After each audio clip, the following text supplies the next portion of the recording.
The story begins on Qianlong Continent, with the current scene taking place inside Lu Yun's sect. At that moment, the thing every transmigrator dreams of finally appeared, as the system activated before an outer disciple of Lu Yun's sect. A familiar voice announced that the module had finished loading and asked if he wanted to activate the life panel. Hearing that, the main character almost cried, "I have waited 3 years for this. You finally decided to show up? Do you know how I survived these past 3 years?" Without wasting a second, he immediately pressed the confirm button. His chance to change his fate had finally arrived, and his real life was about to begin. The system displayed his information: Shi Chu Yun, body tempering 7th level, carrying the fate of heavenly killing lone star, with disaster approaching. If he failed to reach the spirit-gathering realm within 1 month, he would be kicked out of the sect and killed by bandits after leaving.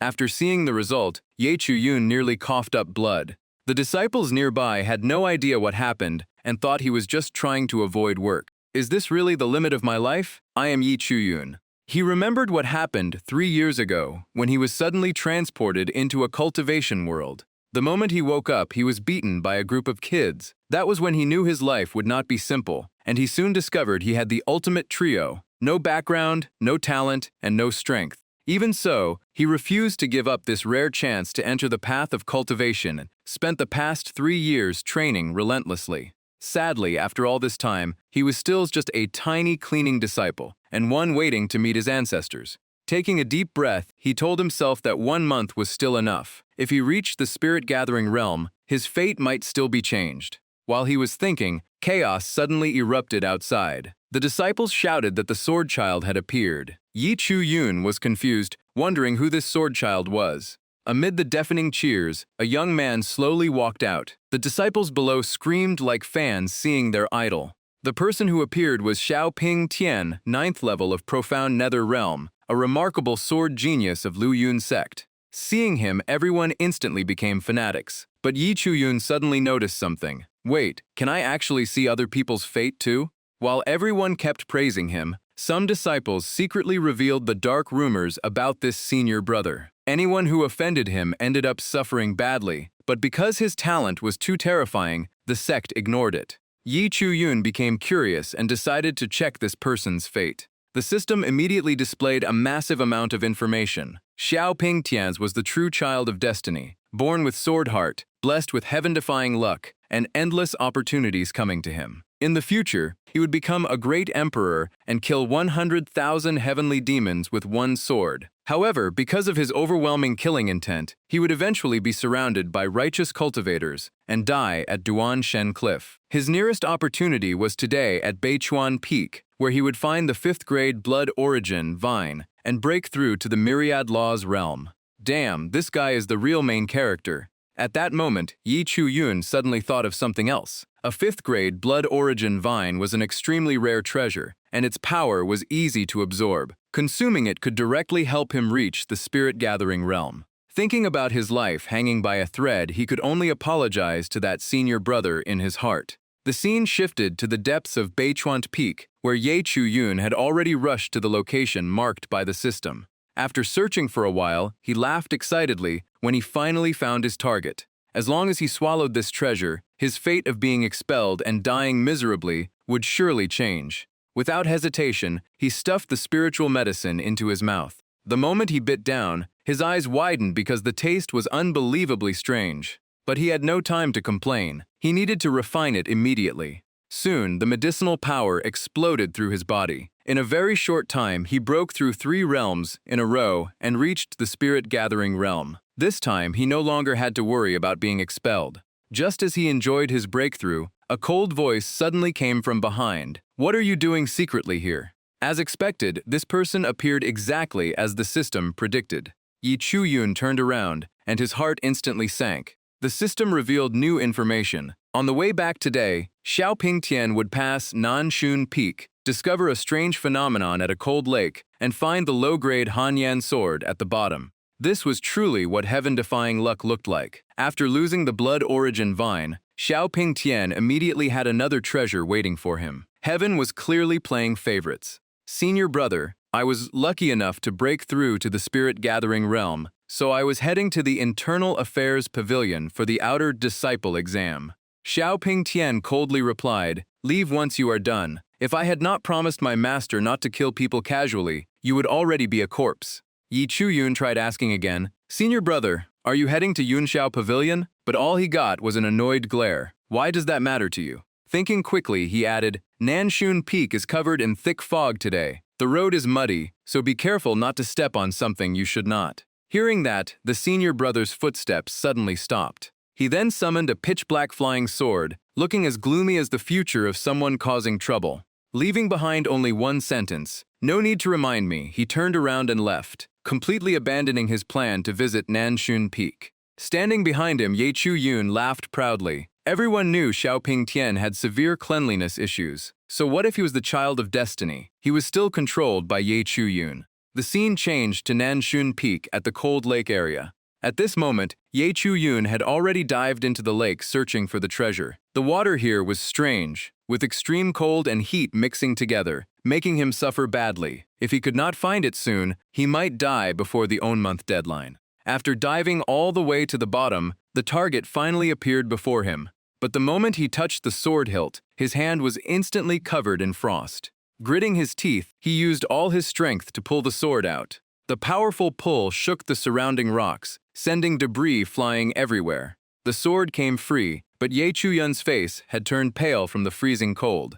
On Qianlong continent, treasures were divided into 4 levels: mortal weapons, spiritual weapons, treasure weapons, and dharma weapons. Each level had low, middle, and high grades. Even Lu Yun's sect only owned 1 high-grade dharma weapon, and normally even the sect master was unwilling to use it. Most elders in the sect only used low-grade dharma weapons, and the Hanyan sword in front of him was exactly a low-grade dharma weapon. Yi Chuyun finally relaxed. Although it was only low-grade, its power was clearly extraordinary. He felt 2 streams of extreme heat and cold energy merging together and continuously circulating through his body. It felt like the sword was automatically refining spiritual energy for its owner. He had truly found a priceless treasure. After reaching the spirit-gathering realm and obtaining the Hanyan sword, Ye Chuyun began imagining his rise to the peak and immediately asked the system to check his fate again. The system showed the result. Ye Chuyun, first level of spirit-gathering realm. His first half of life was filled with suffering. Just when things improved, he would be plotted against and fall into an abyss, dying without a body left. The nearest turning point, 1 month later, he would encounter his enemy and die a miserable death. After reading it, he froze. Damn, after working so hard all day, I still end up suffering?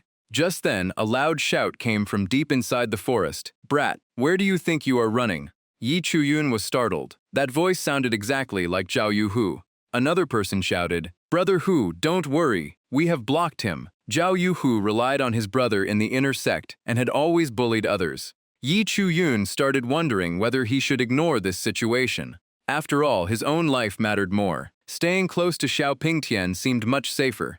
But at that moment, a cry for help echoed out. "Someone help me, please save me." A sinister laugh answered, "You can scream until your throat breaks. No one will save you." The fat man standing there was Zhao Yuhu. From the situation alone, it was obvious these people had bad intentions. Zhao Yuhu smiled and walked closer. "Be good. Let Brother Hu take care of you." But before he could do anything, his entire body was kicked flying far away. Yi Chuyun stepped forward in a heroic manner. "A group of men bullying a helpless woman? Do you still have any shame?" Zhao Yuhu looked at him and sneered. "Yi Chuyun, are you tired of living? How dare you interfere with my business?" One of his followers immediately stepped forward. "Big brother, let me handle this. I can finish this useless guy with 1 hit." Yi Chuyun calmly replied, "Sorry, I am in a hurry, you can all come at once." As soon as he finished speaking, the followers charged forward in anger. Unfortunately, Ye Chuyun was no longer the weak person he used to be. He activated his movement technique and moved so fast that everyone could barely see him. In just a few short moves, all of them were already lying on the ground. Yi Chuyun coldly warned, "Get lost, do not let me see you again." The fat man dragged everyone away with a pale face and left behind a threat. Yi Chuyun could only sigh. His habit of interfering in trouble had appeared again. The girl he saved quickly bowed and said, "Thank you, senior brother, for saving my life." When Ye Chuyun turned around and saw her face clearly, he froze instantly, as if lightning had struck his mind. The system immediately displayed the information. Qin Shi, body tempering 3rd level. reincarnation of a female emperor. Her fate could not be determined. In the future, she would break the laws of heaven and earth, but during ascension, she would be killed by heavenly lightning. Her nearest turning point, 3 months later, she would awaken the Samsara emperor bloodline, rebuild her emperor body, and become Liu Yun ancestors' disciple. Yi Chu-yun stared in shock. She is actually a reincarnated female emperor? He quietly took a deep breath. Today, he had encountered nothing but terrifying level characters. But after thinking about it carefully, he felt a headache coming. She would not awaken for another 3 months, and he did not even know if he could survive until then. Seeing him staring at her for so long, Qin Shiyan asked in confusion, "Senior brother, is something wrong?" Yi Chu-yun snapped back to reality. Nothing. As he spoke, he searched through his belongings. He then handed her 3 ancient origin pills and said, "Your aura seems unstable. Use these to balance your energy." Qin Shiyan immediately shook her head. "Senior brother already saved my life. These ancient origin pills must be precious and hard to obtain. I cannot accept them." Before she could finish speaking, Yi Chu-yun reached out and grabbed her hand. He placed the 3 pills into her palm and seriously said, "I have already reached the spirit-gathering realm, so these are no longer that important to me. But for you, they might help you break through. I cannot protect you forever. Only when you become stronger can I truly feel at ease." Hearing his heartfelt words, Qin Shiyan's face instantly turned bright red. Yi Chu-yun looked at the sky and said, "It is getting late, junior sister, go rest. I still have sect matters to handle." Watching his departing figure, Qin Shiyan tightly held the pills and whispered, "The favor I received today, Shiyan will never forget." The scene switched to Zhao Yu-hu. The fat man was running for his life while constantly looking back. He gritted his teeth angrily. I do not know what opportunity Yi Chu-yun obtained, but he suddenly became so powerful. That sword must be the reason. One follower nervously asked, "Brother Hu, what if we cannot defeat him?" Zhao Yu-hu immediately sneered, "Did you forget? My brother is at the origin C3rd level. Forget a sword, taking Yi Chu-yun's head would be easy. Today's humiliation must be repaid." The next scene moved to Yun Xiao Pavilion. Yi Chu-yun looked around strangely. The huge place was completely dark, with not a single person in sight. The silence was so eerie that it gave him chills. Just as he was feeling extremely nervous, soft footsteps suddenly came from ahead. A cold voice echoed, "What are you doing there?" Yi Chu-yun was startled and instinctively hugged the thing beside him. He closed his eyes and muttered, "I am just passing by, do not bother me." But then he felt something strange. Why is this pillar so long, so hard, and even warm? Opening his eyes, he saw no pillar at all. Instead, he was hugging Xiaoping Tian, whose face was darker than charcoal. The senior brother immediately told him to get lost. Yi Chu-yun awkwardly laughed. "Haha, senior brother Xiao, what a coincidence. The internal affairs pavilion was too big, so I got lost." Xiaoping Tian coldly replied, "This is Yun Xiao Pavilion. The internal affairs pavilion is in the other direction. Leave now and do not disturb my cultivation." As Yi Chu-yun walked away, he secretly cursed. This guy's cleanliness obsession is really annoying. But while leaving, he checked Xiaoping Tian's fate again. The result appeared. After meeting sect master Gu Xiande, 1 month later Xiaoping Tian would enter Dongtian Mountain, obtain the inheritance of a former Liu Yun sect Sanseer, and directly break through to the Myriad Law's realm. Yi Chu-yun's eyes lit up. So the previous 2 treasures were only appetizers. This is the real treasure. The next morning, Yi Chu-yun stretched and took a deep breath, preparing to search for more opportunities. After becoming an official outer disciple, he not only gained his own cave residence, but also received permission to enter the scripture pavilion and choose cultivation techniques. If he wanted to inherit the senior's legacy more easily, he absolutely could not waste this trip to the scripture pavilion. After more than an hour, he was still observing everyone around him, searching for anyone with a remarkable opportunity. The system kept displaying information, but every result was useless. One person was about to suffer cultivation deviation, another had terrible luck, and someone else was about to lose all their spirit stones. Yi Chu-yun was speechless. Why did he keep finding such strange talents? He curled his lips and turned away. Forget it. Relying on other people's luck will only starve me to death. Finding opportunities myself is more reliable. Just then, a loud shout came from afar. "Get out of the way." Yi Chu-yun turned around and saw a huge muscular man aggressively walking over. He immediately used the system to inspect him. The result appeared. This person possessed the fate of a martial Dao aristocratic family and came from an extraordinary background. His personality was extremely stubborn, always doing whatever he wanted and never listening to others. In the future, he would focus entirely on sword cultivation, become a true swordsman because no one disturbed him, and his nearest opportunity was this. After reaching the spirit-gathering realm, he would find the heaven-grade sword manual, profound rank superior mixed origin sword embryo, among the junk on the first floor of the scripture pavilion. After reading the information, Yi Chu-yun almost laughed. Finally, heaven was showing him some favor. The mixed origin sword embryo was a body-refining technique perfect for sword cultivators. This time, he had truly found a treasure. No matter how he looked at it, this duck was already ready to jump into the pot. The scene changed to Wuyang Mountain outside Lu Yun's sect. By now, Ye Chu-yun had already taken another person's opportunity.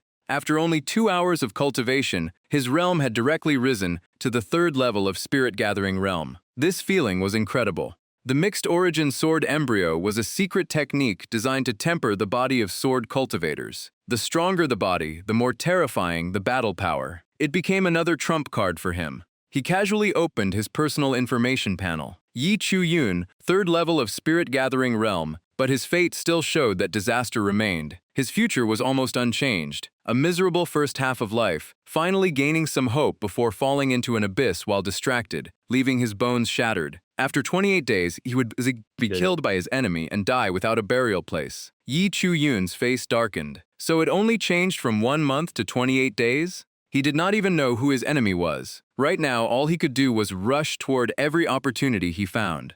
After making his decision, he headed straight toward Li Zhou's secret realm. Yi Chu-yun jumped up excitedly, but the very next second, his foot slipped and he smashed face-first into the ground. The heavenly killing Lone Star fate was truly terrifying. Normal people would never survive this kind of bad luck. Luckily, his recent opportunities had all strengthened his body, otherwise he would have been dead long ago.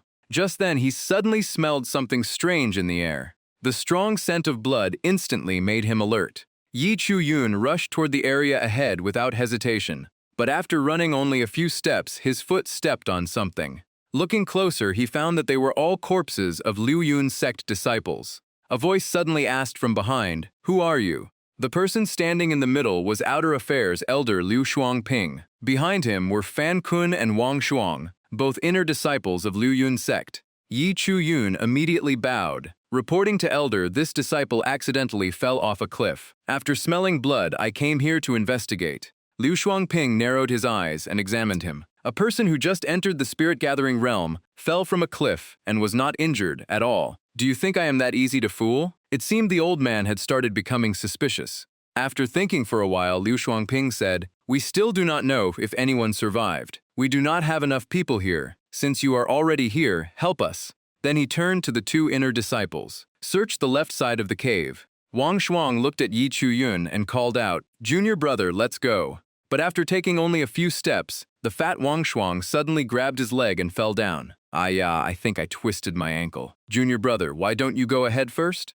He acted like he was in great pain, but Ye Chu-yun immediately understood. This was the perfect chance to search for another opportunity. Walking deeper into the cave, Yi Chu-yun secretly laughed. Wang Shuang, trying to be clever? Then I will take this opportunity." The system displayed new information. Wang Shuang's nearest opportunity was deep inside Wuyang Mountain Stone Cave, where he would save someone and gain a powerful connection. After walking further, Yi Chu-yun found someone trapped under a huge rock. After checking carefully, he confirmed the person was still alive and immediately thought, "Let's see who this person is." The information appeared. Duan Heng, 8th level of Sky Control Realm.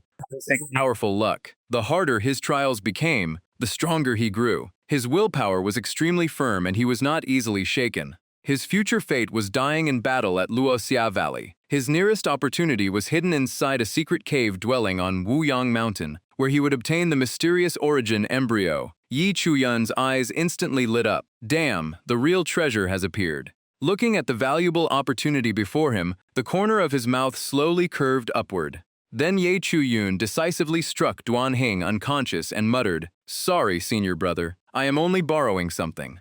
After observing for a while, Ye Chu-yun finally relaxed. It seemed this person was truly unconscious. He could not help but sigh. That fall was really worth it. I found a powerful connection and gained another opportunity at the same time. After a long search, He finally found the place where the treasure was hidden. If his guess was correct, the mysterious origin embryo should be inside. Entering the area, the first thing he saw was an ancient stone platform. Beside it was a secret manual quietly lying there. Just from looking at it, he was shocked. This place could actually absorb and draw in origin energy from the secret realm.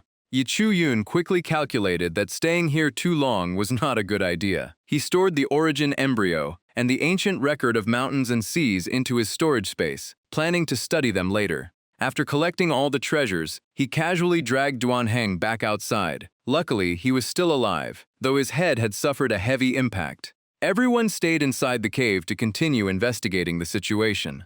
The elder then handed Yi Chu-yun a token and said, "You did well this time. Take this back and receive your mission reward." Yi Chu-yun accepted it and secretly smiled. The troublesome task was finally over. Now it was time for the real opportunities. The scene changed to Li Zhou's secret realm, a hidden realm deep behind Liu Yun-sek's mountain. Standing before a waterfall, Ye Chu-yun casually waved his hand and split it apart. The water separated to both sides, revealing a hidden cave behind it. Without hesitation, he rushed inside. As he entered, he muttered, "No one is guarding the back mountain today." Everyone was probably called away to deal with the Spirit Stone mine incident.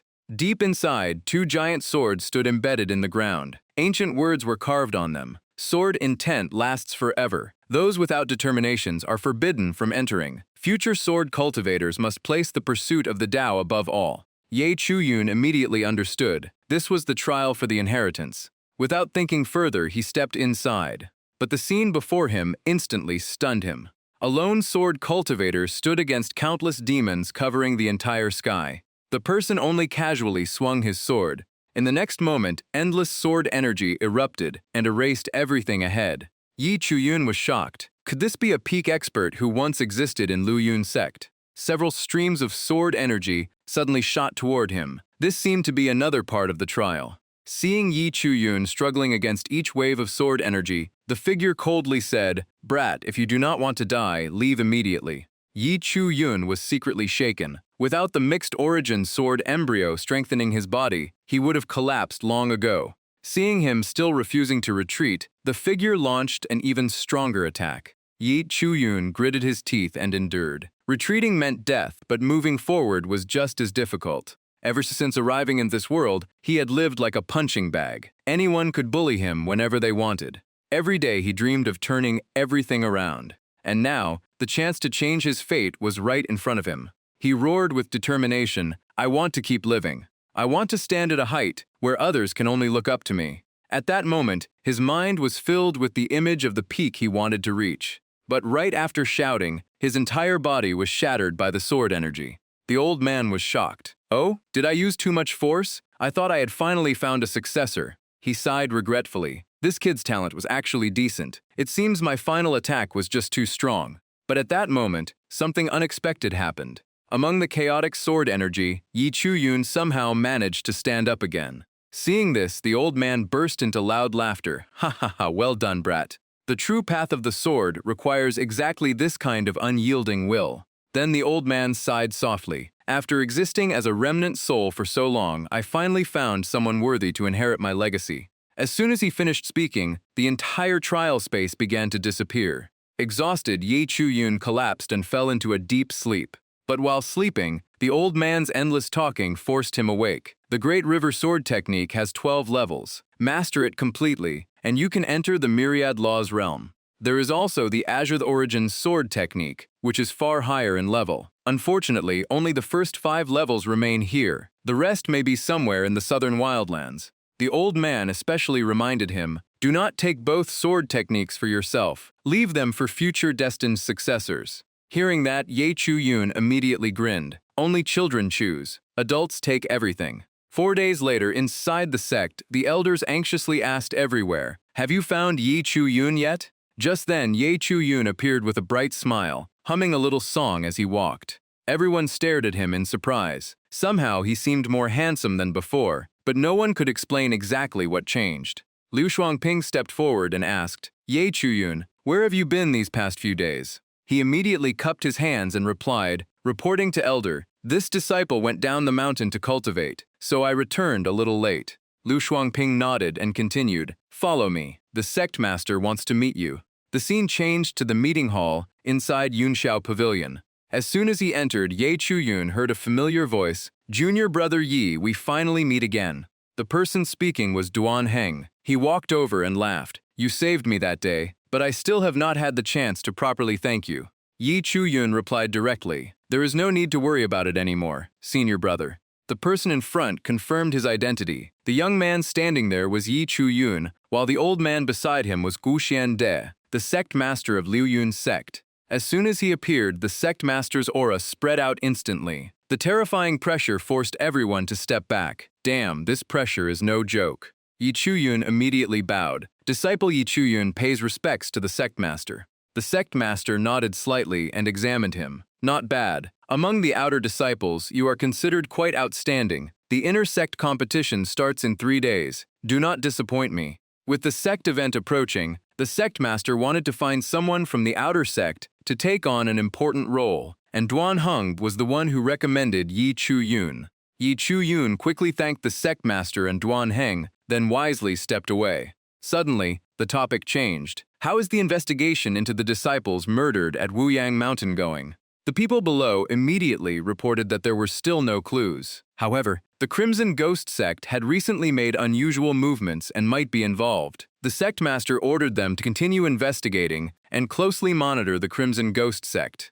The scene returned to Yi Chuyun. While walking, he thought to himself, "I must perform well in the inner sect competition. Once I enter the inner sect, the resources and opportunities will definitely increase." He began reviewing his gains from the past few days inside the Lizhou secret realm. The Great River Sword technique had reached the 3rd level of perfection. The Azure Origin Sword technique reached the 2nd level of minor mastery, and his cultivation had risen to the 8th level of Spirit Gathering Realm. To advance quickly, pills and cultivation environments were truly essential. He had also obtained the 10,000 flower sword technique and a damaged compass that he still could not understand. But after calculating everything, he still felt his current strength was not enough to feel safe. While his mind was still racing, a leaf suddenly shot toward him at incredible speed. Yi Chuyun immediately sensed something wrong. He casually picked up a stone beside him and threw it out to block the attack. Right after that, an interested voice sounded. "Not bad. Kid, who are you?"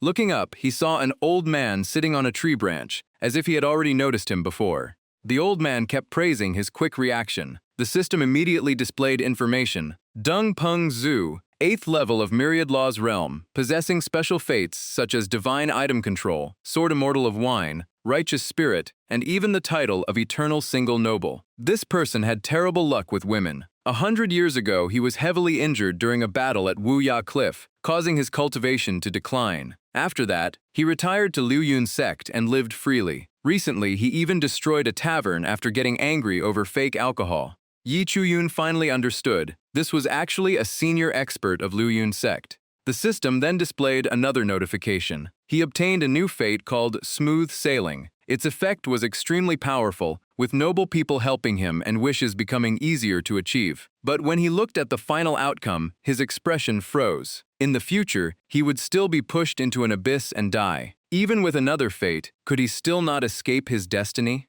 Yi Chuyun secretly wondered if this noble person was the old man in front of him. He immediately bowed respectfully and asked for guidance. Hearing that, the old man laughed proudly. "As expected, I was not wrong about you. The kid who obtained the mixed origin sword embryo is truly worth cultivating." After speaking, the old man casually threw something over. It was a sword manual called 7 Profound Sword Technique. The old man explained that the origin energy inside his body was still unstable, and this sword technique would help him greatly. Ye Chuyun immediately thanked him, but the old man waved his hand. "No need to be polite. I live in the inner affairs area. Come visit when you have time. I am old now and enjoy chatting with younger generations." Yi Chuyun immediately replied that he would definitely visit if he had the chance. Seeing his polite attitude, the old man became even more satisfied. It seems the sword technique from back then has finally found its successor. 3 days passed quickly, and the intersect competition officially began.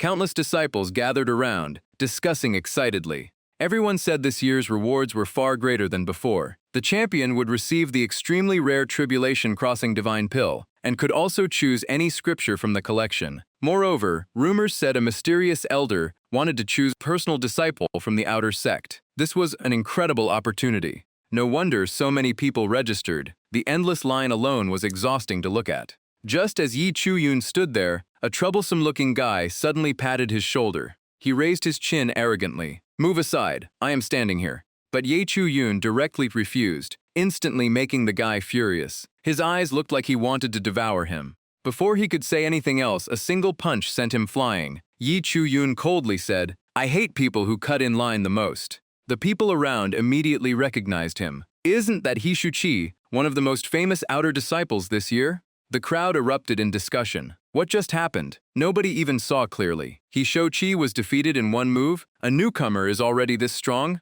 In another corner, several people noticed Yi Chu-yun's performance. The muscular man Chu Jiping looked over and said this kid had some real strength. Beside him were Zero Ching holding a fan and Yi Qian. When asked for her opinion, Yi Qian calmly replied that He Shu-chi was too foolish and exposed too many openings. If it were her, 2 moves would be enough to finish him. Not long after, the rules for this year's inter-sect competition were announced. There would be 4 rounds in total. The first round would be a battle royale. All disciples would enter the arena together. Anyone knocked outside the boundary would be eliminated, leaving only the final 30 survivors. While everyone around fought into complete chaos, Yi Chu-yun stood still like a statue. Nobody dared approach him. After the first round ended, those who advanced included Yi Qian, Zero Ching, and several others. Most of the weaker disciples were eliminated. Yi Chu-yun sighed inwardly. With his rapid growth, he was finally starting to feel like a true transmigrator protagonist. In the second round, everyone drew lots for one unknown battles. Winners advanced, while losers were eliminated. One opponent rushed toward Yi Chu-yun aggressively, loudly declaring that he would be sent home. But before he could finish speaking, he received a punch and flew straight onto the ranking board. Next came the third round, the decisive stage for the outer sect to select the final 6. Looking back, even Yi Chu-yun felt that his journey had been almost too easy. Huh? Baiju Ching? This guy again? I heard this is already his 8th time. The people around looked at him and shook their heads helplessly. He was the type who refused to give up, no matter how many times he lost. Yi Chu-yun became curious and checked his information. But the moment he saw it, he almost froze. This guy's status was so miserable that it was unbelievable. The system immediately displayed Baiju Ching, first level of Origin Sea Realm, possessing unlucky fates such as 1,000-year decline, endless bad luck, and stubborn will. In simple terms, he was practically the chosen successor of the god of fortune. Staying near him too long could even attract bad luck. However, after accumulating for 1,000 years, he would achieve incredible accomplishments. His nearest opportunity was at Qinghe Peak, where he would obtain a jade fragment. After reading it, Yi Chu-yun thought to himself, this guy was truly pitifully unlucky. Somehow he felt a strange connection with him. He immediately replied politely, "Senior brother Bai is too humble." Baiju Ching also bowed in return and announced that he was ready to attack. Although his luck was terrible, his actual strength was not weak. A single mistake could still lead to defeat. Baiju Ching immediately used his technique, sending several dice flying toward Yi Chu-yun.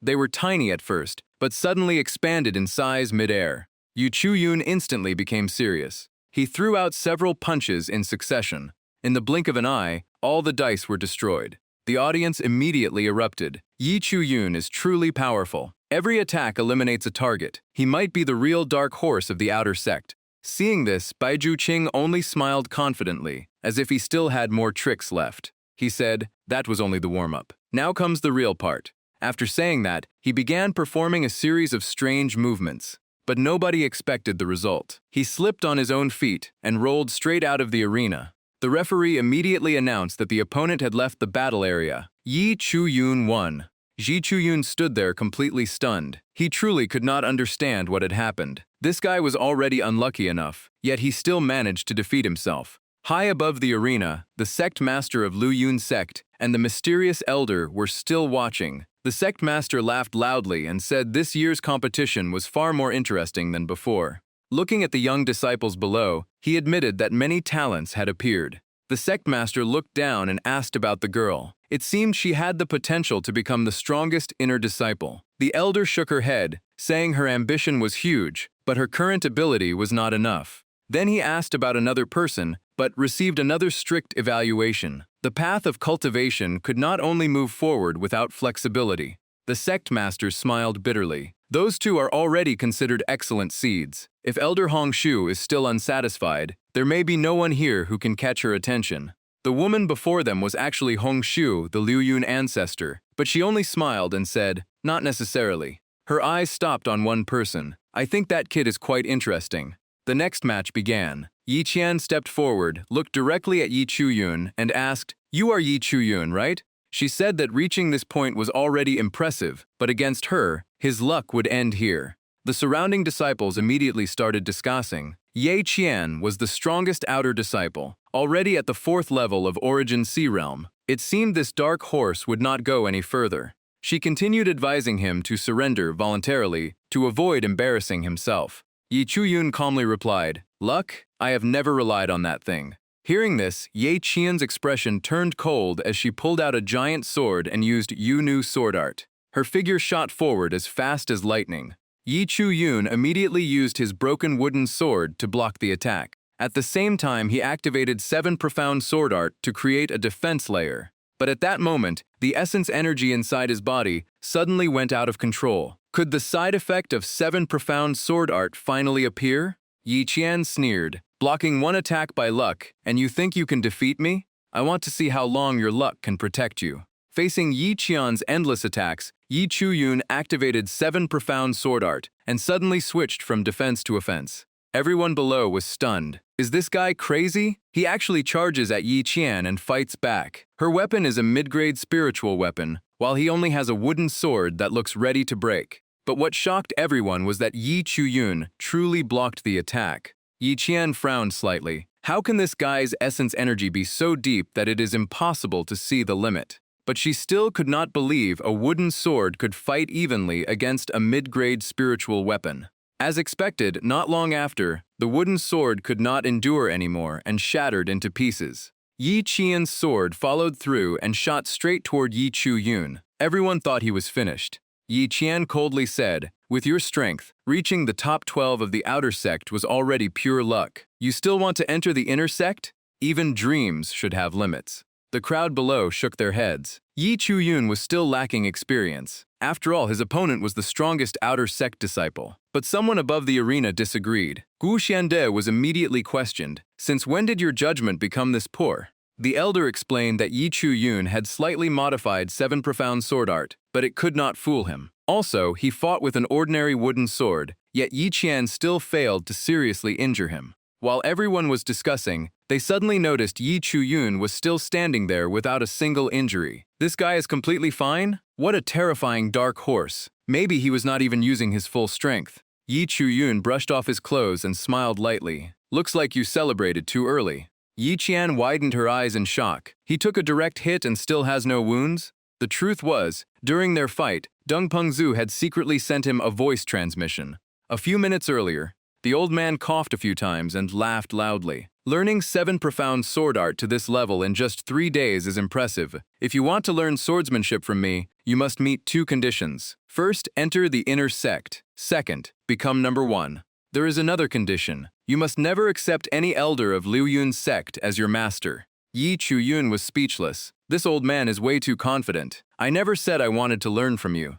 But after thinking carefully, he found it reasonable. He already possessed the inheritance of the nameless sword. Becoming someone else's disciple could easily expose his secret. If Deng Pengzhu was truly the destined benefactor in his fate, he would take this gamble. Originally, he planned to quietly take 6th place and enter the inner sect. But judging from the current situation, he could no longer hold back this time. Yi Qian laughed in disdain. Your sword is already broken. What can you use to continue fighting me?" Shi Chuyun looked at her and said coldly, "Your talent is not bad, but most of your success comes from the family supporting you. With resources like that, even a little talent is enough to rise quickly." His words struck her weakness, and Yi Qian instantly became furious. She bit her finger and activated a secret technique to strengthen her sword. Then she charged forward, intending to end the battle immediately. But this time, the sword in front of her was no longer the broken wooden sword. Yi Chuyun had drawn his true weapon. The moment the 2 swords clashed, Yi Qian's weapon was instantly suppressed and became stiff. Yi Qian could not believe her eyes. How could this happen? Is this sword intent? The aura around Yi Chuyun was completely different from before, as if he had become another person. Yi Chuyun slowly raised his sword. Countless sword energies surged out like giant waves. In an instant, Yi Qian was blasted off the arena. The entire battlefield fell silent. He defeated the strongest opponent with just one move? It was unbelievable. He had only joined the outer sect for a short time, yet his growth had already reached this level. The results were quickly announced. Yi Chuyun won the first match, Chu Ju-ping won the second, and Zhu Ro-qing won the third. Then the rankings were decided by drawing lots. When Chu Ji-ping saw Yi Chuyun as his opponent, he immediately raised his hand and surrendered. He laughed foolishly and said, "Everyone thinks I am simple-minded, but I am actually very good at calculating. If even Yi Qian lost, how could I possibly win? Making the top 6 is enough." Before leaving the stage, he winked at Yi Chuyun and said to visit him later to study swordsmanship together. Anyone could tell he was just joking. The final results soon appeared. Chu Ji-ping surrendered and ranked 4th, while Zhu Ro-qing lost to Yi Chuyun and ranked 3rd. Yi Qian took 2nd place, while the strongest outer sect disciple this time was Yi Chuyun. But this was not the end. The final round would be a challenge against inner sect disciples. Any defeated inner disciple would lose their position, while the winner would enter the inner sect directly. At this moment, the inner sect disciples also stepped onto the stage. Soon, a young man with an intimidating aura walked out to greet everyone. He was Zhao Yulong, the older brother of the chubby Zhao Yuhu. His appearance immediately caused a wave of cheers. "Longji, keep going. Longji is unbeatable." The crowd shouted loudly. Meanwhile, Zhao Yuhu screamed from below, "Brother, run away. You cannot beat Yi Chuyun." But Zhao Yulong did not hear a word. He raised a finger and smiled confidently. "It's just a small matter, Hu Zi. Don't worry. Today I will get revenge for you. That guy surnamed Yi will be defeated in an instant." After hearing this, everyone understood. These two brothers were exactly the same. The inner sect disciples then began choosing their opponents. Zhao Yulong did not hesitate and pointed at Yi Chuyun, declaring he would fight the first match.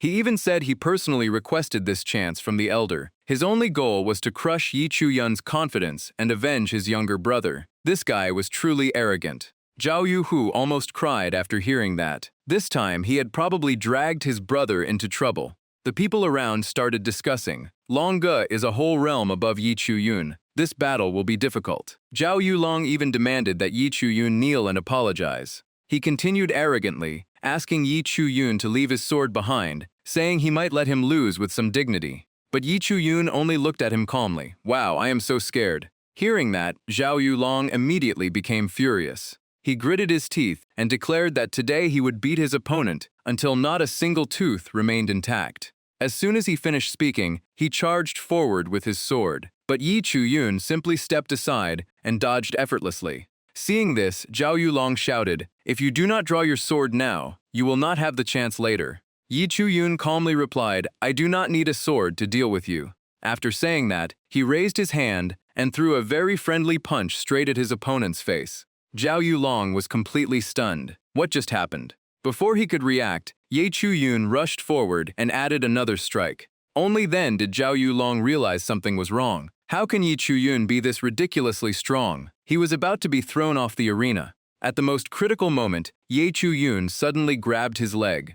The people below became emotional. Yi Chuyun is truly kind-hearted. But their emotions lasted only a few seconds before they realized his kindness went in the wrong direction. He grabbed Zhao Yulong's leg and smashed him into the ground like a sandbag. Even the referee had to speak up. "Enough, he is already unconscious. It is hard not to think this is personal revenge." But Yi Chuyun calmly asked, "Senior brother Zhao still has not admitted defeat. He looks quite healthy, so he can still continue fighting, right?" Zhao Yulong could only cry inside and quickly admit defeat. As expected, being too arrogant will eventually bring consequences. The inner sect tournament finally ended. This time, 4 people successfully entered the inner sect. Besides the rewards, there was also a special surprise. The disciples looked toward the mysterious elder and whispered, "Is this the hidden expert? She looks much younger than expected. I heard she came from Qinghe Peak." The person who appeared was Elder Hongshu from Qinghe Peak. She came here today with the purpose of choosing someone as her personal disciple. Then Hongshu's gaze stopped directly on Yi Chuyun. "Are you willing to become my disciple?" She said she did not dare claim to be the strongest in swordsmanship, but even in the myriad laws realm, very few could rival her. Joining her sect would bring no disadvantages. Besides, Qinghe Peak had many female disciples, so his future relationships would be easier to arrange. Hearing this, the crowd almost went crazy. Qinghe Peak had always only accepted female disciples, yet today they made an exception for a man. Everyone was extremely jealous. This guy was truly about to rise to the heavens in one step. But Ye Chuyun shocked everyone by directly refusing. He apologized to Elder Hongxiu and said he only wanted to become an inner sect disciple. The people around were stunned. What? Did I hear wrong? He actually refused. Nobody could understand what was happening. Some people even became angry for him. Elder Hongxiu had not accepted a disciple for years. This was a heaven-sent opportunity, yet he did not cherish it. Ye Chuyun kept his calm and respectfully told the sect master that he truly had no intention of becoming a personal disciple. Hongxiu did not get angry. Instead, she smiled lightly. It has been many years since someone refused me. This is quite interesting. She then agreed to let him become an inner sect disciple as he wished. After all, Ye Chuyun had already made a promise to Deng Pengzu. But the real reason he rejected Hongxiu was not only because of that promise. He noticed a much more serious problem. Hongxiu's lifespan was almost exhausted. The system quickly displayed information. Hongxiu, Yin-Yang Realm, Sect Guardian Master, with fate signs including Beauty with a Tragic Fate, Tao Seeker, and nearing the end of lifespan. Her entire life was devoted to cultivation. She broke through many times but still failed to cross the final barrier. In the future, she would pass away at Qinghe Peak. The nearest turning point involved losing a piece of jade there. The scene then shifted to the scripture library of the Internal Affairs Pavilion.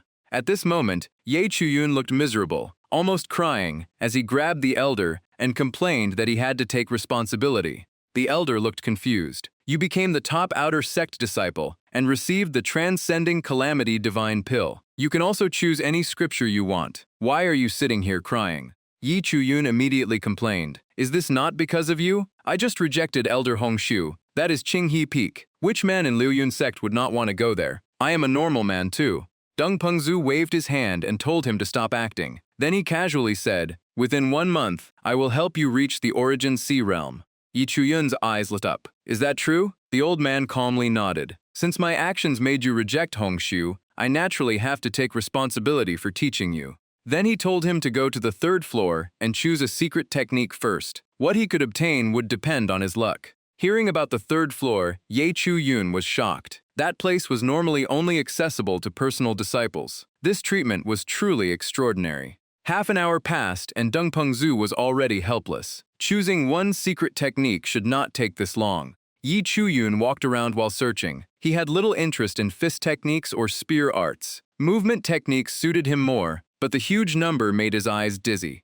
Seeing that he was no longer only focused on sword techniques and was thinking about improving his weaknesses, Deng Pengzu was quite satisfied. At least he knows how to plan. Come here, I will choose one for you. He gave him a movement technique called Void Crossing Ghost Art. It could make the body move like the wind and become unpredictable. It was a top-grade Earth rank technique, but its difficulty was extremely high, and ordinary people could hardly master it. Ye Chuyun smiled and replied that it was fine. He could just learn it slowly. Then he suddenly remembered something and asked if Elder Deng was very close with Elder Hongxiu. The old man said they had known each other for many years, then glanced over and immediately shouted, "Brat, what are you thinking about?" Ye Chuyun quickly explained that since he had offended Hongxiu, he wanted to find a way to fix the situation. Deng Pengzu sighed. The truth is, she has always had a knot in her heart. Although she looks cold on the outside, she always gives everything to care for her disciples. But the problem is that her disciples often encounter great opportunities. In this world, every cause has an effect. Gaining something beyond one's ability will eventually require a price. Only then did Ye Chuyun understand. It turned out most of her disciples did not have good endings. No wonder Hongxiu was so sensitive about anything related to her disciples. Because of this, she rarely accepted new disciples for many years. Deng Pengzu also warned him not to call Hongxiu by name directly. If she heard it, she might send him flying with one palm. Although her name was Hongxiu, her status in the sect was extremely high. Even inner sect elders called her Liu Yun ancestor. Hearing this, Ye Chuyun felt struck by lightning. He immediately remembered the information about Qin Shi Yan, the owner of the Emperor Reincarnation bloodline. In the future, she would restore her emperor body and be accepted by Liu Yun ancestor as a disciple for secluded cultivation. A thought suddenly flashed through his mind. If he could let these two meet earlier, it would be a huge gift for Liu Yun ancestor. Perhaps she would stop causing trouble for him in the future. The scene shifted to Baiye Peak, the residence of the female disciples of Liu Yun's sect. A female disciple held her stomach and complained about feeling unwell, asking Qin Shiyan to cover her duty tomorrow. Qin Shiyan looked troubled. She said she had already helped many times, and if the elders found out, she would definitely be punished. The others were not worried at all. Recently, the elders were busy handling the inner sect tournament, so nobody had time to watch them. Then they quickly changed the topic to the recent competition. Someone excitedly started talking about Yi Chu Yun. He became the champion of the inner sect tournament, and even refused the offer to become Hong Shu's disciple from Qinghe Peak. He did not even want to become a personal disciple. Just hearing it sounded incredibly impressive. Some guessed Hong Shu's conditions were not attractive enough. Others sighed that even the sect master had to put in great effort to accept Xiaoping Tian, yet Yi Chu Yun was truly extraordinary. But when Qin Shiyan mentioned senior brother Yi, someone immediately mocked her. They said someone like her had no right to call his name so casually. Did she really think she could cling to someone at Xiaoping Tian's level? Qin Shiyan immediately argued back. Senior brother Yi was definitely not as shallow as they thought. His refusal to become a personal disciple must have his own reasons.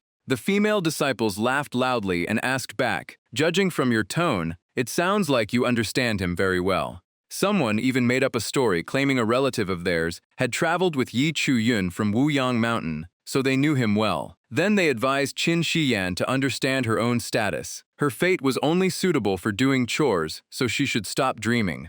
Just as the room became chaotic, a voice suddenly came from outside, asking if Qin Shiyan was there. The moment they heard Yi Chu Yun's voice, the female disciples instantly reacted, as if their entire nest had been stirred up. The person who arrived was none other than Yi Chu Yun and Shi Xuan. Qin Shiyan froze when she saw him. A thought immediately appeared in her mind. Did he really come looking for me? The people around were still confused and did not know who this person was. Yi Chu Yun naturally apologized and said he needed Qin Shiyan's help with something, then casually prepared to take her away. Someone quickly stepped forward to stop him, saying Qin Jr.'s sister still had duty today, and asking where he planned to take her. Yi Chu Yun's expression changed instantly. He said his matter did not need to be explained to others, and he had already heard everything that happened earlier. The person was immediately left speechless. Not long after, Yi Chu Yun had already taken Qin Shiyan away. Qin Shiyan blushed slightly and asked him to let go first. Yi Chu Yun quickly apologized. She waved her hands and said it was fine, then thanked him for helping her escape earlier and asked why he came to find her. The moment he looked at Qin Shiyan, her fate information appeared before his eyes. 7th stage body tempering realm, possessing the heavenly phoenix saint body, with a deeply entangled destiny across many lifetimes. After 9 reincarnations, she finally broke through the heavenly path, but fell under the 9 heavens lightning tribulation during ascension. After being reborn, her divine phoenix bloodline awakened, her emperor body gradually recovered, and she obtained Liu Yun ancestors' jade pendant, becoming the personal disciple of Qinghe Peak. As expected, after the previous encounter, she had directly advanced through 4 realms, and even her physique had begun unlocking. Yi Chu Yun asked if she knew about him rejecting Elder Hong Shu. Qin Shiyan immediately nodded repeatedly. He then complained that he had offended her, and if he could not find someone to replace him, he would be in serious trouble. Qin Shiyan could only awkwardly reply, feeling that she might not be able to handle such a matter. Yi Chu Yun continued persuading her. He asked her to consider it helping him once. Even if it failed, at least they had tried. Besides, he did not know any other female disciples in the sect, and even fewer would be willing to do this with him. Qin Shiyan understood clearly that if she refused, Yi Chu Yun would have no other options. If Elder Hong Shu truly became angry, his future would be ruined, so she decided to go with him. While walking, he reminded her that when meeting Elder Hong Shu later, she should take out the jade pendant because it was something Hong Shu had lost for a long time. Qin Shiyan curiously asked where he got it. Yi Chu Yun calmly lied that he picked it up, but in reality, this item once belonged to Baiju Qing, someone who suffered bad luck for 1,000 years before gaining heaven-defying fortune. Hong Shu had lost it at Qinghe Peak. Simply put, this item was something he won from Baiju Qing.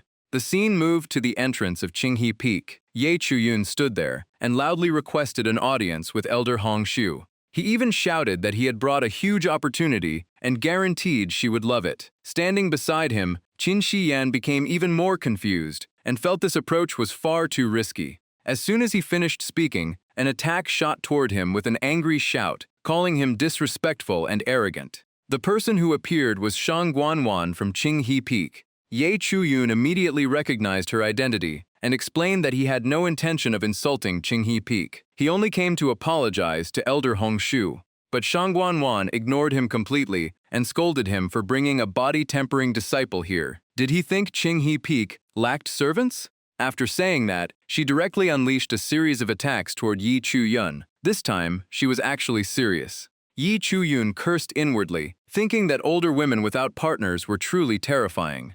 Just as the attack was about to hit, a huge sword suddenly blocked in front of him. Through the dust, an extremely cool figure stepped forward and stopped the elder. The person who arrived was senior brother Duan Heng. Shang Guanwan immediately asked what he was trying to do.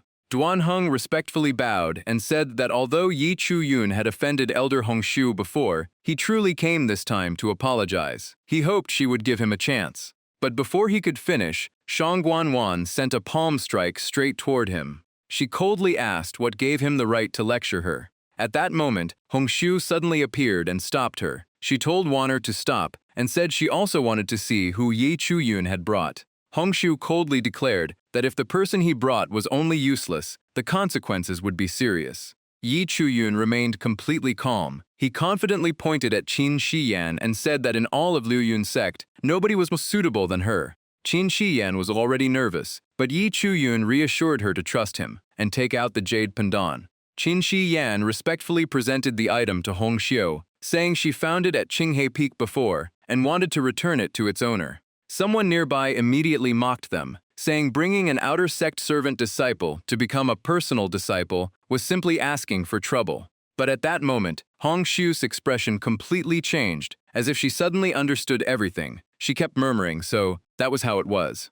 Hongxiu immediately ordered Shang Guanwan and the others to leave, saying she had something private to discuss with Qin Shiyan and Ye Chuyun. Shang Guanwan was still unconvinced. She thought the female disciple in front of her looked ordinary, and Ye Chuyun was just exaggerating. But Hongxiu only shook her head and told her she was too impatient, then ordered her to leave. Although she had only awakened recently, her talent had already begun showing. It was obvious she would not be ordinary in the future.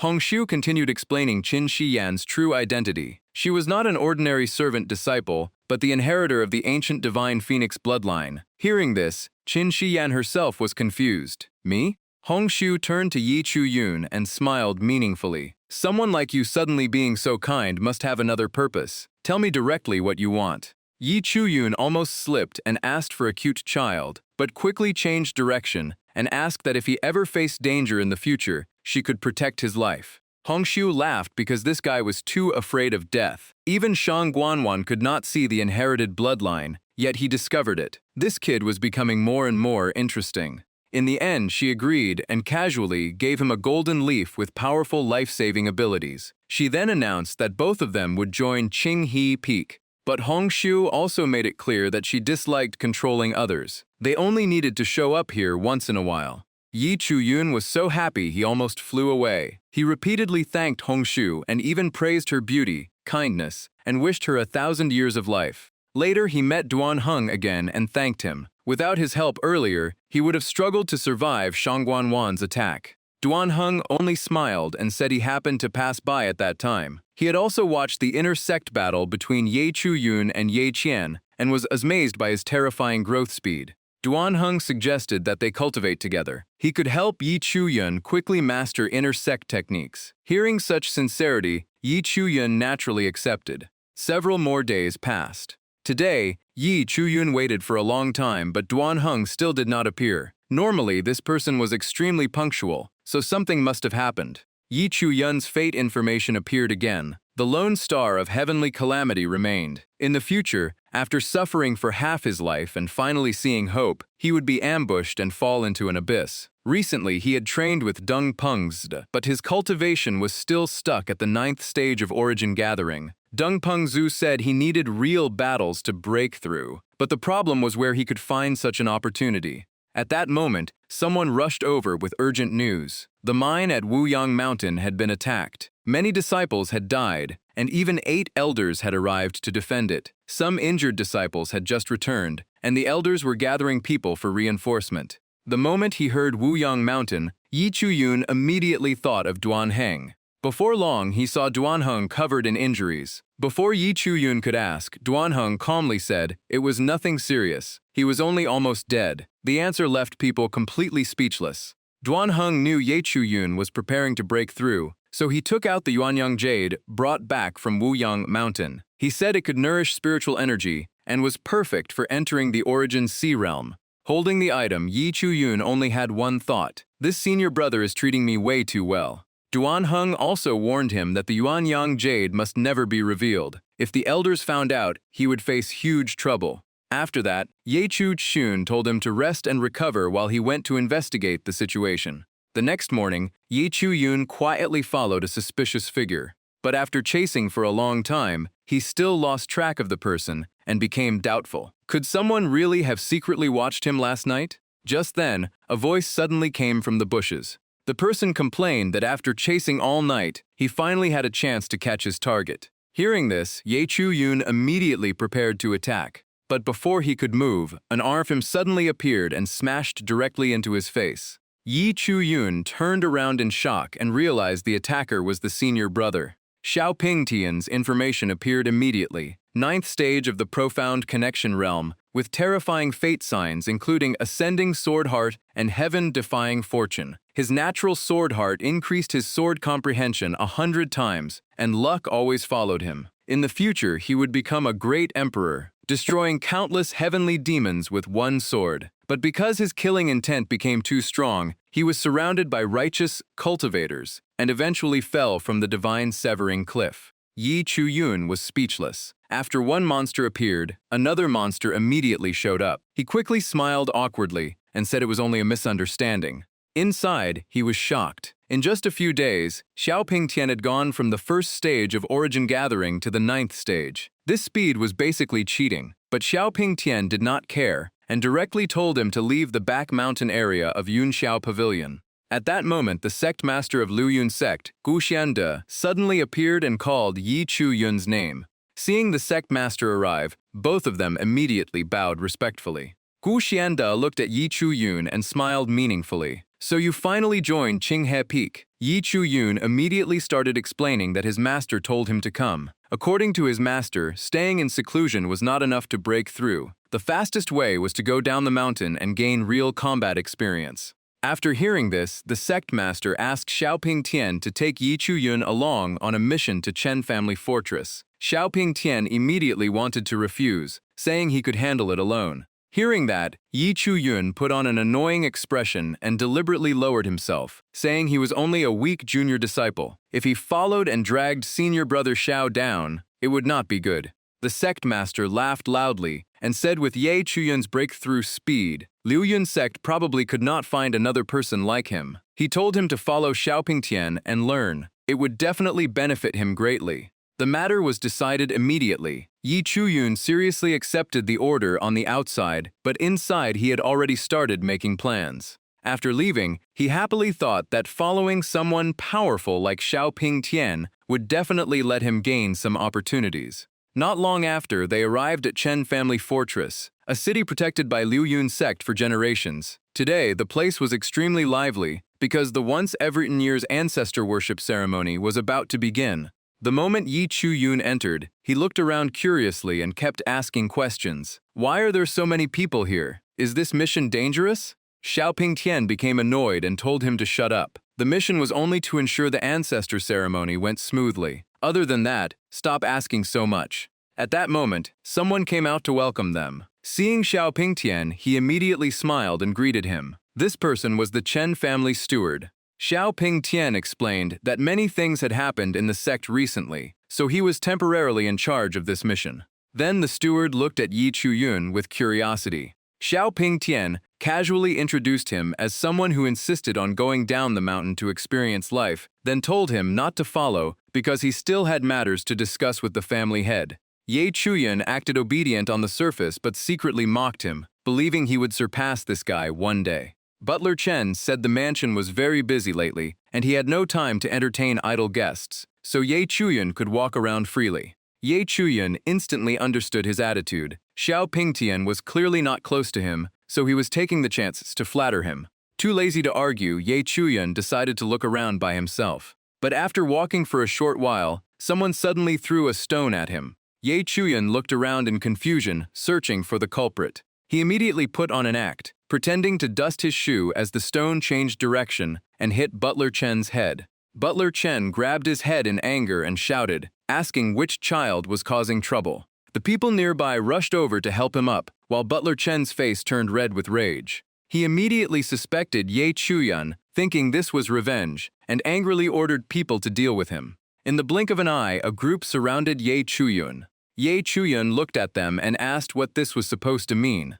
Butler Chen did not bother explaining and said he would teach him the rules today. In his eyes, a nobody from Luyun's sect had no right to act arrogant before him. But the result was obvious. In just moments, everyone was knocked down by Ye Chuyan. He even reminded them innocently that he was not the one who attacked first. Ye Chuyan looked at the people on the ground and coldly asked if this was how Chen family treated its guests.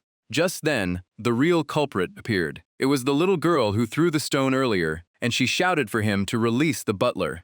The girl loudly threatened that if he refused, she would call her father to handle him. Ye Chuyan looked at her and smiled, asking if he was right, that she was the one who threw the stone earlier. She raised her head proudly and said she could throw at anyone she wanted, and nobody had ever dared to challenge her. After that, she warned him again to release the person or face the consequences. Hearing this, Ye Chuyan only found it amusing. He slowly reached his hand forward. Then he pulled her closer in an instant. The girl lost her balance and rushed toward him, with all kinds of strange thoughts flashing through her mind. She panicked and imagined countless scenarios, feeling like something terrible was about to happen.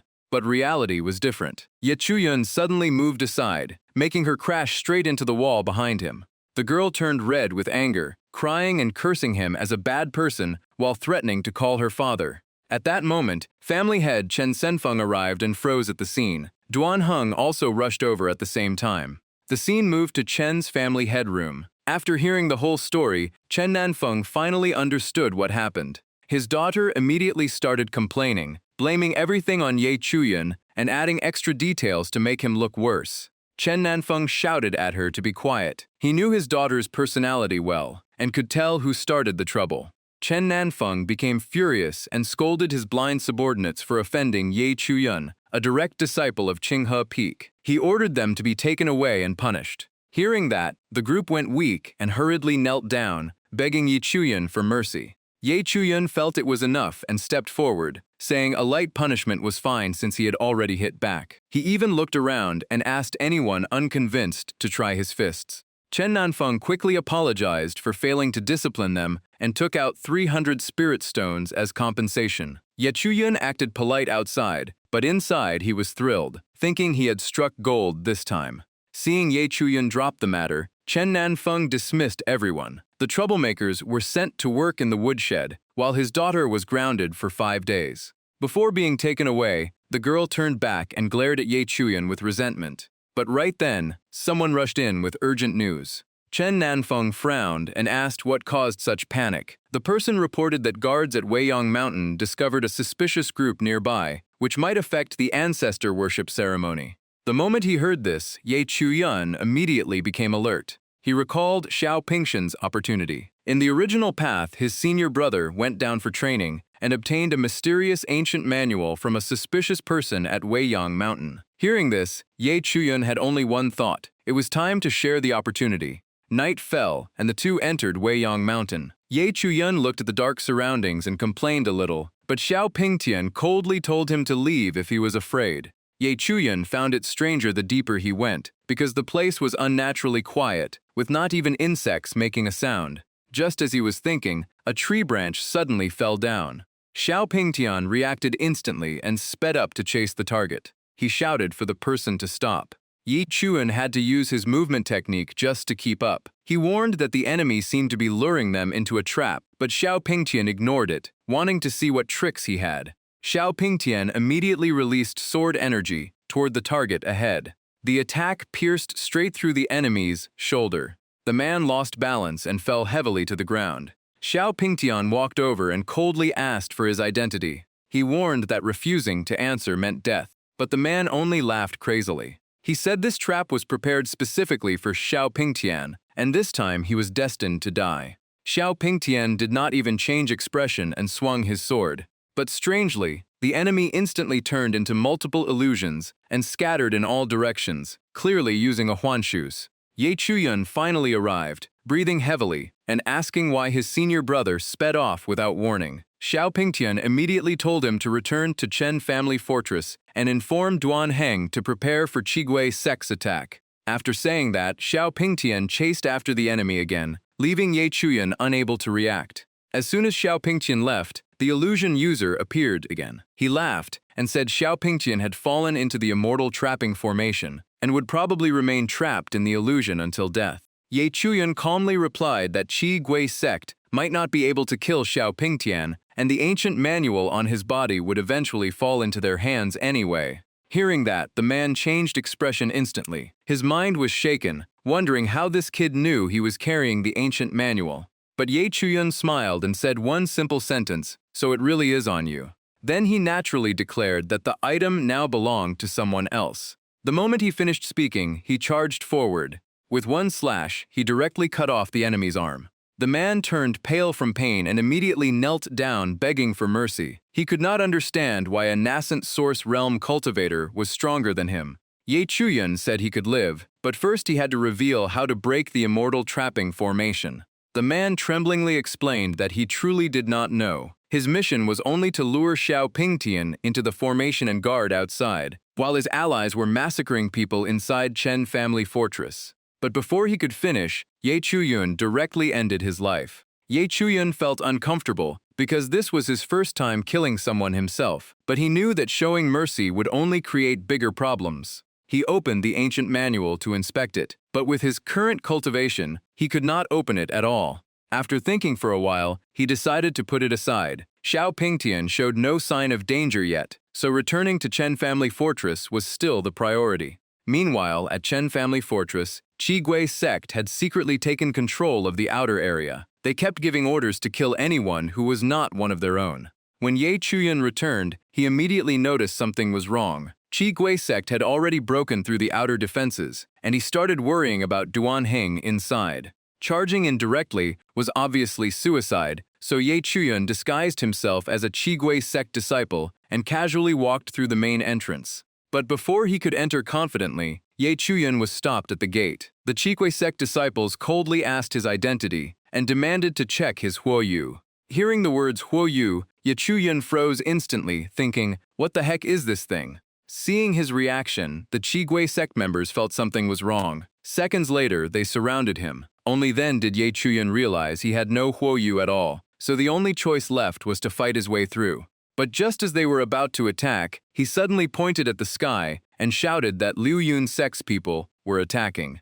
Above the sky, Shu Wannu, a direct disciple of Qixia Peak, was leading disciples in continuous attacks to break the defense line. Taking advantage of the distraction, Ye Chuyun immediately slipped inside, but while running, he found it strange that most reinforcements sent were inner disciples and direct disciples. Xiao Pingtian was held back, Chen family fortress was attacked, yet no elders from the sect appeared to help. Clearly, Qigui Sect had prepared everything carefully. Ye Chuyun understood that he could not change the situation alone right now. His biggest concern was still Duan Heng, hoping his senior brother was safe. While searching, he found two Qigui Sect members interrogating a Chen family member. Even while dying, the man gritted his teeth and said Liu Yun Sect would never let this go. But the man wearing a white mask said nothing and directly killed him on the spot. The other ghost mask warrior looked annoyed and complained that Chen family members were too stubborn. Once they broke through the final defense line of the city lord's residence, they would get what they wanted. Then he asked about the situation at Wuyang Mountain.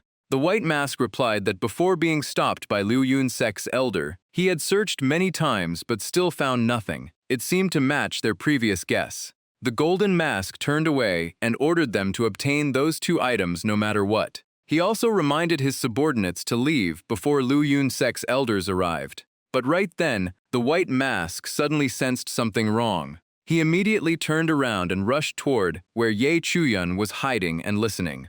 Before Ye Chuyun could escape, he was grabbed and questioned about what he was doing. Luckily, the enemy did not recognize him. Ye Chuyun quickly made up a story, saying Lu Yun-sek's people outside were about to break the formation, and he was delivering the news. The white mask believed him without doubt, and handed him a map of the city lord's residence, telling him to follow the marked locations. After opening the map, Ye Chuyun became even more confused. The marked points were scattered everywhere, looking nothing like an attack plan, and more like a search operation. Seeing him standing there, the white mask shouted at him to hurry up. Ye Chuyun quickly played along and escaped. The scene moved to the area outside the city lord's residence, where a brutal battle had just taken place. Chen family members were still desperately defending, declaring they would never let Chigui's sect enter. But right after saying that, they were killed by the ghost warriors. One ghost mask warrior licked his blade with a twisted expression, clearly not someone kind. He mocked that these people thought they could block their path, then raised his sword to strike. But at that moment, another ghost mask warrior suddenly rushed over and cut him in half before the shocked eyes of Chen family's young miss. Everyone around was stunned, unable to understand why he killed his own ally. Then the ghost mask warrior removed his mask, revealing that it was Ye Chuyun. He smiled and asked everyone if they could see clearly now who was truly on whose side. The group was shocked and excited when they realized a Liu Yun sect disciple had appeared. But seeing his nascent source realm cultivation, they still felt doubtful. Seeing their expressions, Ye Chuyun smiled confidently, thinking this time he would open their eyes. The moment he finished thinking, he charged forward. With only a few simple moves, he defeated all the remaining ghost mask warriors. After clearing the battlefield, he turned and asked if the other two still had any doubts. Both immediately shook their heads. Chen's family's young miss looked at him completely differently and admitted she misunderstood him, apologizing for what happened before. Ye Chuyun waved it off, saying he did not care about such childish matters, then immediately asked about Duan Heng's whereabouts. But Miss Chen could only shake her head helplessly. She said when Chigui's sect attacked, Duan Heng led people into battle and then disappeared without any news. Hearing this, Ye Chuyun felt something was wrong. Someone as strong as Duan Heng disappearing with an entire team made no sense and clearly felt suspicious. After that, Miss Chen brought him to meet the family head. Inside, everything was chaotic. The guests were arguing fiercely, with some complaining about heavy losses and others refusing to risk their lives. Chen Nanfeng could only calm them down, saying Chen family would fight Chigui sect with everything they had. Hearing those old men plan to retreat during the crisis, Miss Chen became furious. They enjoyed countless benefits from Chen family before, but now they wanted to run away instantly. Just as the situation became tense, Ye Chuyun stepped forward, placed the map in front of everyone, and said he might already have a way to solve the current crisis. Time continued passing, and inside Chen family's ancestral courtyard, the argument lasted until deep into the night. Looking back at what happened, Ye Chuyun was basically like a war god, wiping out Chigui sect members alone. His battle record was impressive enough to make anyone stunned. Moreover, the Chigui members in other areas had also been drawn toward him, making him their main focus. Ye Chuyun took out Chigui sect's operation map and explained that Xiao Shishong was targeted, while a spy had appeared inside the sect. Clearly, the enemy had prepared everything in advance. Their true goal was probably something extremely important belonging to Chen family, but they still had not found its exact location. Hearing this, Chen family's head seemed to realize something.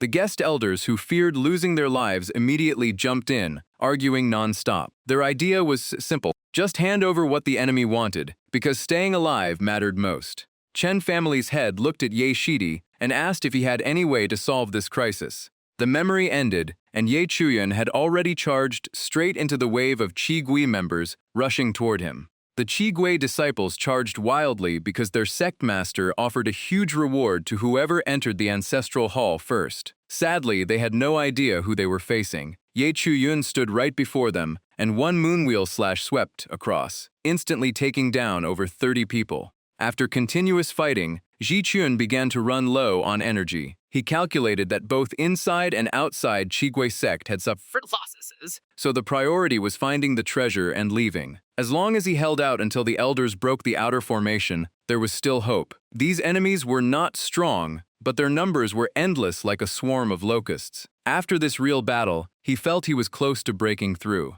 Above the sky, 2 Chigwe members were secretly watching. One looked down and said this kid was quite interesting. The ancestral hall had already been searched, yet they still found nothing. Could there be another hidden passage? The other one said Chen family protecting this place so desperately was definitely not without reason. Moreover, a Luyun's sect elder had already broken the seal at Wuyang Mountain and would arrive within an hour, so they had to act now.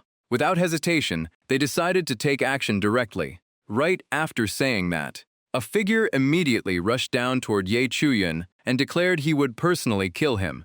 The Chigwe warrior was incredibly fast, leaving Ye Chuyan no time to react. His shoulder took the full hit. The twisted man licked the blood on his hand and laughed viciously. A small nascent source realm cultivator dared to act this arrogant. Did he really think he was invincible? But what he did not know was that Ye Chuyan had already sensed someone hiding above and watching. Ye Chuyan raised his sword, lightning wrapped around the blade, creating a terrifying sight. He said this was his first time using this technique, so he would use the enemy as a test subject. The Chigwe warrior suddenly felt something was wrong as Ye Chuyan's aura exploded to an unbelievable level. The sword strike came down, but the enemy easily dodged it and laughed in contempt. The power was strong, but the speed was too slow and not enough to challenge him. He even pointed out that the technique had a huge weakness. After saying that, he immediately threw a counterattack punch. The attack was so powerful that Ye Chuyan was blasted far away. Even after being sent flying, Ye Chuyan smiled as if everything was within his plan. Right after that, he activated Qingyuan's sword technique. Light covered his body, and thousands of sword energies erupted at once. The Chigwe warrior's expression changed, feeling a chill run down his spine. He finally understood that Ye Chuyan never planned to win with Great River sword technique. His real goal was only to lure him closer. But by the time he understood, it was already too late. Ye Chuyan pointed his sword forward, and countless sword energies instantly surrounded the enemy, leaving him nowhere to escape. The attack created terrifying destruction the moment it landed, making the surrounding space tremble violently. The Chen family cultivators were overjoyed when they saw this, thinking victory was finally near. But their happiness did not last long before they received a harsh reality check. The enemy was still alive. The Chigwe warrior survived because his ally saved him in time. Holding his wound, he coldly admitted he had underestimated Ye Chuyan, then ordered the other one to attack immediately. He warned that if the other one was slow again, he would personally kill his own teammate. The moment he finished speaking, a sword energy tore through the sky, and 2 Chen family cultivators were instantly killed before they could celebrate. Seeing this, Ye Chuyan became extremely alert. The enemy's speed was terrifying, and he could only rely on Void Ghost technique to barely dodge. Qingyuan's sword technique consumed too much energy, and his body was already near its limit. The situation became too dangerous, so Ye Chuyan chose the main character's most familiar option. If he could not win, escape first and think later. The 2 Chigwe warriors chased him relentlessly. While running, Ye Chuyan thought about the life-saving item Hongshu left behind, but wondered if he really had to use it now. Just as he was desperately searching for a way out, a voice came from afar. Chen's young miss was signaling him to run toward her. But when he turned around, he saw the Chigwe warrior behind him preparing a deadly attack. Without time to think, Ye Chuyan rushed down and blocked in front of Chen's young miss. The classic hero saving the beauty scene happened at the perfect moment, and her heart clearly started to waver. Luckily, Ye Chuyan was still alive, because a shield suddenly appeared and blocked the full attack. Ye Chuyan stared at the scene in confusion, wondering where this thing came from. Chen's young miss explained that this was Chen family's ancestral residence, a barrier left behind by their ancestor, and it could probably hold the enemy back for a while longer. But after saying that, her eyes darkened, some escaped, some died, and Chen family now had almost no one left. Seeing this, Ye Chuyan gently asked where her father was. Inside the ancestral residence, Chen family's head felt relieved when he saw Ye Chuyan return. He then told Xiao Ru to stand guard outside, because he had something private to discuss with Ye Shidi. Seeing his serious expression, Ye Chuyan immediately asked what happened. Unexpectedly, the next second, Chen family's head knelt down. He desperately begged Ye Chuyan to save his daughter. Ye Chuyan quickly tried to stop him, but the family head knew Chen family had no way back anymore. Ye Chuyan still tried to persuade him, saying Lu Yut's sect's elders were on the way and there was still hope. But the family head shook his head, saying the ancestral barrier could only last 1 more hour. The only thing he wanted before death was for Ye Chuyan to bring Xiaoru to Qinghe Peak. Ye Chuyan looked at his own condition and honestly said even staying alive was difficult, let alone taking someone away. Hearing this, the family head took out a family treasure called Lily Jade. He said this item once helped Chen family rise, but it was also what eventually dragged the family into ruin. He continued that Ye Shidi was someone trustworthy, so he felt safe giving it to him. Then he would use a secret technique to send them out of Chen family fortress. Looking at the green jade in front of him, Ye Chuyan wondered if this was the treasure Qi Gui sect had been searching for. Ye Chuyan no longer refused. He stored the treasure away and promised that as long as he survived, he would never let Chen's young miss suffer any injustice. But right then, the door was suddenly kicked open, and a group of old men afraid of death rushed inside. Chen's young miss angrily said they would have died long ago without her father's protection. The leader coldly shouted back that nobody cared about those things when they could not even save themselves. He forced the family head to hand over what Qigui sect wanted, or everyone would die together. The family head calmly replied that he needed some time to prepare, then asked Ye Chuyan to take Xiaoru to the next room and wait. While leaving with Chenro, Ye Chuyan accidentally looked inside, and at that moment, an information panel appeared before his eyes. Chen Nanfeng, Void Realm 7th Stage. Future fate. Tortured to death by Duan Heng after activating the family formation to protect his daughter. Recent action. Preparing to activate the formation.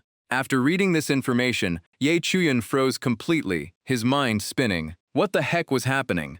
Outside, Chen family's head coldly declared that Qigui sect could come if they wanted. Right after saying that, he crushed the command token. Loud laughter echoed, making the cowardly elders turn pale with fear, unable to understand what he was planning. Right after that, the defensive barrier was destroyed from inside. The Qigui members were stunned by the scene and immediately rushed in to check. On Ye Chuyan and Chen Ro's side, the two were already surrounded by a formation. Chen Ro panicked and shouted, asking what her father was doing, repeatedly telling him to let her go.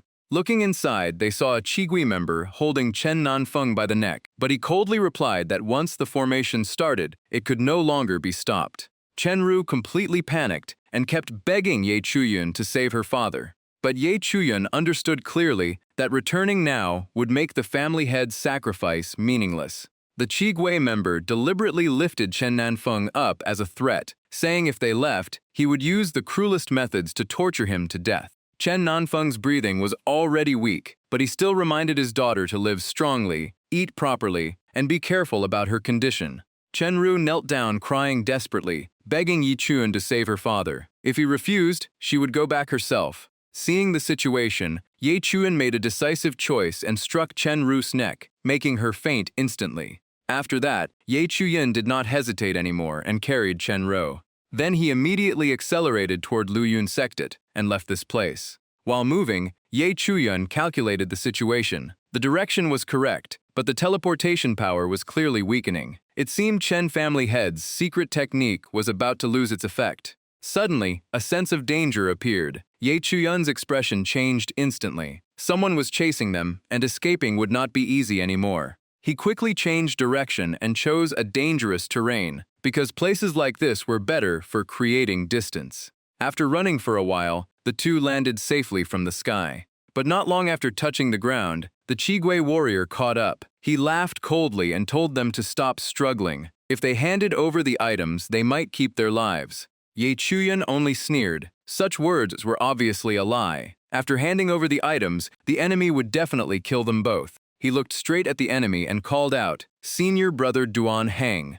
Exposed instantly, Duan Heng stopped hiding. He removed his mask and smiled strangely. He admitted Ye Chuyan was not completely hopelessly stupid, then asked him to hand over Chen family's treasure out of their past relationship, and also the item from the Wuyang Mountain Cave. It turned out the treasure from Wuyang Mountain was also part of his target. Ye Chuyan finally understood. Everything before was just a plan to get close to him. but he still asked how Duan Heng knew the item was in his hands.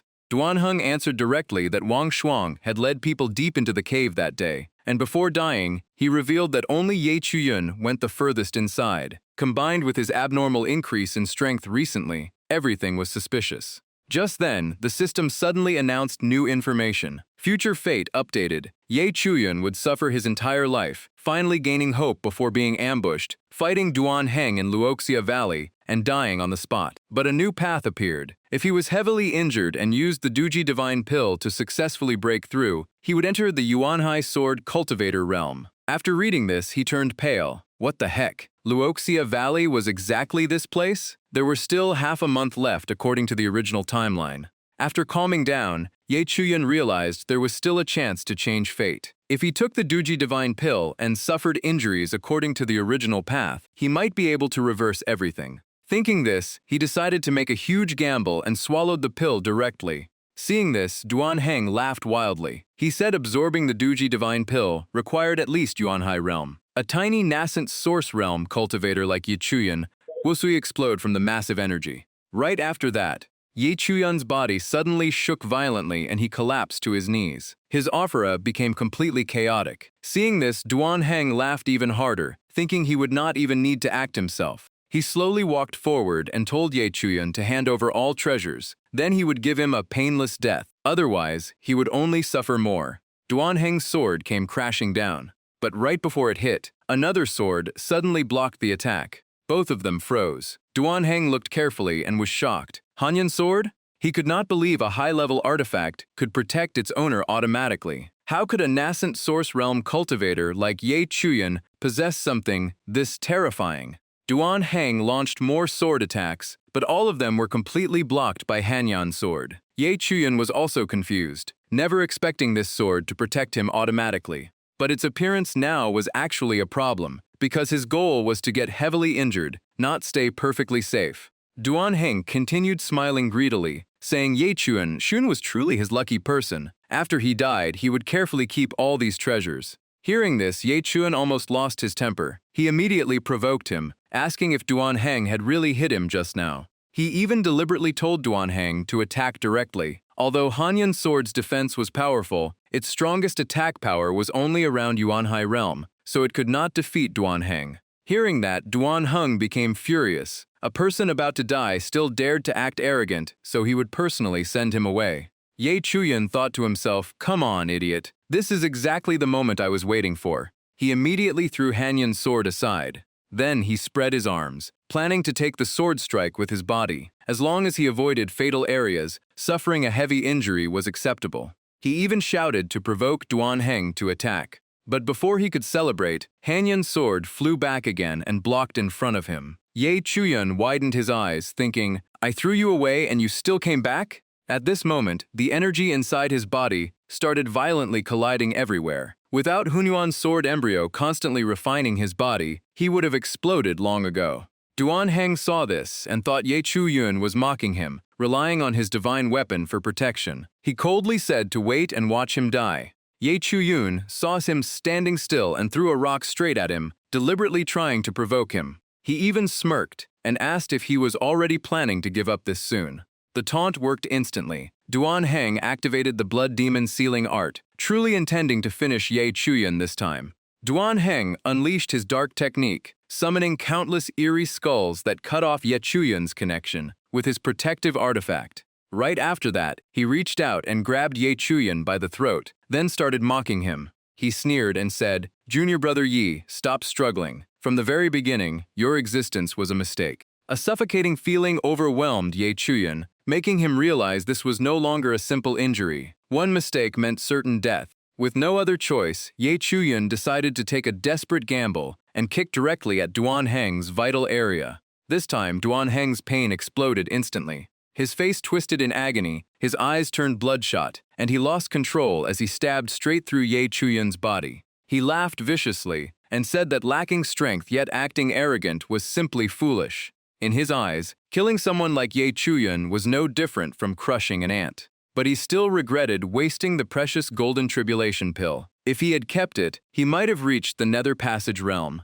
He looked around and frowned. There was nothing he wanted on this guy. Could it be with that girl instead? He turned toward Chenru with a sinister smile and said he knew she was awake. Seeing her trembling body, she must be terrified. He coldly told her to go reunite with Ye Chuyan below.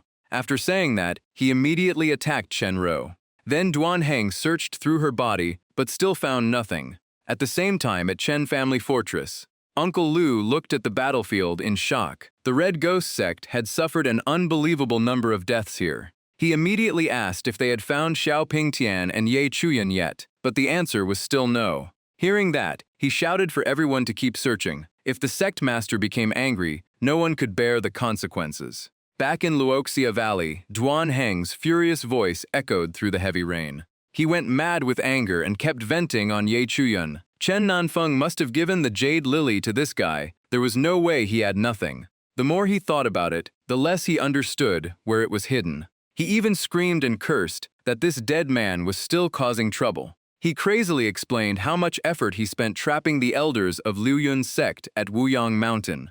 Even Xiao Pingtian had been controlled exactly according to his original plan.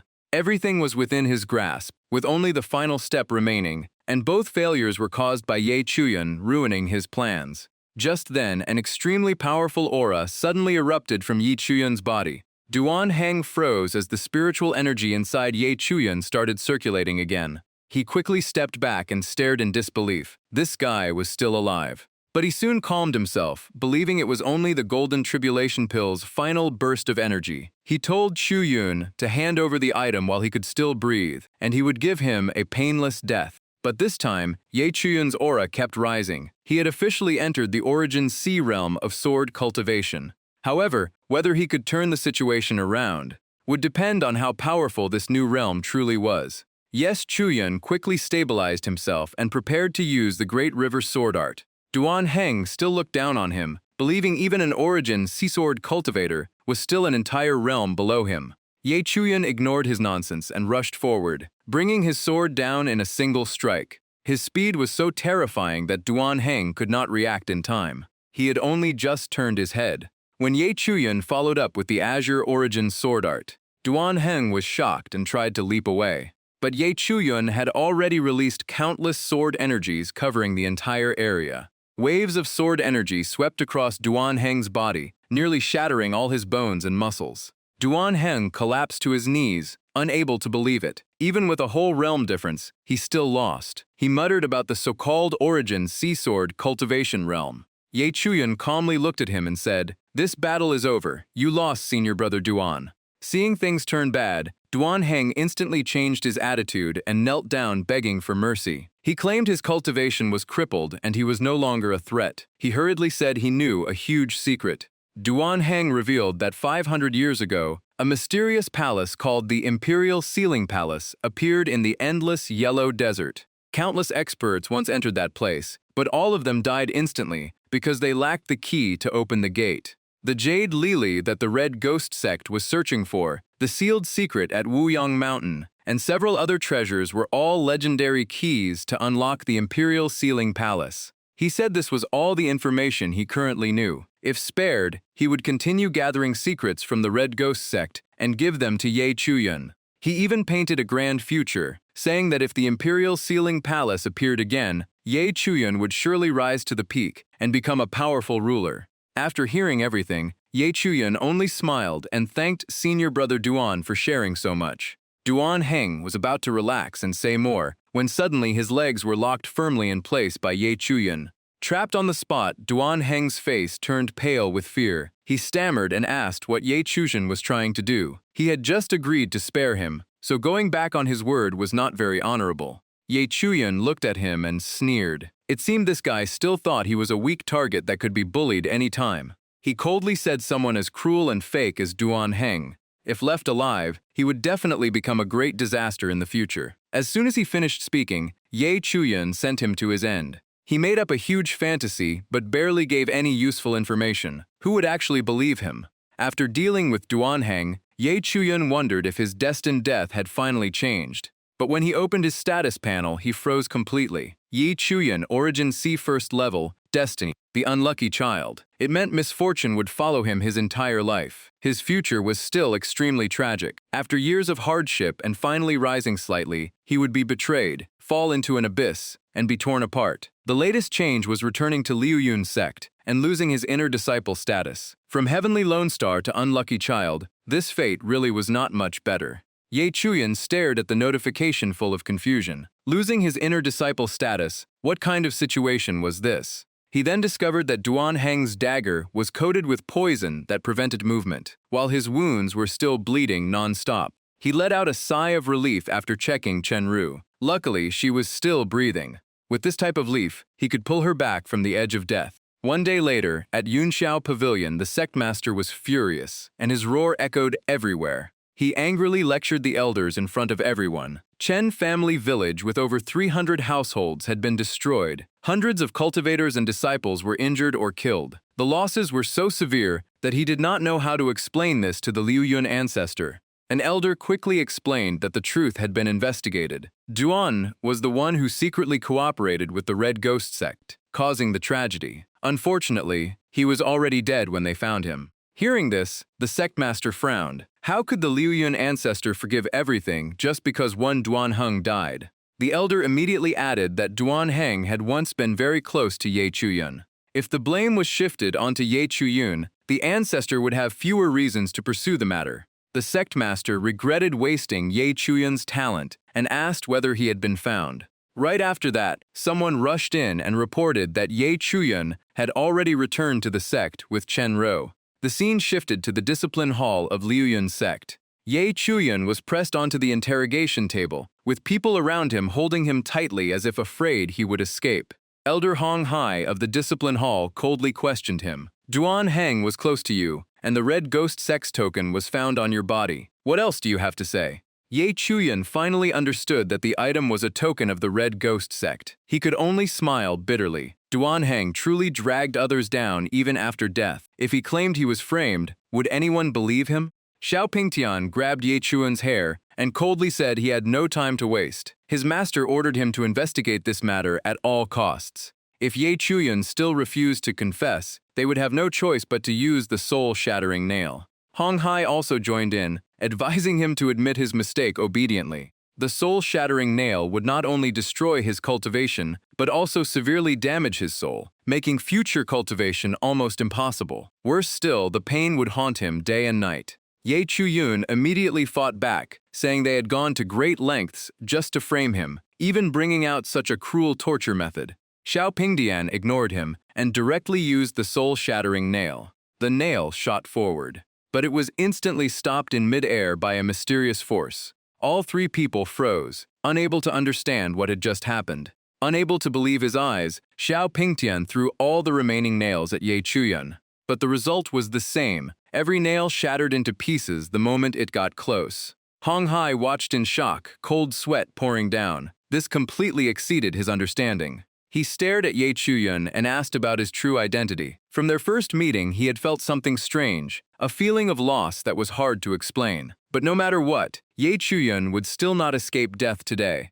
Just as Xiao Pingtian was about to make things worse, Hong Hai quickly stopped him and whispered, "Do not ruin the sectmaster's plan." When the atmosphere became extremely tense, a voice suddenly rang out. The three immediately turned around to see who dared to interfere. The person who appeared was Qin Shiran, but her aura was completely different from before. She stepped in and said, "Just because of a jade token without clear evidence, you want to take someone's life? Is that not too unreasonable?" The elder was slightly stunned when he saw her, and reminded Xiao Pingtian not to forget the sectmaster's order. But Xiao Pingtian did not care and replied, "Get out of the way. Do I need you to teach me what to do?" His expression turned serious as he asked back, "Is this your personal decision, or is it the will of the Liu Yun ancestor?" Hearing that, Qin Shiran's expression changed as well. "Xiao Pingtian, watch your words. I am now the direct disciple of the ancestor. According to seniority, my status is equal to your master's." Xiao Pingtian sneered and said, "Since that is the case, may I ask how Junior Marshal Ant plans to handle this matter?"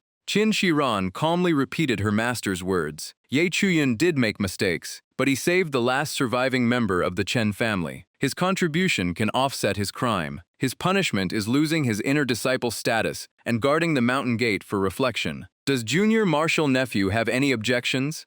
After hearing the name of Elder Liu Yun, Xiao Pingtian stopped pushing further. If that is his decision, then my master should not object. After saying that, he prepared to leave. I will report back first. Farewell.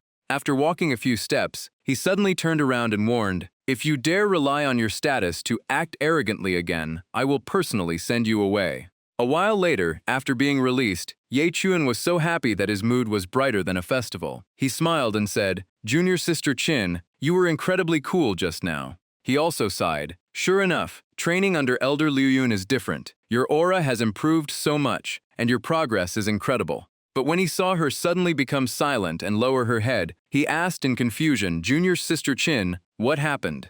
The next second, she looked like she was about to cry. "Senior Brother Yi, as long as you are safe, that is enough. I was only pretending to be strong earlier. I was actually terrified that Xiao Pingtian would kill me." After checking her status panel, Ye Chuyan was stunned. In less than a month, Qin Shiren had jumped from the body-tempering 3rd level to the origin-gathering 8th level. As expected of a future empress, this speed was unbelievable. However, because she stood up for Ye Chuyan, Elder Liu Yun punished her with 3 days of confinement. "Junior Sister Qin, you did very well this time. Without you, they definitely would not have let me off so easily." Qin Shiran reminded him that Chen family fortress suffered enormous losses this time. The sect master feared being questioned by the elders and masters, so he pretended to know nothing to escape responsibility. Since this attempt failed, there might be another one in the future. She told him to be careful. Ye Chuyun smiled confidently. "Junior sister, do not worry. I know how to protect myself." But deep inside, he understood that this place was full of wolves and tigers. Liu Yun's sect was truly not somewhere he could stay for long.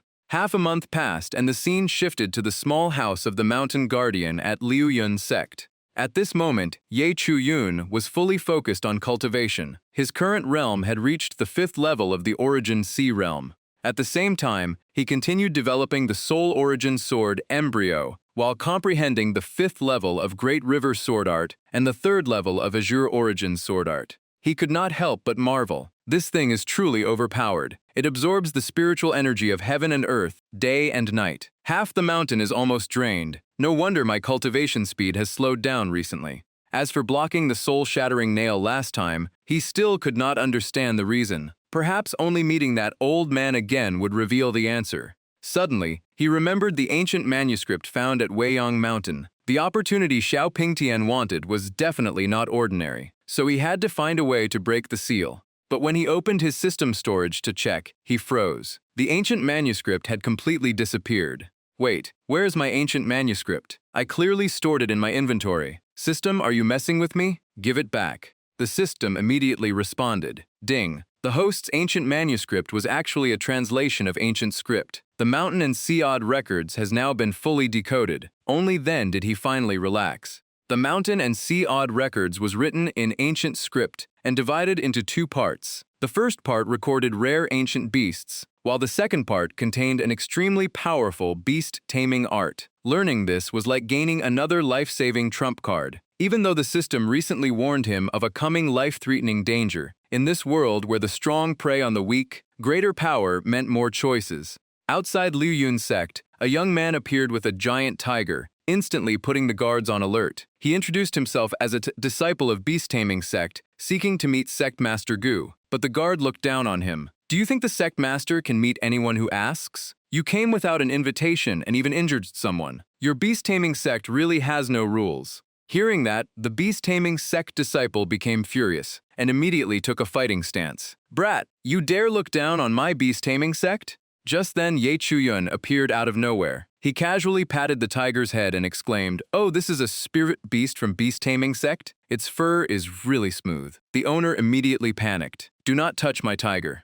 The more he thought about it, the angrier he became. "Someone like you actually thinks you are qualified to touch my spirit beast?" Ye Chuyun casually checked his information. This person was Li Haoze, at the 8th level of the Origin Sea realm. His talent was Beast Companion, giving him an extremely high affinity with spirit beasts. His destiny was arrogant and overbearing, with a proud personality. But what caught Ye Chuyun's attention more was his future opportunity, discovering a hidden path behind Dayun Peak, leading to an ancient cave dwelling. A purple-tier opportunity had delivered itself to his door, but before he could celebrate, House's attack had already arrived. Ye Chuyan smiled. Origin C8th level, perfect for testing my strength. He raised one hand and directly blocked the incoming attack. The backlash instantly shook House's arm until it went numb.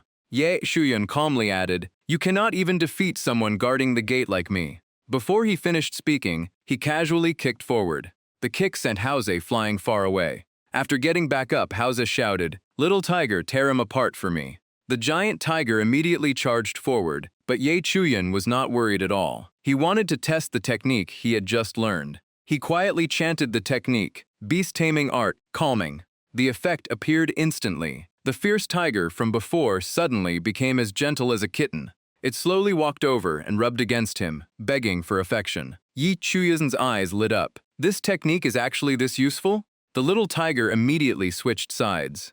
House angrily called it back, but the tiger completely ignored him. Ye Chuyan smiled. "You truly have talent as a beast tamer. Unfortunately, you met me. You can only barely control it, but I." He continued using the technique, beast taming art, attack. The tiger instantly entered battle mode. House's face turned pale. No way has little tiger really been tamed? Just as both sides were about to clash, an old man suddenly appeared and stopped them. The old man calmly mediated. "Young friend, my disciple was rude. I hope you can spare his spirit beast out of respect." This person was Elder Lahong of Beast Taming Sect. Seeing his polite attitude, Ye Chuyan smiled and replied, "So you are Elder Lahong of Beast Taming Sect. This is just a matter between juniors. No need to trouble yourself. However, since you have come to Luyun Sect, you should follow our rules. The sect has a special area for spirit beasts. I hope you can understand the difficulties of our lower-level disciples." House immediately protested. A noble spirit beast like Little Tiger cannot stay in such a place, but Lahong stopped him. "Then I will trouble you, young friend." Ye Chuyan waved his hand and smiled. "No problem." Before leaving, House turned back and glared at him with killing intent. But Ye Chuyan did not care. "Do you think I am afraid of you? The opportunity is what matters." 2 hours later, he appeared at Dayun Peak, muttering while walking, "Where exactly is this place?" He followed the path leading to the ancient cave dwelling for a long time, but still found nothing unusual. Suddenly, he stopped. Found it. The spiritual energy from the stream ahead was so dense that pressure spread everywhere. He was shocked. "I never expected Liyun Sect to hide a place like this. That Li Hauze really got lucky to stumble upon it." His eyes quickly stopped on something in the middle of the medicinal field. It was a jade pendant, and it was constantly absorbing the surrounding medicinal energy. Without hesitation, Ye Chuyan immediately took it. After observing it, he realized almost all the medicinal power here had been drained by the jade pendant. He would have to study how to release it later. He casually put it away. "Forget it for now. The more life-saving items I have, the better." At that moment, the system sounded. Ding! The host's recent fate has changed. 3 days later, the Zhao Yulong brothers will lead a great demon beast to kill you. Hearing this, Ye Chuyan narrowed his eyes. "Oh, those two still refuse to give up?" The corner of his mouth curled up. Since they are coming, this time they do not need to go back. 3 days later, 2 figures secretly appeared outside Ye Chuyan's small house, quietly watching. On a nearby tree, Xiao Pingtian observed in silence. "Looks like there will be a good show soon." Inside the house, Ye Chuyan was sleeping peacefully while snakes crawled all around him. One person outside whispered, "Relax. This snake is a demon beast at the Origin Sea Realm. We spent a fortune to buy it. They say one bite from it will make someone explode and die instantly." The 2 men laughed sinisterly. This time, that guy is definitely finished. After saying that, the snake immediately rushed forward and bit Ye Chuyan. But after several seconds, there was still no scream. The 2 men became confused. "Huh? Why is there no reaction? Did he die so quickly that he could not even react? Ye Chuyan made our brothers suffer so much. Dying in his sleep is already too easy for him." Just as they thought their plan had succeeded, a familiar voice suddenly came from behind. When they turned around, they nearly froze. Ye Chuyan's was standing there staring at them. "Oh, are you two looking for me?" Seeing him, the 2 men immediately changed expressions. "Ye Chuyan, you caused us to lose our inner disciple status. We have not forgotten this debt." Ye Chuyan sneered. "You want my life? Just relying on the 2 of you?" One of them gritted his teeth. "Ye Chuyan, your karma has arrived. We are not the only ones who want you dead. Everything happening tonight is because you brought it upon yourself. The thin man immediately took out a horn to control the spirit beast. Go, make it bite him to death. While dodging the snake's attack, Yi Chuyan silently thought, this is a 7-colored mad python, a demon beast that only disciples of beast-taming sect can control. Looks like Li Haoze is most likely behind this. But the two men had no idea who they were facing and kept provoking him. Ye Chuyan, were you not so arrogant before? Being number one among inner disciples almost made your eyes look toward the sky. One of them laughed viciously. Now you are just a gatekeeper. Even if you die, nobody will care. Kneel down and admit your mistake. Maybe we will let you die faster. Ye Chuyan calmly stood there. Since you want to play like this, I will return your own method back to you. Hearing that, the two men thought he was only bluffing. You are about to die and still pretending. Hurry, make the 7-colored mad python bite him. Go, 7-colored mad python. But the two suddenly felt something was wrong. Because the snake did not attack Ye Chuyan. Instead, it turned around and bit its own master. Ye Chuyan crossed his arms and smiled. You do not value my life at all. Then what about your own lives? At that moment, the person hiding from the beginning finally appeared. Xiao Pingtian stepped forward coldly. Ye Chuyan, you are truly bold. You dared to openly kill fellow disciples inside the sect. I witnessed everything. What do you have to say? Ye Chuyan smiled meaningfully. Oh, senior brother Xiao appearing here is quite unexpected.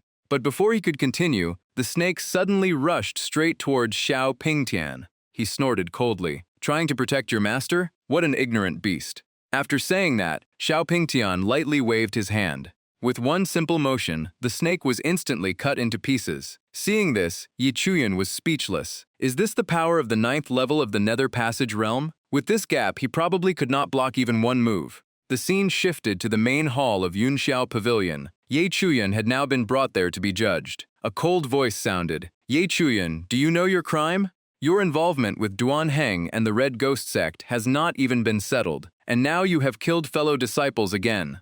An elder spoke. With a crime like this, even the Liu Yun ancestor may not be able to protect you. Another person added, we are just dealing with a disciple. Why mention the ancestor? Someone coldly asked, do you have anything else to say? The elders immediately agreed. The evidence is obvious. Just execute him. Keeping this traitor alive will only cause trouble. But contrary to everyone's expectations, Ye Chuyan remained extremely calm. The disciples has something to report. Senior brother Xiao failed to assassinate me, so he turned around and framed me instead. The entire hall was shaken. The elders widened their eyes, while Xiao Pingtian's veins bulged with anger. He was so furious that he shouted, are you crazy? What nonsense are you talking about? Drag him to the law hall and execute him. But someone stopped him. Senior Xiao, why are you rushing? If he is lying, we can kill him later. The sect master has not spoken yet. The entire hall instantly fell silent. The main character slowly asked, I want to know why Senior Xiao appeared at the mountain gate area in the middle of the night.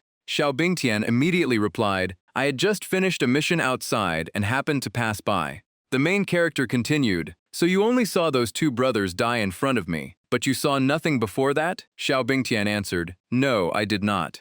After hearing that, the main character smiled lightly and took something out. Strange, why does Xiao Bingtian's figure appear inside the crystal reflection stone? Surprised? This time, Xiao Bingtian froze. What, the crystal reflection stone?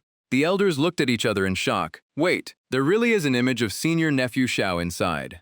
It turned out everything had been recorded from start to finish, including Xiao Bingtian hiding and watching, as well as his calm expression like he was enjoying a show. The main character smiled and asked, Senior Xiao, do you have anything else to explain? It is hard not to suspect you were behind this. He added, besides, those two clearly died by their own spirit beasts. I never even touched them. The atmosphere in the hall completely changed. The elders looked at each other awkwardly. What is going on here? The sect master coughed a few times and quickly found an excuse. Yesterday, Xiao Bingtian was assigned by me to eliminate evil outside the sect. Passing by the mountain gate was not unusual. The sect master concluded, if those two threw themselves into death, there is no need to investigate further. Everyone can leave. You should also return and rest. The elders quickly slipped away, each trying to change the topic. One even asked, Junior Sister Shangguan, is the ancestor still in seclusion recently? If he comes out, please send my greetings. But the main character refused to let it go. He immediately spoke. Wait, elders, you are leaving too quickly. He stared directly at Xiao Bingtian. Watching fellow disciples get killed without helping, does that not count as harming fellow disciples? Hearing this, Xiao Bingtian was furious and could only point at him. The sect master glanced over with overwhelming pressure. Xiao Bingtian could only lower his head. This disciple knows his mistake. I thought they were only fighting normally and did not expect this. Since you know your mistake, go to Liju Cave at the back mountain and reflect for 1 month. Without my order, you cannot leave. Xiao Bingtian could only answer, yes, master. The main character sneered inwardly. It looked like a punishment, but in reality it sent Xiao Bingtian to receive the inheritance in the back mountain. Unfortunately, all his preparation was wasted, because the treasures inside had already been taken by him. Later, the main character sat alone drinking wine to relax.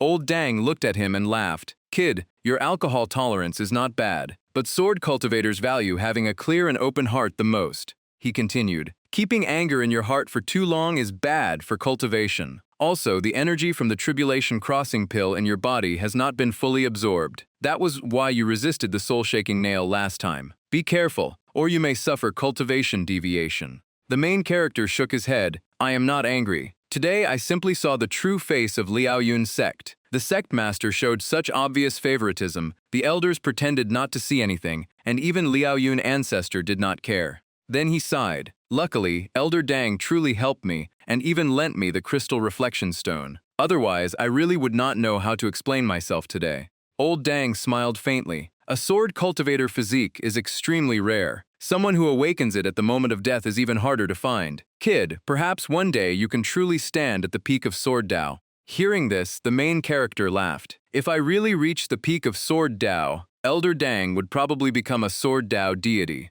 Old Dang laughed proudly. Haha, so you actually know how to flatter people too? The main character remained serious. I am telling the truth. Suddenly, Old Dang changed his tone. Right, I will be leaving for a while soon. Hearing this, he immediately checked Old Dang's information. Dang Bangzu, 8th level of Myriad Law's realm, Black Fate and not much time left, known as the Wine Sword Immortal, with incredible sword control ability. His future end was going to the northern wasteland, being attacked by demonic cultivators, entering the wrong path inside a cave mansion, and finally dying from severe injuries. Damn, this old man actually has such terrible luck. He immediately became serious. Old Dang, if you are traveling far, let me read your fortune. Old Dang widened his eyes. Kid, what trick are you trying now? But the main character continued. You must be careful when going north this time. My ancestors knew fortune reading, and I just calculated a divination. If you enter a cave mansion and find a forked path, never take the right path.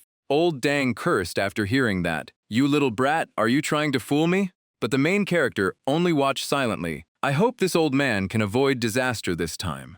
The scene then shifted to Yunxiao Pavilion. The sect master looked at Xiao Bingtian and asked, Did I not tell you to go there? Xiao Bingtian gritted his teeth. Master, the opportunity there was taken by someone else. Hearing this, the sect master changed expression. What? He immediately found it strange. The back mountain area was forbidden to outsiders and had guards watching it. Even if someone entered, the trials inside were not something ordinary people could survive. Xiao Bingtian thought for a moment and said, I feel this must be related to Ye Chuyan. For some reason, I feel uncomfortable every time I see him. Also, his cultivation speed is too abnormal. No normal method could reach that level.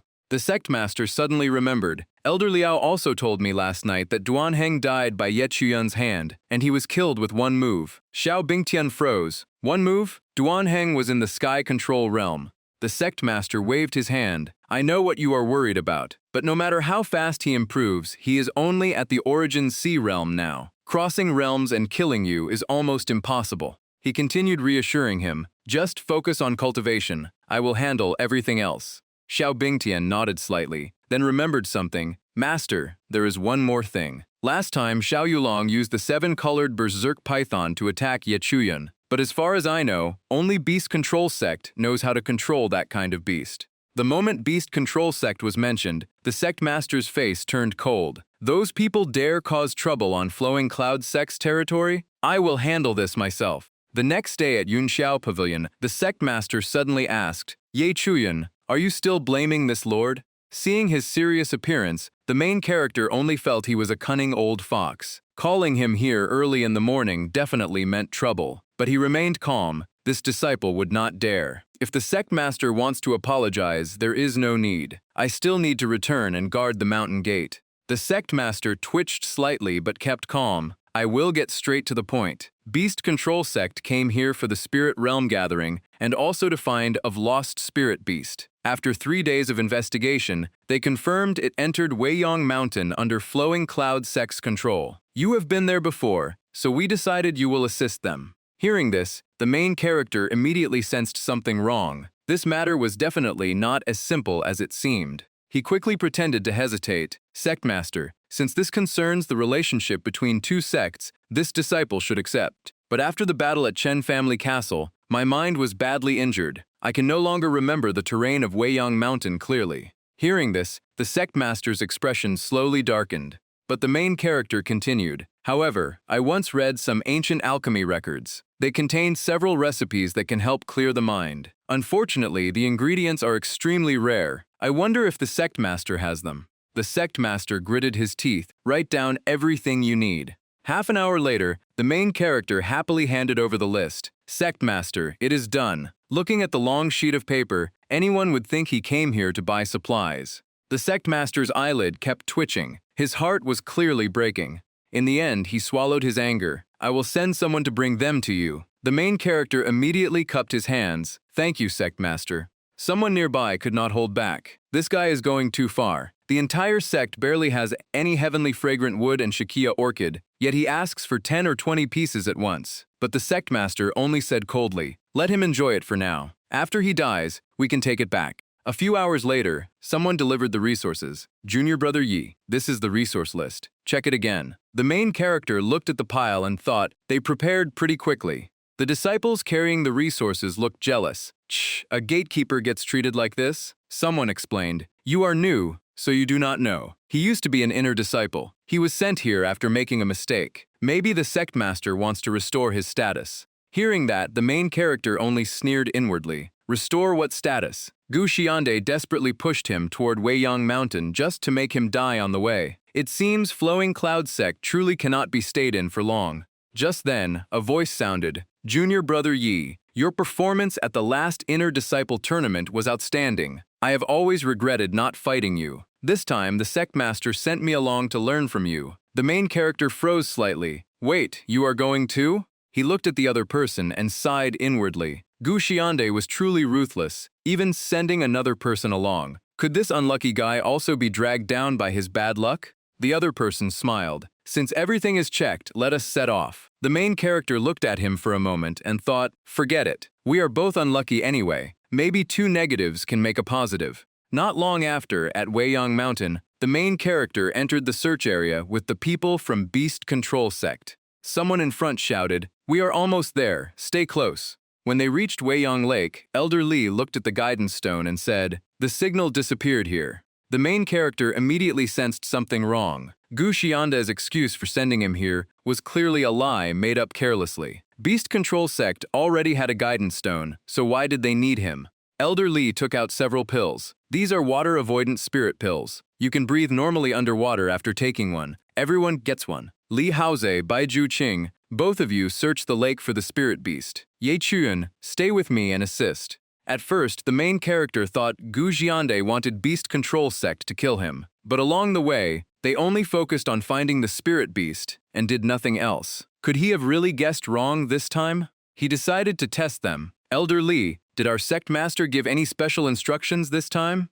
The elder was surprised. How did you know? Hearing that, the main character almost froze. Do not tell me he asked you to deal with me. Elder Li laughed loudly. Kid, you think too much. I know you entered under Liaoyun ancestors' guidance. Before leaving, Gu Xiande repeatedly told us to protect you carefully. How could he want you dead? The elder continued, saying Gu Xiande promised that if they protected this kid well, they would receive a share of resources from the Spirit Realm Gathering. Looking at Ye Chuyun's strength, he was clearly not weak. Gu Xiande was even worried about him getting injured, showing how much he valued him. But the main character felt something was wrong. After opening the information panel, he understood everything. Li Hong, 4th level of Myriad Law's realm, fate titles, Beast Tamer, Beast Controller, 4 calamities. His future ending was tragic. Flowing Cloud Sect would use the death of a disciple as an excuse to force Beast Control Sect to pay a huge amount of spirit stones. Because he opposed this unreasonable demand, he would be eliminated. His recent fate also clearly showed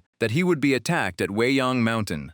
Soon after, the two people underwater surfaced with panic. Elder, something terrible happened. The spirit beast is dead. Everyone was shocked because the crimson mane flame lion was at peak sky control realm. Even underwater, it could still maintain mid-sky control realm strength. Its corpse looked like it had been torn apart alive, making them suspect a stronger beast was hiding below. At this moment, the main character checked both their information panels and found their recent fate was the same, being attacked at Weiyang Mountain. At this point, everything became clear. This was Gu Jiande's real plan. Sometime later, the main character sat alone beside the lake, secretly preparing something. The moment he sensed movement, he spoke. "You arrived faster than I expected." Seeing only one person appear, he smiled. "Coming alone? That makes things easier. I knew you would never let me live peacefully." He looked at the person and guessed. "Let me try. Are you Elder Lu?"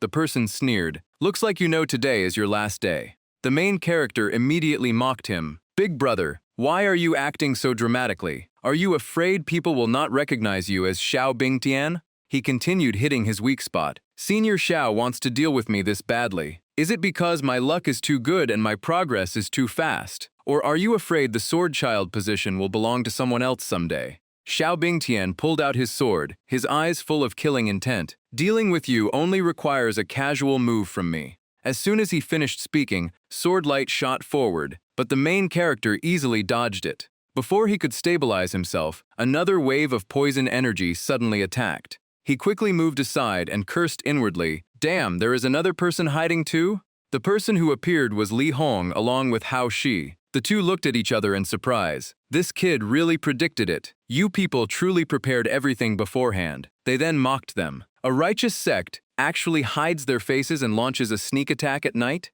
Going back several hours, the main character had secretly told them, "Elder Li, we have been set up. Flowing Cloud Sect's sectmaster plans to kill me and blame everything on Beast Control Sect." Li Hong was still doubtful at the time, but the main character only said, "Whether you believe it or not, tonight will reveal the answer. If no one comes, you can deal with me however you want." Seeing his confidence, Li Hong finally agreed to cooperate. As for Baiju Qing, if he was taken back to Flowing Cloud Sect, he would spend his entire life imprisoned. So he was sent away from Weiyang Mountain first, hoping that unlucky Guy could survive this disaster. At this point, the masked people stopped pretending and removed their coverings. Li Hong was immediately warned, "This is an internal matter of our sect. The only target is Yi Chuyun. Helping him brings you no benefit." Li Hong answered directly, "Saving him indeed gives me no benefit, but if he dies, Beast Control Sect will become your scapegoat. I cannot ignore that." He then turned to the other two, "Go underwater now. I will hold them back." After saying that, he summoned his life spirit beast, the Jade White Divine Keelan. The White Keelan appeared and illuminated the entire area, but the people opposite only sneered. A useless struggle. Elder Xiao immediately released his spiritual power and restrained the spirit beast. Li Hong's expression changed instantly, because with his spiritual power resonance, it should have been strong enough to fight even against the Myriad Law's realm. But right after that, he suddenly clutched his chest and fell to his knees, shocking everyone. The opponent smiled viciously. "This is top-grade bone-devouring powder. The more spiritual power you use, the faster it takes effect. We plan to activate it when you returned. If you had handed over the spirit vein during negotiations, things would not have reached this point." Hearing this, Li Hong immediately understood. It was the meal before leaving the mountain. He then laughed mockingly. "I never thought Flowing Cloud Sect would become this shameless." Meanwhile, the main character was being chased around by Xiao Bingtian.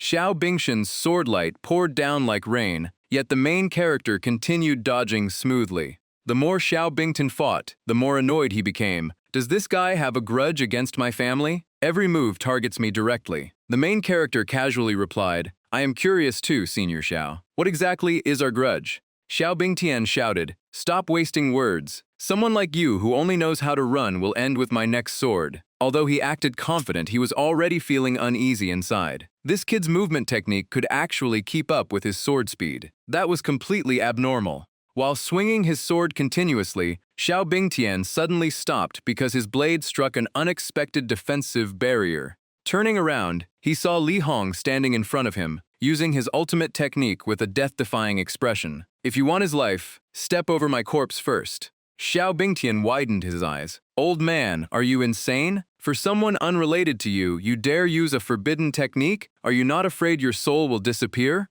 Li Hong coldly replied, I am not doing this for him. I am doing this for Beast Control Sect. As soon as he finished speaking, he summoned the Spirit Feather Chongming bird. The moment the spirit beast appeared, the opposing sides' expressions changed. This was the guardian divine beast of Beast Control Sect. Xiao Bingtian immediately ordered everyone to form a formation and fight. After all, this beast was too powerful and had not recognized a master, so Li Hong could not fully control it. The main character looked at the scene and said, Elder Li, I will remember this favor. Leave now. After saying that, he did not hesitate and rushed into the water like a submarine.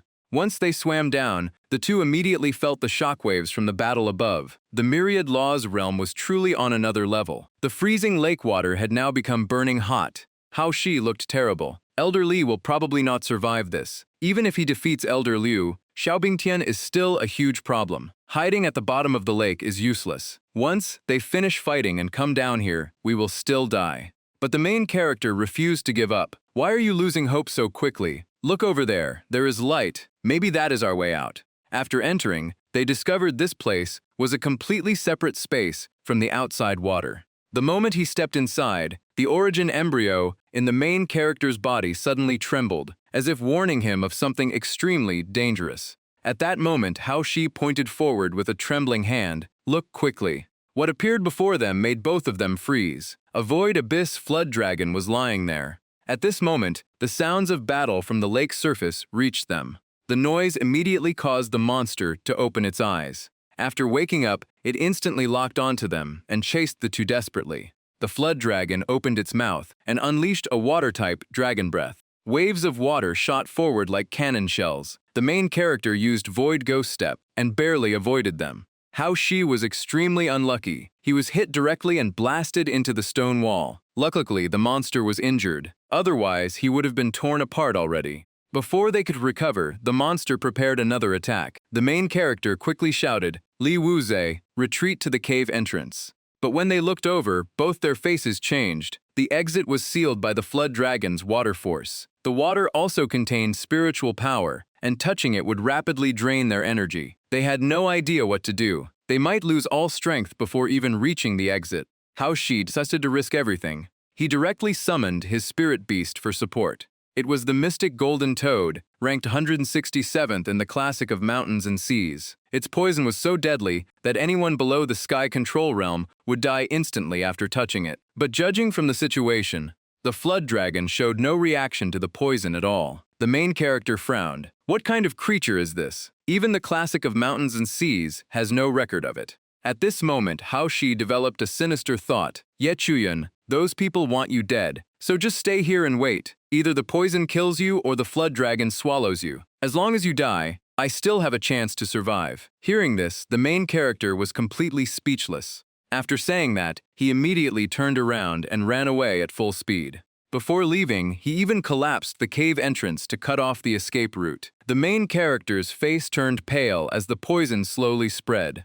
Just when the situation became most dangerous, the jade pendant he absorbed before suddenly lit up.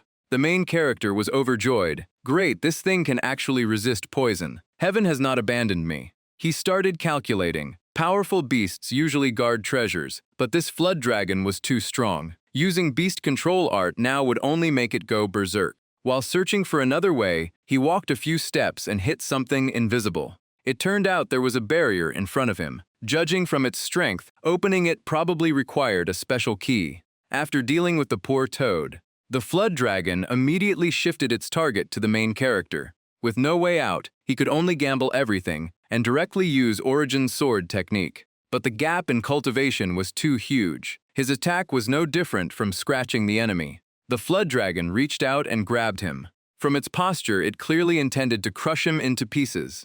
Just as the main character was about to lose consciousness, a strange power suddenly appeared. This feeling was extremely familiar, and it even blasted the flood dragon away. It turned out the origin embryo finally decided to appear. It directly shattered the surrounding rocks. Then a black shadow shot out at a speed invisible to the naked eye, striking the flood dragon and making it roar in pain. Just seconds ago, it was an unstoppable monster, but now it was being tossed around like a toy. The main character widened his eyes. What kind of monster did this origin embryo create? It can even target the flood dragon's weak points. Could the thing inside already have intelligence? Looking at its next move, he realized it was preparing a finishing blow. Damn, the flood dragon's terrifying scale armor was torn apart as easily as paper. The main character's eyes immediately lit up. The flood dragon core is an extremely rare treasure. Eating it could at least increase an entire major realm. Thinking of this, he smiled brightly. Then I will take it. But just as he was about to pick up the loot, a tiny figure rushed over and stole it. Looking closely, the culprit was only a little monkey. Seeing this, the main character comforted himself. Forget it. Facing a big brother this powerful, losing the core is understandable. He quickly changed his thoughts. Anyway, this thing is dead. The remaining materials on its body should still be worth a fortune. Back on the lake surface, Xiao Bingtian and Elder Liao were working together against Li Hong. Xiao Bingtian checked Li Hong's condition to confirm he was dead, while Elder Liao held his injuries and muttered, "This old man really fought like a madman. He risked everything for someone unrelated." Then he looked at the sky and said, "We must leave before dawn." Elder Lu still asked, "What about Ye Chuyan?"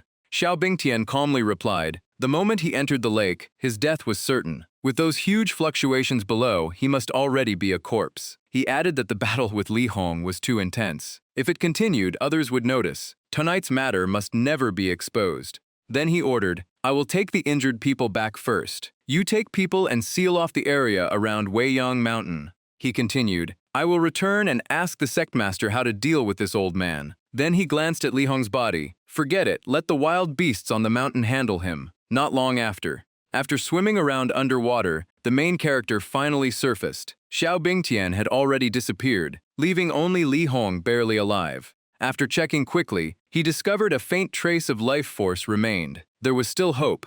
Just as he was thinking of a way to save him, Li Hong suddenly grabbed his hand and said, "Do not waste your strength. My time has already come." The main character immediately replied, "I will take you back to Beast Control Sect. They must have a way." But Li Hong only shook his head. "I relied on the spirit feather Chongming bird to barely preserve my life. Also, Liu Shuangping's cultivation has improved too quickly. Even if I recover, it may take decades to heal." He coughed a few times and smiled. "Being able to last this long is already enough. There are still people watching outside, so I cannot leave." Just then, the little monkey suddenly jumped onto him. Li Hong stared at it for a while, and his eyes suddenly brightened. Then he laughed loudly. "Haha, great. Heaven has not cut off Beast Control Sect's path." He turned and asked, "Ye Chuyan, after everything Flowing Cloud Sect did to you, do you still want to stay there?" The main character answered without hesitation, "I no longer have any feelings for that place. Only resentment remains." Hearing this, Li Hong was extremely satisfied. "Good." He took out several items and said, "This jade is the supreme treasure of Beast Control Sect. This spirit-taming bag is my personal item, and its restrictions have already been removed. The sect master will understand when he sees it. From today onward, you are my true disciple." Seeing everything handed to him, the main character felt a complicated emotion rise in his heart. He lowered his head respectfully. "Senior, you went this far to save me. I will never fulfill your expectations." A while later, the main character left with the monkey. After walking for a while, they sat down and grilled fish. While eating, he wondered how even the classic mountains and seas had no record of this monkey. Even Elder Li did not know its identity, but just sensing its energy waves showed it was no ordinary creature. In the end, he decided to raise it first and figure things out later. While eating, the monkey kept staring at the fish, almost drooling. After nearly finishing his meal, he suddenly remembered, "Oh right, I almost forgot. You have not eaten anything all day either." He remembered the classic of mountains and seas recorded methods for raising strange beasts. The precious spirit herbs obtained from Guxiande were still untouched. The main character took out a pile of spirit herbs and smiled. "Eat up, Xiaobai. You will become stronger after this." But the monkey only glanced at them with disdain and kicked the herbs away. The main character was confused. "You do not like them? Or do you want this instead?" he said while offering the fish. The moment it saw the fish, Xiaobai's eyes lit up. But before it could touch the fish, a hidden weapon flew out of nowhere, forcing the main character to grab Xiaobai and dodge aside. He immediately shouted, "Whoever you are, get out here." From the darkness, Xiao Pingtian slowly walked out with an annoyed smile. "Junior brother Yi, your life is really hard to take. Even the flood dragon under the lake could not kill you, but sadly, you have finally fallen into my hands. The main character gritted his teeth. Xiaoping Tian, what exactly do you want? Why are you so determined to kill me? Xiaoping Tian frowned. I do not know why, but every time I see you, I feel extremely uncomfortable. It is like you are taking something away from me. Only when you die can I cultivate in peace. He added, this time you are also involved in the death of the beast-taming sect elder. My master has ordered that you must not be allowed to live. Meanwhile, the main character was still holding Xiao Bai. He felt its body trembling non-stop. It started the moment Xiaoping Tian appeared. Could it actually be afraid? Xiaoping Tian was about to attack. Suddenly, Xiao Bai's eyes turned blood red. It jumped off the main character and raised its fist. Seeing a tiny monkey blocking his way, Xiaoping Tian only laughed in contempt. But he had no idea this little creature was as strong as an elder. Its punch struck directly against his giant sword. The collision created a terrifying shockwave. The sword exploded instantly, and Xiaoping Tian was sent flying backward. Seeing the sky crimson treasure sword shattered into pieces, Xiaoping Tian's face looked like he had lost everything. Standing nearby, the main character felt something was wrong. Rubbing his chin, he thought, wait, why did Xiao Bai suddenly become so aggressive? A few seconds later, he understood. The monkey was furious because Xiaoping Tian had damaged the silver tea fish. The main character immediately started cheering. Xiao Bai, beat him up. I will reward you with 10 grilled fish. No, 100. You can eat my fish every day. Hearing about a mountain of grilled fish, Xiao Bai's eyes lit up. And this time, they truly shined. It charged forward and punched Xiaoping Tian. The force was so powerful that he was blasted straight into a distant tree. His body was covered with holes from the impact. Just looking at it was painful. The main character watched happily. This is the #1 sword son of Luoyun sect? He was beaten into this state? Xiao Bai's strength has probably reached at least the Myriad Law's realm. He quickly opened Xiaoping Tian's status panel. Realm, 9th stage of the Profound Nether Realm. The latest fate record showed, failed to kill Yi Chuyun at Weiyang Mountain, then rescued by Shangguanwan after being heavily injured. Oh no, someone is about to arrive. The main character immediately understood he had to deal with Xiaoping Tian before Shangguanwan appeared. Otherwise, more trouble would come later. He rushed forward and said, Senior Brother Xiao, on this day next year. But before he finished, a woman's voice rang out, Yi Chuyun, stop. Right after that, an attack suddenly flew in and pulled Xiaoping Tian away from danger. The main character froze for a few seconds and was speechless. Big sister, why did you arrive so fast? At least let me finish my line first. The person who appeared was Shangguanwan. The main character looked at her and asked, Elder Shangguan, are you here to take me back? She sighed softly. Leave today, I will pretend I saw nothing. The main character paused, then cupped his hands. Thank you, Elder Shangguan. We may never meet again. Watching him leave, Shangguanwan sighed again. Perhaps this time, our ancestor and we were truly wrong. The scene shifted to Yunxiao Pavilion. The Liuyun sect master slammed the table so hard the entire hall shook. You still let him escape? Xiaoping Tian knelt on the ground, terrified as he explained, Master, I already had everything under control. But who knew a strange monkey would suddenly appear beside Yi Chuyun? It was unbelievably powerful and even glowing golden. The sect master did not even listen to the end. He waved his hand and sent a palm strike that blasted Xiaoping Tian away. You cannot even handle a monkey, yet you still dare make excuses? Xiaoping Tian immediately crawled back and begged, Master, please do not be disappointed. This disciple will definitely make up for my mistake and kill Ye Chuyun. The sect master said coldly, I spent countless resources to push you to the 9th stage of the Profound Nether Realm. If you cannot even handle this matter, Xiaoping Tian quickly kowtowed. This disciple will never disappoint you again. The sect master waved his hand. Many people are already hunting Yi Chuyun. There is no need to worry. Go recover from your injuries. After you heal, I have another task for you. Xiaoping Tian fixed his clothes and left the main hall. But while walking, he gritted his teeth. Ye Chuyun, just wait for me. While burning with anger, he accidentally bumped into a passing disciple. The disciple immediately lowered his head and apologized in fear. But Xiaoping Tian was full of rage. He casually struck with a palm, leaving the disciple bedridden for a long time. In the sect master's room, Elder Liu reported, Bai Qing has been captured. The sect master nodded. Use every method to force out the evidence between him and Li Wuze, then spread the news as quickly as possible. 7 days later, at the foot of beast-taming sect's mountain, the main character appeared in a miserable state. His body was covered in wounds, and his messy hair made him look like he crawled out of a battlefield. People around him whispered, "Have you seen the wanted notice? It is Ye Chu-yun from Liu Yun's sect. They say he is extremely vicious. He ambushed and killed Elder Li, then betrayed the sect and escaped." Another person replied, "The reward is 10,000 spirit stones. I hope we can find him." Hearing this, the main character only smiled inwardly. 10,000 spirit stones? They really offered a huge reward. These past few days, Xiaobai had shown signs of entering a deep sleep. He planned to find a safe place and let it rest properly. As soon as he arrived at Beast Taming Sect's gate, the guards blocked him. "Beggar, this is Beast Taming Sect's mountain gate. Outsiders are not allowed to enter." The main character calmly replied, "I am Yi Chu-yun. I need to meet the sect master of Beast Taming Sect. Please inform him for me." The moment they heard his name, the guards immediately drew their weapons. "What? You are Yi Chu-yun? The man who killed our elder and still dares come here?" Everyone quickly called for reinforcements. The main character hurriedly explained, "I never killed anyone from Beast Taming Sect. I came here today to deliver Elder Li's final message." After hearing that, everyone shouted that he was talking nonsense and launched an attack, but Yi Chu-yun reacted instantly and easily dodged aside. A disciple behind them said coldly, "Junior brother Li Wuze already returned to the sect and told us everything." He pointed directly at the main character. "Everything happened because of you. What else are you trying to deny?" This person's name is Mengke Tuo, an inner disciple of Beast Taming Sect. Hearing Li Wuze's name, the main character immediately understood. That guy had clearly been bought off by Liu Yun's sect.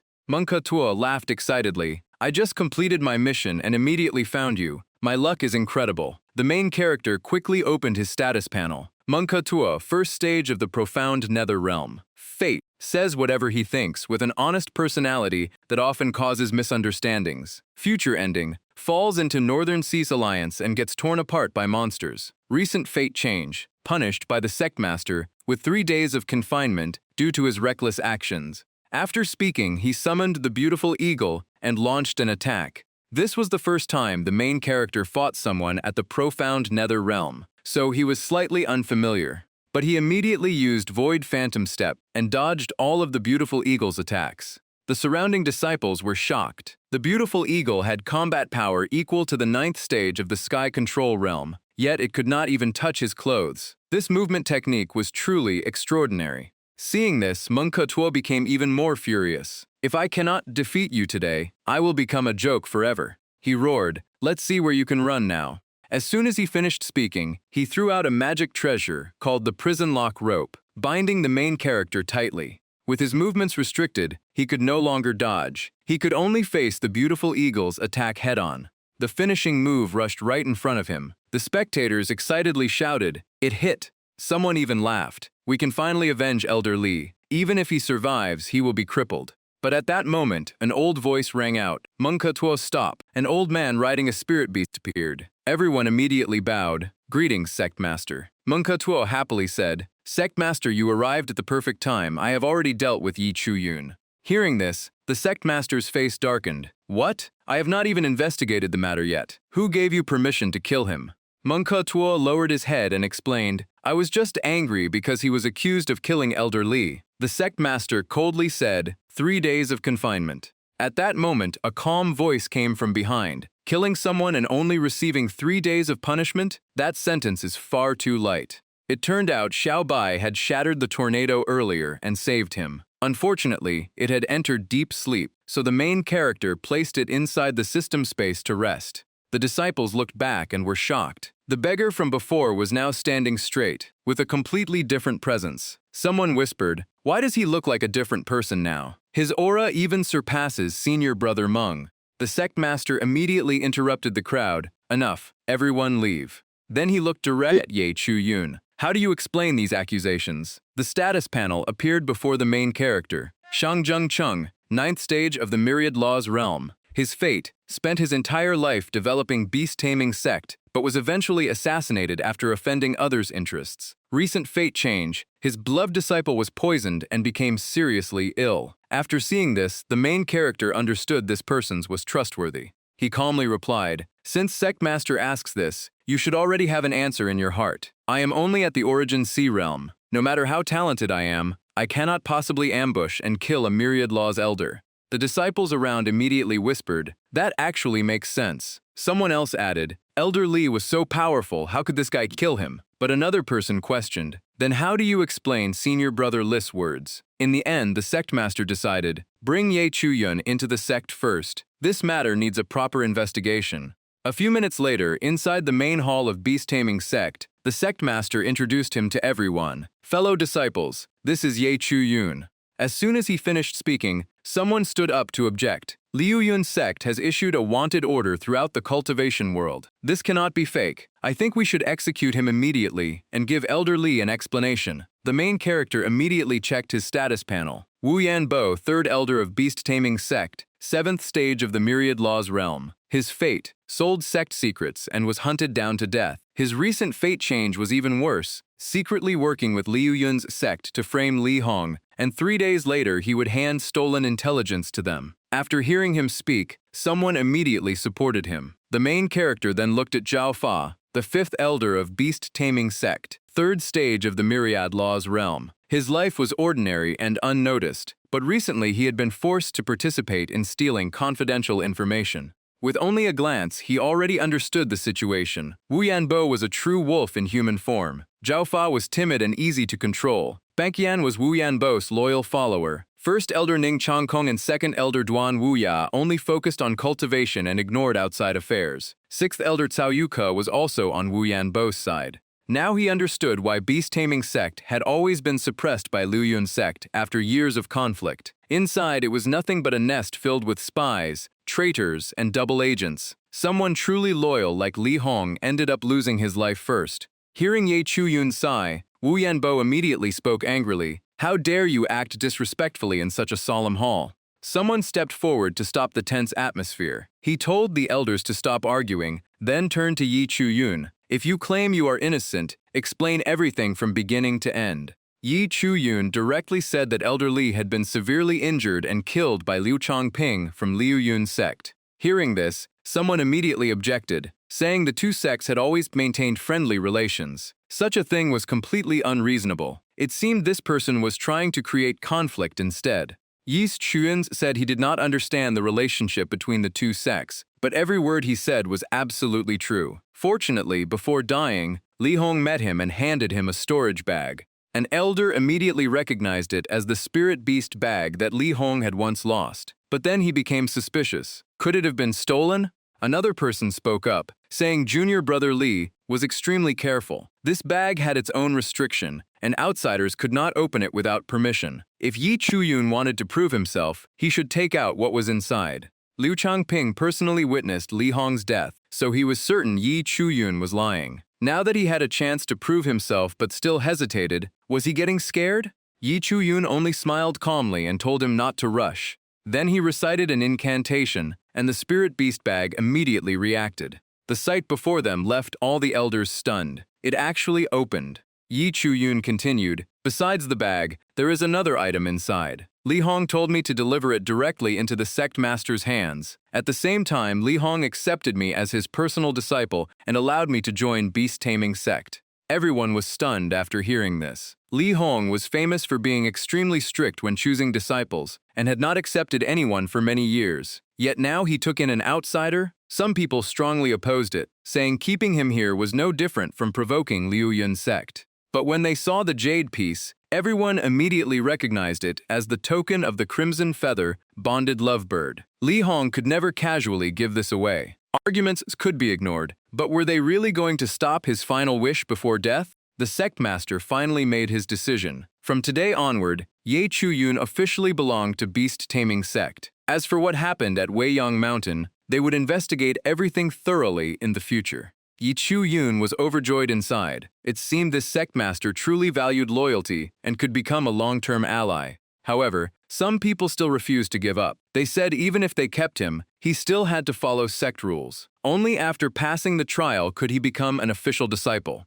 Beast-Taming Sect's trial focused on controlling spirit beasts. The stronger the beast and the faster it was subdued, the higher the person's ability would be proven. Meanwhile, Liu Yun's sect was famous for sword techniques. They believed Ye Chuyun was not qualified to become a personal disciple, but at that moment, the jade in his hand suddenly released a brilliant golden light. the image of the crimson feather bonded lovebird appeared before everyone, leaving them completely confused. Outside the main hall, the disciples also started causing a commotion. The pillar of light shooting into the sky, and the familiar cry made them realize it was the sect's guardian spirit beast. Back inside the hall, streams of golden light continuously entered Yi Chuyun's body. It seemed to be the power of the bonded lovebird. The elders were so shocked that they shouted. The crimson feather bonded lovebird had actually chosen him as its master. The Chongming bird was beast-taming sect's guardian spirit beast, but since the first sect master passed away, it had not chosen anyone for 500 years. This alone was enough to silence everyone. Some people said the Chongming bird could see future destiny. Perhaps this person would become the hope that could revive beast-taming sect. The sect master then announced that Ye Chuyun would join the sect as Elder Chen and temporarily take over the position left behind by Elder Li Hong. The fourth elder still refused to accept it, saying how could someone only at the Origin Sea realm handle such an important position? The sect master reminded them this was a rule created by the first sect master. Had everyone already forgotten? Then he told everyone to leave, because there were still many matters to handle after Li Hong's death. After only the two of them remained in the hall, the sect master spoke honestly. Since the Chongming bird had chosen him, there was no need to hide anything anymore. Yi Chuyun had already seen the situation clearly. The sect was divided internally and had been suppressed by Luyun sect for many years. The future of beast-taming sect was truly uncertain. After hearing this, Ye Chuyun understood the problem. For years, beast-taming sect had declined because it kept losing to Luyun sect in cultivation world competitions. Spirit veins and sacred lands gradually fell into the opponent's hands, making them stronger and stronger. Therefore, he volunteered to participate in the Spirit Realm tournament 3 months later. The sect master immediately frowned and said that even with the Chongming bird supporting him, his cultivation was still too weak. Outside the sect, one attack from an enemy could easily kill him. Staying inside the sect would at least guarantee protection. If he joined the tournament, Liu Yun's sect would definitely try everything to kill him. It was no different from walking into death, but Yi Chuyun had already made his decision. After everything Liu Yun's sect had done, even if they did not cause trouble first, he would never let them go easily. After that, Zhou Damao took him around the sect and happily explained that there were not many strict rules here. If he had any questions, he could ask him directly. Along the way, some people recognized Yi Chuyun and whispered, "Isn't he someone from Liu Yun's sect?" Another person immediately replied, "You still do not know? He is the one chosen by the Chongming bird." However, some people still doubted him, saying he might betray beast-taming sect in the future. Hearing this, Zhou Damao became angry and immediately shut everyone down. From today onward, Ye Chuyun is Elder Chen of beast-taming sect. Anyone who dares say such things again will face the consequences. But those people only agreed on the surface. Inside, they looked down on him. A future elder at only the Origin Sea realm? The more they thought about it, the more ridiculous it seemed. Zhou Damao quickly comforted Yi Chuyun and told him not to care about those rumors. His master once said that anyone recognized by the Chongming bird would definitely achieve great things in the future. After walking further, he pointed ahead and said that place was Ming Tai Mountain, a forbidden area of the sect, so he must never go near it. After saying that, he continued leading Yi Chuyun toward the beast arena behind the mountain. But at that moment, Yi Chuyun's prediction ability activated again. He saw Zhou Damao's future. This person would later discover Zhao Fa's secret and be poisoned to death. More importantly, 2 days later, a spy from Liu Yun's sect would begin an operation at Ming Tai Mountain. Before he could think any further, the two of them had already arrived. As soon as they entered the beast arena, the fourth elder immediately questioned Zhou Damao. "Who allowed you to bring someone here?" Zhou Damao explained that Ye Chuyun had just joined the sect, so coming to see the spirit beasts was completely normal. But the other person coldly said that the title of junior uncle was not something anyone could simply receive. According to the rules, everyone entering the sect had to pass a trial. Otherwise, how could they convince everyone? The surrounding disciples immediately agreed and demanded fairness. Zhou Damao wanted to say more, but he was stopped. Elder Wu coldly said this was his territory, and outsiders had no right to interfere. Seeing the tension, Ye Chuyun stopped Zhou Damao and told him to let him handle it himself. Then he calmly asked about the trial process. Elder Wu immediately called Zhang Hongze over and told him not to hold back against this junior uncle. Zhang Hongze pointed ahead and said the test was simple, just feed the spirit beast. But at that moment, Yi Chuyun's ability activated again. He saw Zhang Hongze's future. Normally, this guy loved bullying others, but when trouble came, nobody would help him. Besides, he was about to discover many valuable resources in a hidden place inside the sect. Yi Chuyun thought to himself that he might as well take this opportunity. It seemed good things were already coming to him before the journey even started. Zhang Hongze then pointed at a black flame horse and told Yi Chuyun to feed it. He deliberately explained that this was the most violent spirit beast in the arena. To force it into submission, he had beaten it and starved it for a long time. Now the horse was starving and completely furious. Looking at Zhang Hongze's sly expression, everyone knew he was waiting to watch a show. He even secretly used beast control techniques to stimulate it further, making the horse even more savage. Yi Chuyun only glanced at him and smiled faintly. If he wanted to play, then he would play along. Everyone around thought Yi Chuyun would either be seriously injured or killed this time. Zhou Damao nervously warned him, but the other side coldly replied that this was Yi Chuyun's own choice. Whatever happened, he had to bear the consequences. Just as the situation was about to explode, Yi Chuyun secretly used the beast-taming art to calm the spirit beast. In the blink of an eye, the raging black flame horse became completely obedient. Yi Chuyun calmly asked if this counted as passing the trial. The scene left everyone stunned. Zhang Hongze could not understand what happened. He had clearly ordered the spirit beast to become violent, yet the horse showed no reaction at all. This guy's beast control technique was far stronger than he expected. Zhang Hongze tried to save face and quickly said the horse belonged to junior uncle now, but still warned Yi Chuyun not to get too proud. Yi Chuyun only smiled lightly and secretly activated the beast-taming art. The next second, the black flame horse suddenly went crazy. A direct kick flew toward Zhang Hongze's face, almost deforming it. Everyone watching widened their eyes like bells, completely speechless. Zhang Hongze was both hurt and furious. Hearing the laughter around him made him lose control, and he charged straight toward the horse. He grabbed the reins and shouted, telling the horse to see clearly who its true master was. But the black flame horse refused to cooperate. It struggled violently to escape his grip. Zhang Hongze gritted his teeth in anger, as if he had spoiled the horse too much. Suddenly, the horse launched a powerful backward kick. Zhang Hongze was sent flying and landed hard on his butt, his face twisted in pain. But that was not the end. The black flame horse rushed forward and continued attacking before he could react. Taking the full deadly combo, Zhang Hongze immediately passed out on the spot. The disciples panicked and rushed over to save him. Elder Wu immediately pointed at Yi Chuyun and said his disciple was nearly crippled. This matter definitely had something to do with him. Yi Chuyun calmly replied, "What if I really did it? The spirit beast was chosen by Zhang Hongze and the rules of the trial were decided by him. If something happened, he should bear the consequences." He then added that if Elder Wu was still unconvinced, he could personally try it himself. The fourth elder's face turned pale with anger, but he could not say anything. In the end, he swallowed his anger and left. Zhou Damao looked at Yi Chuyun and laughed, saying this junior uncle's words were truly sharp. Yi Chuyun calmly replied, "If nobody bothers me, I will not waste time causing trouble either." 2 days later, at Mingtai Mountain, Yi Chuyun hid in the bushes and watched quietly. Ahead was Ming Pavilion, where beast-taming sect stored many important records. At that moment, a figure appeared and knocked out the 2 guards instantly. That person was Zhao Fa. Seeing this, Yi Chuyun immediately approached carefully to get a clearer look. But just as he moved forward, a hand suddenly landed on his shoulder. Yi Chuyun was startled and turned around. Standing before him was Xu Miaoyun. His future vision activated instantly. She would imprison herself because of love, spend her final years alone in the sect, and eventually fall into depression.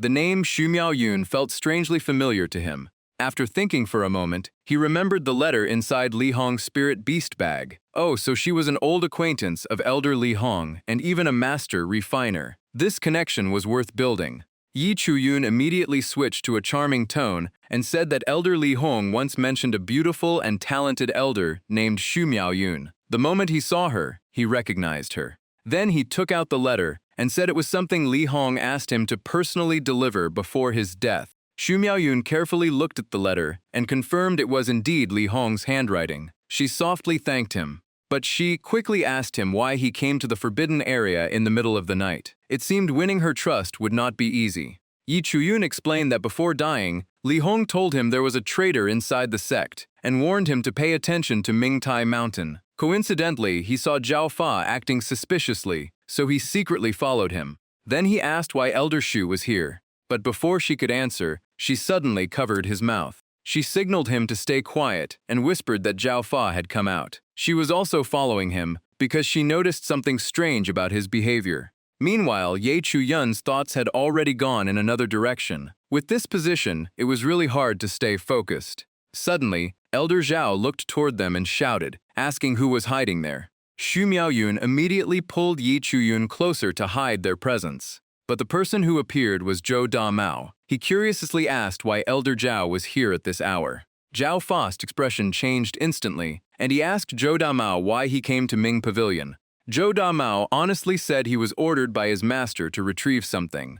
Then he accidentally noticed the two unconscious guards in the distance. Realizing something was wrong, Zhao Fa immediately moved behind him and knocked Zhou Da Mao unconscious. He muttered that to prevent the sect master from discovering this, he had no choice but to make him forget everything. After Zhou Fa left, Ye Chuyun finally came out of hiding. He quickly checked Zhou Da Mao's breathing. Fortunately, he was still alive. Ye Chuyun guessed Zhao Fa did not dare kill the sect master's personal disciple, so he only used a pill to erase his memories. Xu Miaoyun also said she had to leave first. If anything happened, he could find her at the refining hall. Before leaving, she turned back and thanked him again for delivering the letter. A few minutes later, Ye Chuyun carried Zhou Da Mao back. After waking up, he only remembered going to Ming Pavilion to retrieve something, then somehow passing out. Yi Chuyun asked if he remembered anything else, but Zhou Da Mao's memory was completely blank. Just then, someone arrived complaining that he had been waiting for half a day. Yi Chuyun turned around and saw Chang Le Yu standing behind him. He curiously asked why he was looking for Zhou Da Mao so late at night. The other person smiled meaningfully and said he had some private matters to discuss with senior brother Zhou. He was even carrying a bottle of precious wine. Hearing this, Yi Chuyun did not stay and simply said goodbye before leaving. But at that moment, he realized the person who would lead Zhou Da Mao to a tragic fate had appeared. On the way back, he silently thought and hoped Zhou Da Mao could avoid this disaster. But before he went far, an excited voice called out his name from behind. A group of people appeared with fierce expressions. They said Yi Chuyun dared to provoke them last time, and today was the day he would pay the price. Yi Chuyun rubbed his ear with a bored expression. Another trouble had come looking for him. The next morning at the affairs hall, shocking news arrived. Someone reported that Zhou Da Mao had been poisoned to death, and Ye Chuyun had also disappeared without a trace. Hearing this, the sect master immediately ordered them to find him. They needed to see him alive or find his body if he was dead.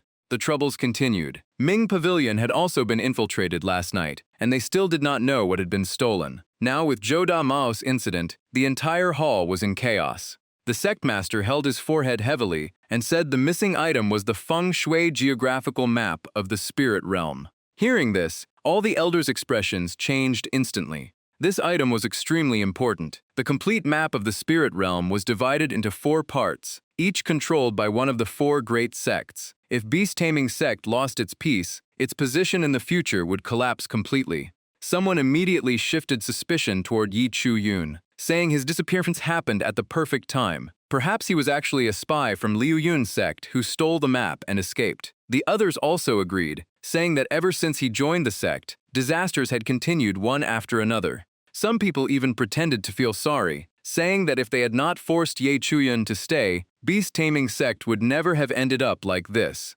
Just then, Xu Miaoyun stepped forward and revealed that she saw Zhao Fa knock out the guards and sneak into the Mystic Pavilion last night. He even forced Zhou Da Mao to take the soul-severing pill. But before she could finish, she was interrupted and asked if she had any proof. Zhao Fa immediately turned away and shouted that she was only framing him. He even mocked her, saying a woman like her knew nothing. The people around him quickly added fuel to the fire, accusing her of defending Yi Chuyun because of what happened to Li Hong. Xu Miaoyun snorted coldly and took out the evidence, telling them to see for themselves if they did not believe her. After seeing the item, some people instantly changed their attitude. They said they had known Zhao Fa for years and could not believe he would betray the sect. Someone must be controlling him from behind. Zhao Fa's face instantly turned pale before he collapsed to his knees. The entire hall erupted in anger, demanding to know why he stole the sect's treasure and what scheme he was planning. But at that moment, someone spoke up, warning them not to cut ties so quickly. Then a figure walked in, leaving everyone shocked. Ye Chuyan and Zhou Damao were actually still alive. Zhao Fa stared in disbelief. He clearly captured Ye Chuyan last night, forced him to drink poison, and threw him into a cliff cave. He should have been dead. Ye Chuyan only smiled and said that poison was not strong enough to kill him. Luckily, the necklace he wore could counter all kinds of poison. Everyone was left confused after hearing that. Zhou Damao continued and explained everything. He saw Elder Zhao leaving the Mystic Pavilion, and the other side ordered Chang Le to poison him to hide the truth. Luckily, Ye Chuyan had warned him beforehand, allowing him to escape. The sect master sighed and said that things had reached this point, so he could no longer protect Zhao Fa. He asked if Zhao Fa had anything left to say. Zhao Fa knelt again and suddenly asked if the sect master still remembered Xu Lin. The sect master was stunned and replied that she had already passed away long ago. Zhao Fa trembled as he said he heard Flowing Cloud sect had a secret art that could open a path to summon souls back. If he obtained it, Xu Lin might still have a chance to return. But the sect master immediately denied it. Flowing Cloud sect came from Sword sect and never possessed such a secret art. Zhao Fa had clearly been deceived. They used his feelings to slowly turn him into a weapon against beast-taming sect. For the person he loved, Zhao Fa had gone too far. The sect master looked at him and said Zhao Fa was only someone who had been used, but now he only wanted to know where the geomantic map was. Zhao Fa finally broke down and revealed the truth. He had given the map to Elder Wu, who was responsible for contacting people from Flowing Cloud sect. As soon as Zhao Fa confessed, Elder Wu became furious and cursed him for being so vicious. They had no grudge before, yet he still dared to drag him into this mess. Ye Chuyan calmly said, denying it was useless. In such a short time, the map could not have been moved far away. A search by the discipline hall would reveal everything. Elder Wu's face turned red with anger. He questioned Zhang Zhengqing, asking if he really wanted to search him over some unknown kid. But the sect master coldly replied that this concerned the sect's future. If he was truly innocent, a simple inspection was nothing to fear. Elder Wu's heart sank instantly. He cursed inwardly, realizing Zhang Zhengqing truly planned to abandon him. Knowing he had no way out, he suddenly charged straight at Ye Chuyan. If he could not escape today, he would drag this kid down with him. Zhou Damao immediately rushed forward and blocked him, shouting that Elder Wu dared to attack inside the main hall. But Elder Wu no longer cared about anything. He struck Zhou Damao away, sending him crashing into the wall. His life or death was unknown. He then laughed viciously, asking if they really hoped Ye Chuyan could restore beast-taming sect. Today, he would destroy that hope. But his attack was stopped in mid-air by a golden barrier. Elder Wu's expression changed completely, unable to understand what had happened. Ye Chuyan looked at his shoulder in surprise. Little Bai had appeared there without anyone noticing. The little monkey immediately used his fiery eyes and golden gaze to lock onto Elder Wu. Everyone around sensed something was wrong. This spirit beast was clearly abnormal. Blocking a direct attack from Wu Boyan meant it was at least at the Myriad Law's realm. How could Ye Chun, a nascent sea realm cultivator, control it? Everyone looked at each other and reached the same conclusion. This spirit beast had willingly acknowledged Ye Chuyan as its master. Elder Wu stared in disbelief. A mere nascent sea realm cultivator had actually blocked his attack. Driven mad, he tried to strike again. But this time, the sect master stepped forward and told him to stop being stubborn. In an instant, Elder Wu's body was tightly bound, leaving him unable to move. Only then did everyone recognize the technique as the origin lock chain. Even Myriad Law's realm experts could hardly escape it, making it the perfect tool to restrain powerful enemies. Elder Wu screamed in madness, saying Flowing Cloud's sect would never let this go. But the sect master coldly replied that Flowing Cloud sect had never spared anyone before. If beast-taming sect wanted to change its fate, it could only face them head-on. He then ordered Elder Wu to be dealt with according to sect rules. As for Zhao Fa, since he only lost his way because of his obsession with love, his punishment was lifelong seclusion to reflect on his mistakes. After everything was settled, the sect master turned to Ye Chuyan and said that without him discovering the truth in time, the consequences would have been unimaginable. He then asked if Ye Chuyan wanted anything. Ye Chuyun did not hold back and said he needed to prepare for the Spirit Realm Grand Assembly. He wanted to forge some treasures but lacked the materials. Hearing this, the sect master gave him a token. With it, he could enter the treasure pavilion to find materials and freely enter the scripture pavilion. Everyone around looked extremely jealous. Even they rarely had the chance to enter the treasure pavilion, let alone take items from inside. Ye Chuyun had truly received special treatment this time. Shu Miaoyun then asked if he really planned to join the Spirit Realm Grand Assembly. Ye Chuyun nodded firmly and said the grudge between him and Flowing Cloud Sect had finally reached the time to settle. Shu Miaoyun simply told him to visit Chishan if he needed help refining treasures. Watching her leave, Ye Chuyun felt overjoyed. Finally, this was the moment he had been waiting for. The scene quickly shifted to Beast Taming Sect's treasure pavilion. The guide immediately warned Ye Chuyun to be careful. Beneath the thick fog was a Lihen River vein, and falling inside meant almost certain death. It was said that countless experts on Hidden Dragon Continent coveted the treasures here. Yet Beast Taming Sect had now become the weakest of the four great sects. The situation was truly strange. Soon, the two arrived before the treasure pavilion. From the outside, it looked completely ordinary. But the moment they stood before the entrance, a terrifying pressure suddenly surged forward, putting Ye Chuyun on alert. A voice echoed from all directions, allowing him to enter but warning that he could only take 3 items out. Hearing that, Ye Chuyun was immediately disappointed. With so many treasures inside, he could only take 3? The treasure pavilion had been almost sealed for nearly 600 years. No one had ever managed to take 3 treasures out at once. This kid's ambition was clearly extraordinary. This junior spoke out of turn and asked senior for forgiveness, but this senior's temper is truly fierce.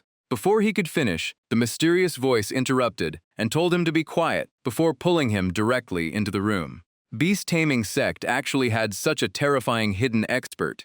Half an hour later, Elder Yi was surprised and asked how he chose his items so quickly. Ye Chuyun took out 3 treasures and explained. The Profound Heaven's Silkworm Arm Guard was chosen by him, while the other 2 seemed to be drawn to him on their own. They were the Deem's Sealing Order, 8 Ring Tower, and Profound Heaven's Silkworm Arm Guard. The mysterious voice appeared again and said this kid's luck was truly impressive. The Profound Heaven's Silkworm Arm Guard was a high-grade spiritual weapon. With his current strength, he could not unleash its full power, but its defense alone was enough to make others jealous. Ye Chuyun immediately thanked the senior and asked about the uses of the other 2 treasures. The voice became annoyed and said there were countless items in the treasure pavilion. Who could remember everything? Since he had taken his items, he should leave. After the 2 left, a figure suddenly appeared on the mountain peak and spoke with interest, saying this kid was quite fascinating. The Demon Sealing Order and 8 Ring Tower had been covered in dust for countless years. Who would have thought they would end up in the hands of a nascent Sea Realm cultivator? But after all this time, how many of the people who once desired them were still alive?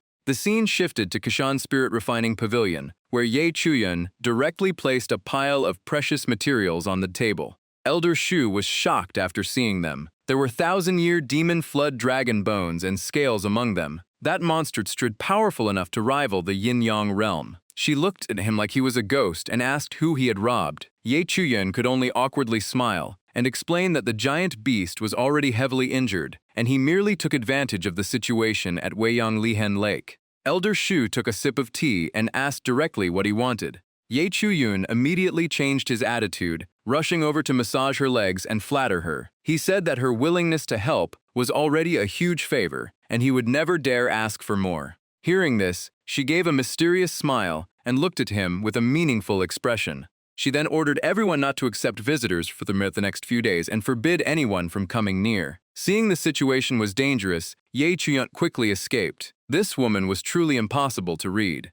At that moment, the meeting bell of Beast Taming Sect rang again. Inside the main hall, the elders and sect master were discussing. Some sighed that Chishan had not been this lively for many years. This kid truly had talent, even making Elder Shu leave her secluded place. Ye Chuyun explained that he had previously told Elder Shu about joining the Spirit Realm Grand Assembly. Perhaps she saw his potential and hoped he could bring victory back to Beast Taming Sect. The Spirit Realm Grand Assembly was held once every 100 years to determine the strongest 4 sects of the Great Yi Imperial Dynasty. Based on their rankings, these forces would divide the spirit vein resources across the continent. Even smaller sects sent their strongest disciples to fight for a chance to rise. The spirit realm contained countless opportunities and precious resources, but it was also filled with traps, strange beasts, and deadly dangers. The simplest way to win was to hunt as many powerful beasts as possible. The regional map of the spirit realm was controlled by the 4 great sects. Normally, disciples stayed within their own sect's territory, while only the strongest dared to enter other areas for better targets.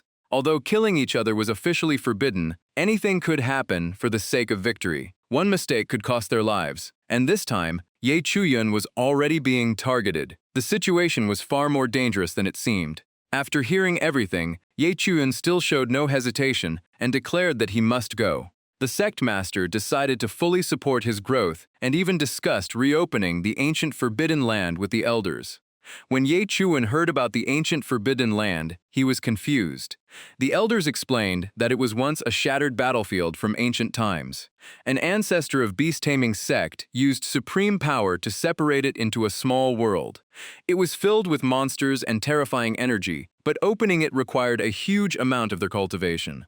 They wondered if paying such a price for one disciple was truly worth it. Each sect could only send 2 participants above the Sky Control Realm. If this kid reached the 9th layer of nascent Sea Realm and had the Heavy Affection Puppet's support, his battle power would be close to 2 Sky Control Realm experts. With 3 such combat forces, Beast Taming Sect would have a real chance to turn the situation around. Even knowing the ancient Forbidden Land was a place where one mistake could cost his life, Ye Chuyun still showed no hesitation and chose to challenge it. 2 days later, the sect master and elders gathered at an open area to prepare everything. Before entering, they warned him that the ancient Forbidden Land was enormous. Beasts in the Origin Realm area were mostly at the Origin Gathering and Nascent Sea realms. The outer regions were far more dangerous, and he must never go there. Ye Chuyun simply nodded and said he understood. The elders then activated the formation. The 5 of them stood at the formation points, and light instantly covered the entire area.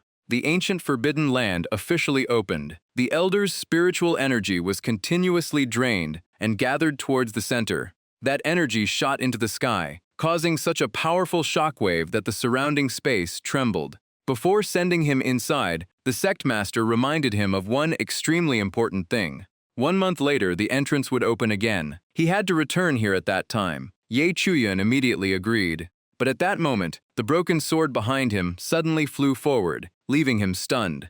The sword aura from that broken sword was clearly extraordinary, proving it had a great origin. Feeling uneasy, Ye Chuyun immediately used the system to check it. The result almost made him curse. Ye Chuyun, Nascent Sea 3rd Layer Future Fate, killed by the Western Emperor Ancient Beast while cultivating in the ancient Forbidden Land. Worse, 1 month later, the passage back to Beast Taming Sect would also fail to open. This news was impossible to ignore. After an unknown amount of time, Ye Chuyun finally woke up. Looking around, he immediately felt something strange. This place was called the Ancient Forbidden Land, yet it looked like an abandoned military camp left behind for years. Remembering the system's warning, he understood that if he could not find a way out, he would eventually be trapped here forever. Ye Chuyun casually entered a nearby tent to search for clues. On the table was a thick journal covered in dust. When he opened it, the first line caught his attention. The battle had completely failed, and this place would become their final battlefield.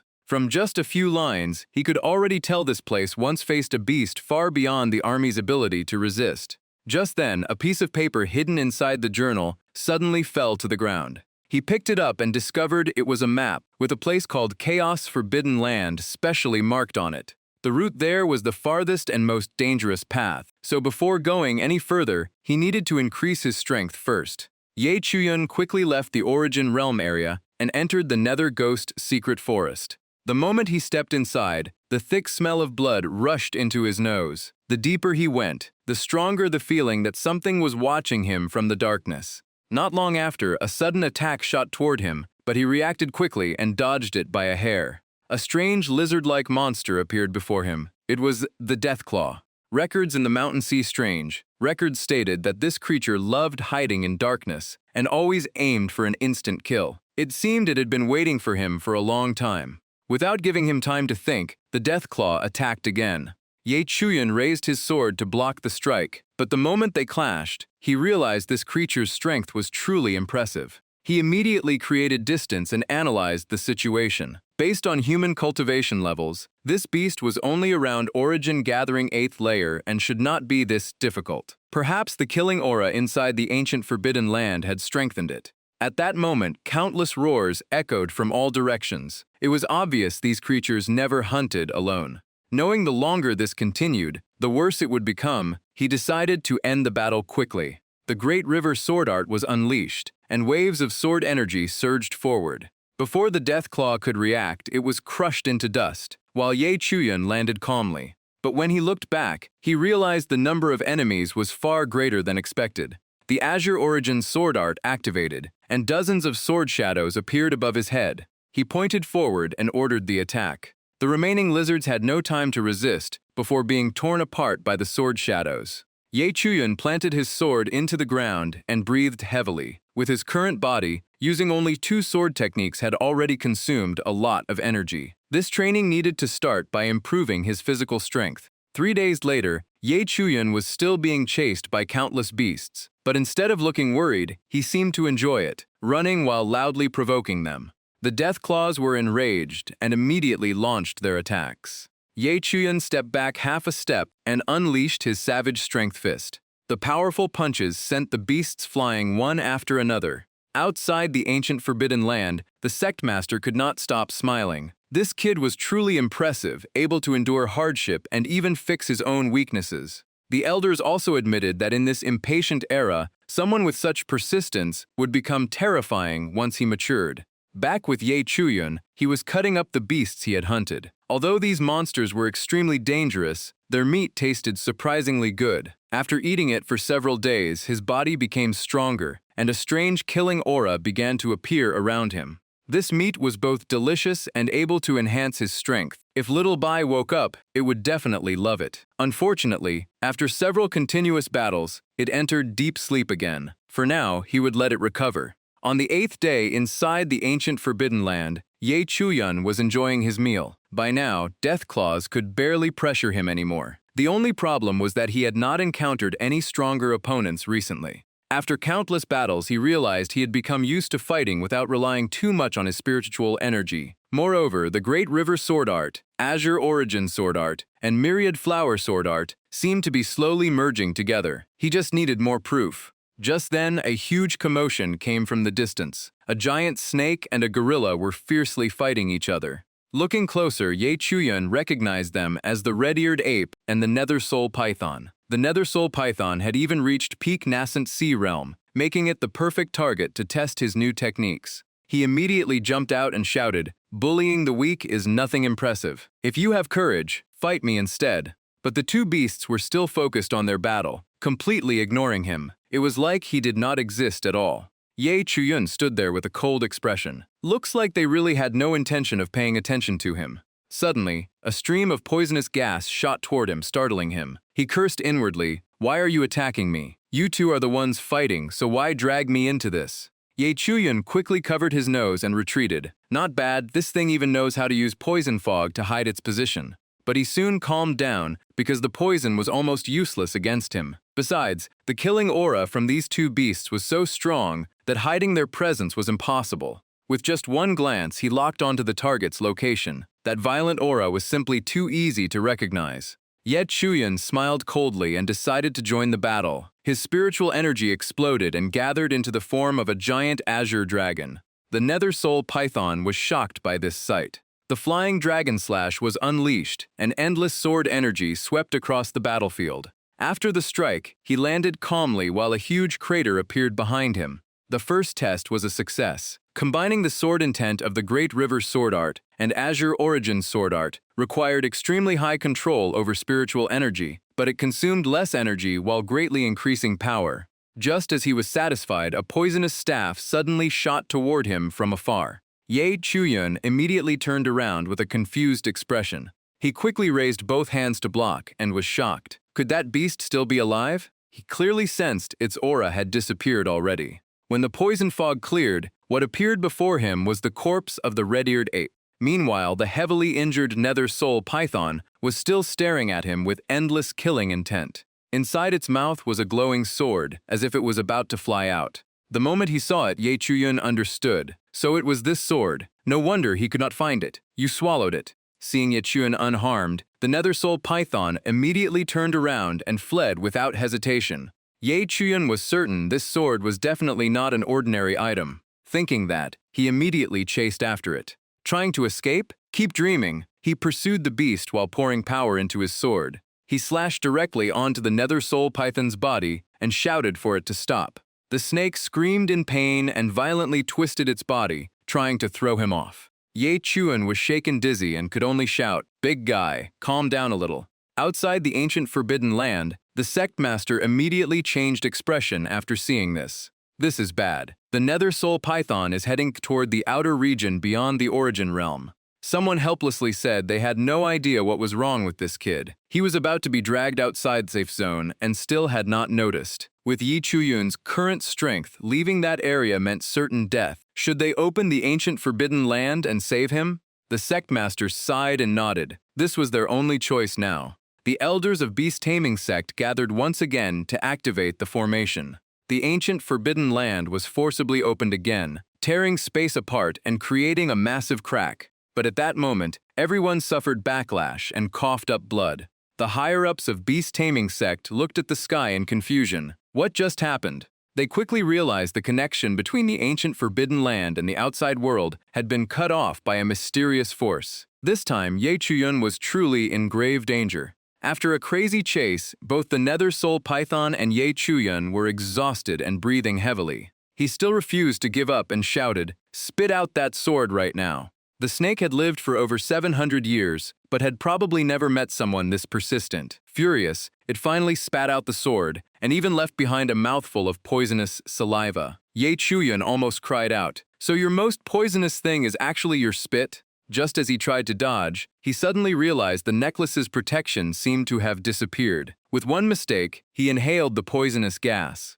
Dizziness quickly overwhelmed him, and his vision started fading. The last thing he saw was the nether soul python disappearing into the distance. He also saw a mysterious old man slowly walking toward him. Several days later, Ye Chuyun finally woke up. The moment he opened his eyes, he blurted out, "I am still alive?" The mysterious old man finally spoke and asked about his condition. The old man casually checked on him, then tossed over the broken sword. "Judging by its appearance, this should belong to you." The old man looked at him with great interest and said that chasing the nether soul python for such a long distance must have been only because of this item. Hearing that, Ye Chuyun almost cried and stammered, asking who this person in front of him really was. The old man stroked his beard and gave a faint smile, claiming he was just a lonely old man who had lived for hundreds of years without meeting anyone. To him, men and women were no different anymore. Hearing that, the main character instantly turned pale as a bad feeling rose in his heart. He looked down and froze, his face turning red as he asked where his clothes had gone. The old man casually said they smelled too bad, so he simply threw them away. The old man then asked why he appeared here, since the Ghost Soul secret forest had been empty for a very long time. Ye Chuyun quickly explained he was a disciple of the Beast Taming Sect, who entered the ancient forbidden land for cultivation, but the exit in the origin realm had a problem. He then asked if the senior knew a way out. After hearing that, the old man only stroked his beard and fell into deep thought. A moment later, the old man laughed and said that if he wanted to know the way out, he had to fight him first. At that moment, the system displayed information about this person. His name was Ye Kong, but everything else was covered by question marks. What the heck? The entire status panel is blank. The strongest person he had ever seen before was only at the yin-yang realm, like Hongshu. But this old man had lived alone in this terrifying place for years, so his cultivation was definitely extraordinary. Thinking about it, he quickly admitted defeat and said he was only a small origin sea realm cultivator, not qualified to fight a senior, and only hoped for a way to survive. Hearing this, the old man laughed and said it seemed he knew his own limits. If he could not fight, he could just stay here and keep him company. After saying that, he casually threw him a new set of clothes.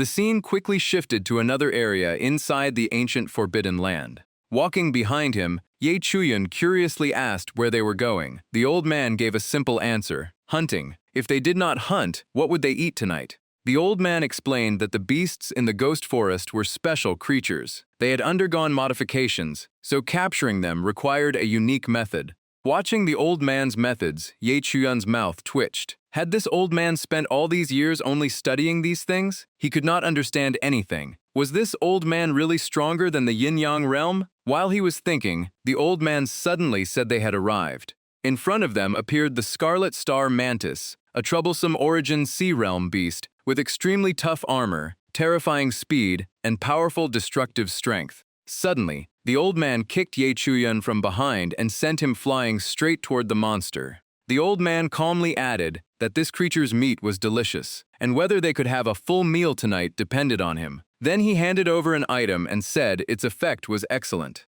Ye Chuyan shook the item in his hand and almost got dizzy. With a doubtful expression, he asked if this thing really worked. Before he could ask more, the monster had already noticed him and charged forward. He quickly dodged to the side and cursed inwardly. This old man was really using him as bait. But after only one exchange, he realized this creature's speed was truly terrifying. Not daring to be careless, Ye Chuyan immediately drew his sword and used the Azure Origin sword art. In an instant, countless sword shadows rained down on the monster's body. After observing several times, he discovered the monster's abdomen was not protected by its hard armor. That was its weakness. He immediately shouted and thrust his sword forward. But the moment it sensed his intention, the Scarlet Star Mantis curled up and defended itself. This creature was indeed not easy to deal with. At that moment, the old man shouted from above, pointing out that the Scarlet Star Mantis' front legs could not fully close. He told Ye Chuyan to change his sword grip and slash upward with full force. Ye Chuyan immediately followed his instructions. He gathered all his strength into this final attack. With a loud sound, the monster's body was torn apart into several pieces. After the battle, he had no strength left and collapsed onto the ground, gasping for breath. The old man walked over from afar and clapped, looking quite satisfied. 5 days later, dealing with the Scarlet Star Mantis was no longer difficult for Ye Chuyan. He sighed in satisfaction. After 5 days of brutal training, he could finally handle these monsters with ease. At that moment, his eyes stopped on a distant area. Was that the Chaos Forbidden Land? The old man smiled proudly and said this was already the 8th monster defeated today. At this rate, they would not need to worry about food for the next half year. Hearing the words half a year, Ye Chuyan's face instantly darkened. It seemed this old man really planned to keep him here for a long time.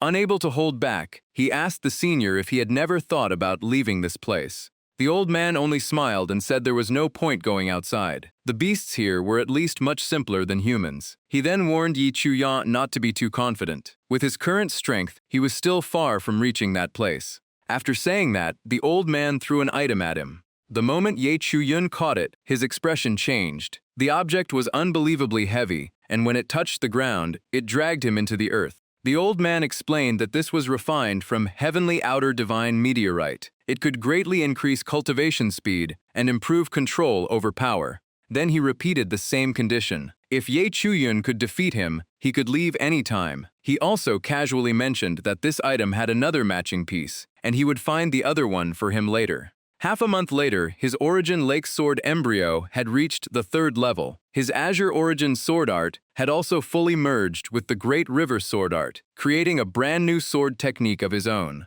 But after all this time, getting close to the old man was already difficult, let alone defeating him. Seeing the old man sleeping deeply, Ye Chuyan decided to stop playing fair. Since he could not win head-on, he would take the chance. He quietly apologized and prepared to sneak away at night. But the moment his hand moved, the old man disappeared without a trace. A familiar voice sounded behind him. Sneaking attacks like this are not very honorable, kid. The old man looked at him and smiled. Wearing such heavy wrist guards while maintaining this speed showed that his improvement was truly impressive. Unfortunately, the gap between them was still far too large. As soon as he finished speaking, the old man prepared to strike him directly. At the critical moment, the 3rd level of the Void Surge Ghost Step, recently broken through in battle, suddenly activated. Ye Chuyan vanished from his original position and dodged in an instant. Even the old man was surprised. This movement technique did not look like anything from the beast-taming sect.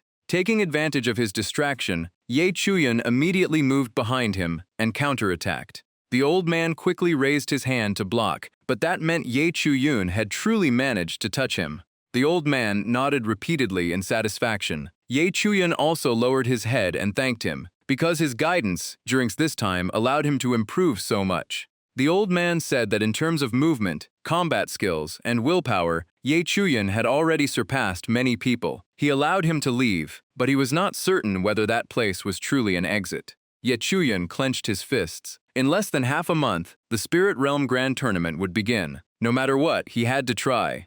The scene shifted to the Chaos Forbidden Land. Hearing this place might lead him out, he immediately rushed forward.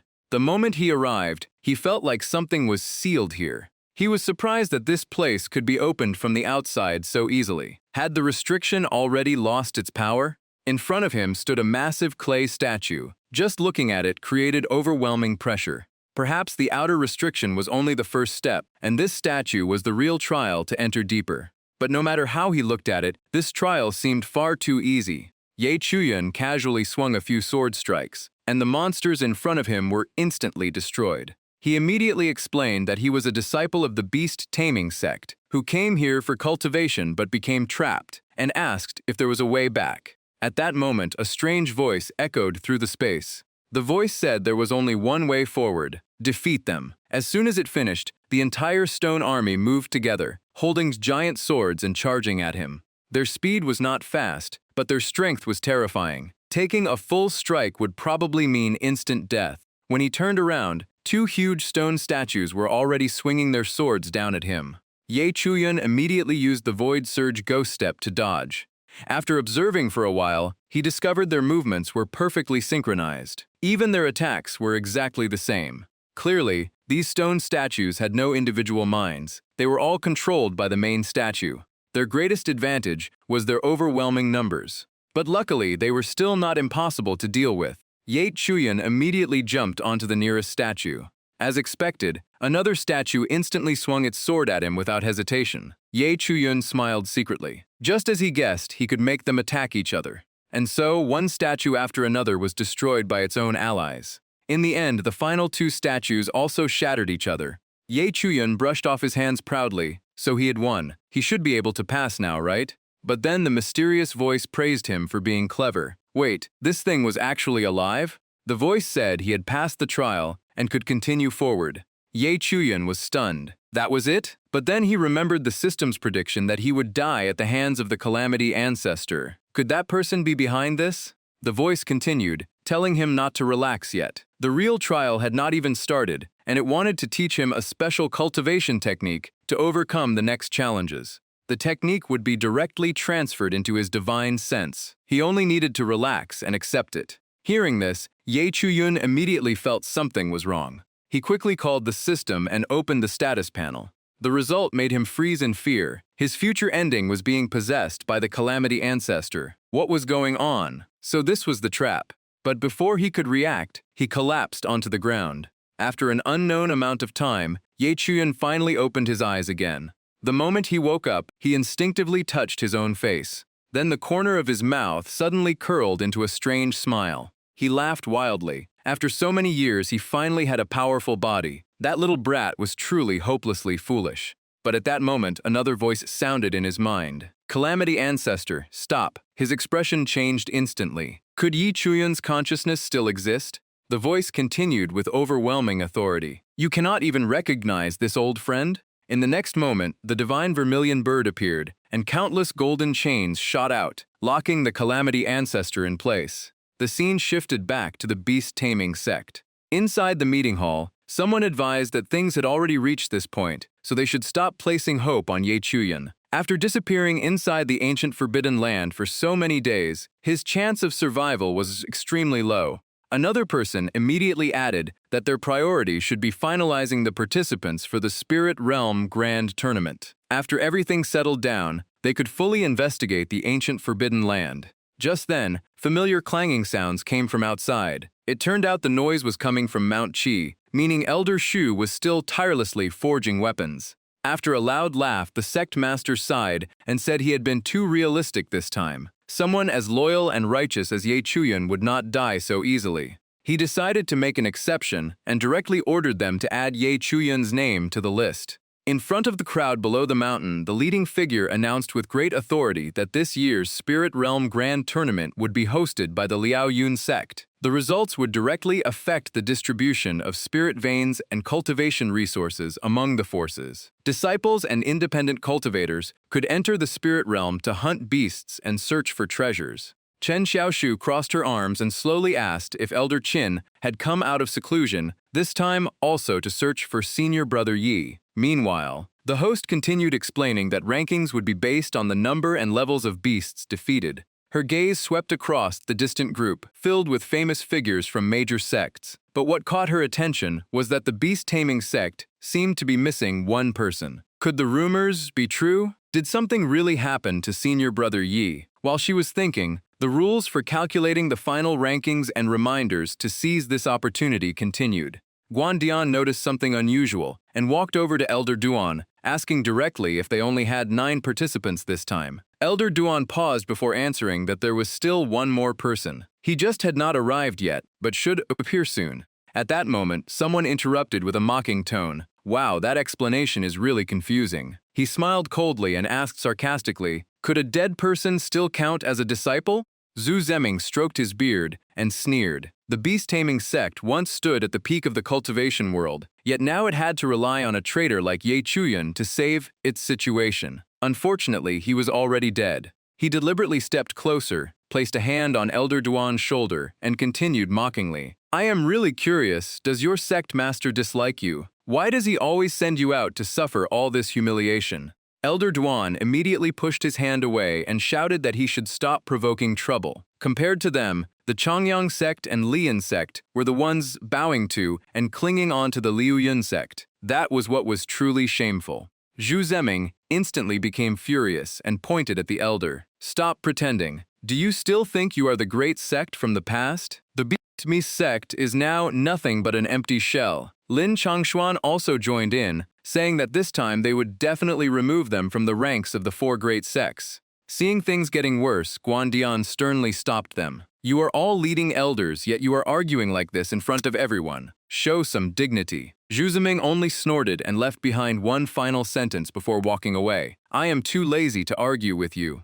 Looking at the disciples behind him, Guandian sighed inwardly. When the sect master asked him to lead the team, he should have refused. Somehow, he still accepted. Now all the other sects kept making things difficult for the beast-taming sect, which was truly a headache. On the other side, after observing the situation, Yun Chao turned to Ping Tian and said that this time, besides their 3 sects, they also had support from Xuankun Palace and the Wugan Imperial Dynasty. Even if Ye Chuyun was still alive, the beast-taming sect would struggle to keep its status as a major sect. Ping Tian only coldly snorted and said nothing. Shi Yan frowned at Ping Tian and complained that so many sects joining together to suppress the beast-taming sect was going too far. He did not bother arguing and only replied briefly, Little Martial Aunt, you are a disciple of Liu Yun ancestor, yet you always stand with outsiders. On the other side, a disciple of the Lian sect mocked them, saying the beast-taming sect should have disappeared long ago. They spent every day dealing with beasts, and just thinking about it was disgusting. Others quickly joined in, saying the beast-taming sect would not last much longer, and the resources would eventually fall into the hands of their 3 sects. Hearing this, Damao immediately pointed at them and shouted,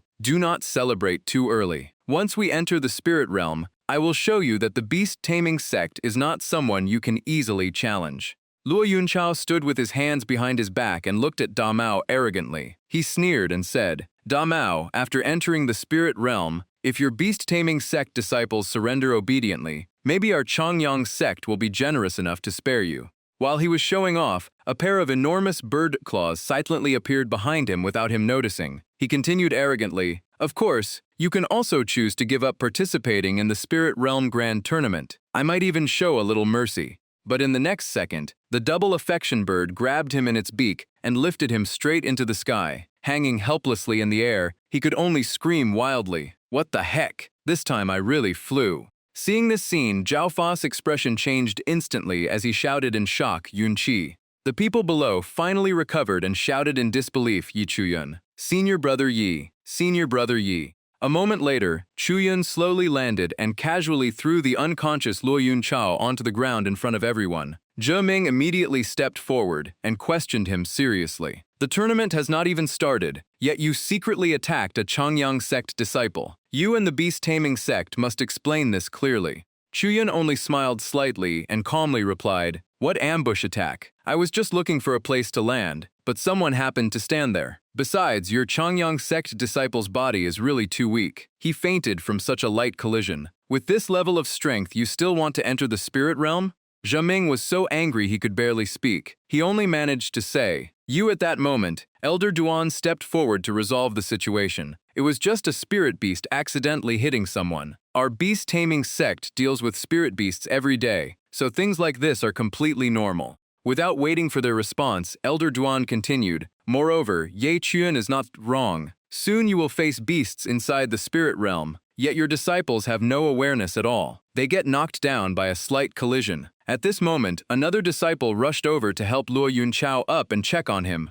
Elder Duan calmly glanced over and added, "I think your Changyang sect should withdraw from the Spirit Realm Grand Tournament instead." Zhe Ming clenched his fists in anger but could not refute him. Only then did Ping Tian look at Ye Chuyun standing ahead. His voice was filled with disbelief. "You are actually still alive." Chuyun turned around, his eyes slightly cold, and replied, "Senior brother Xiao, it seems my life is much tougher than expected." His thoughts immediately returned to what happened before, when his body was almost completely swallowed by the monster. The creature had proudly declared that his body would eventually belong to it. But Chuyun only smiled coldly and said with disdain, "Axel, long time no see." Hearing its own name, the black monster froze instantly, its eyes filled with shock. "What did you just say?" Before it could understand anything, countless golden chains suddenly appeared and locked its entire body. As it was dragged into the seal, the monster could only roar in fury, "Damn brat, you dared to trick me." At that moment, the double affection bird appeared in the space and calmly explained that with his current ability, he could not have done it. It was the bird that took action.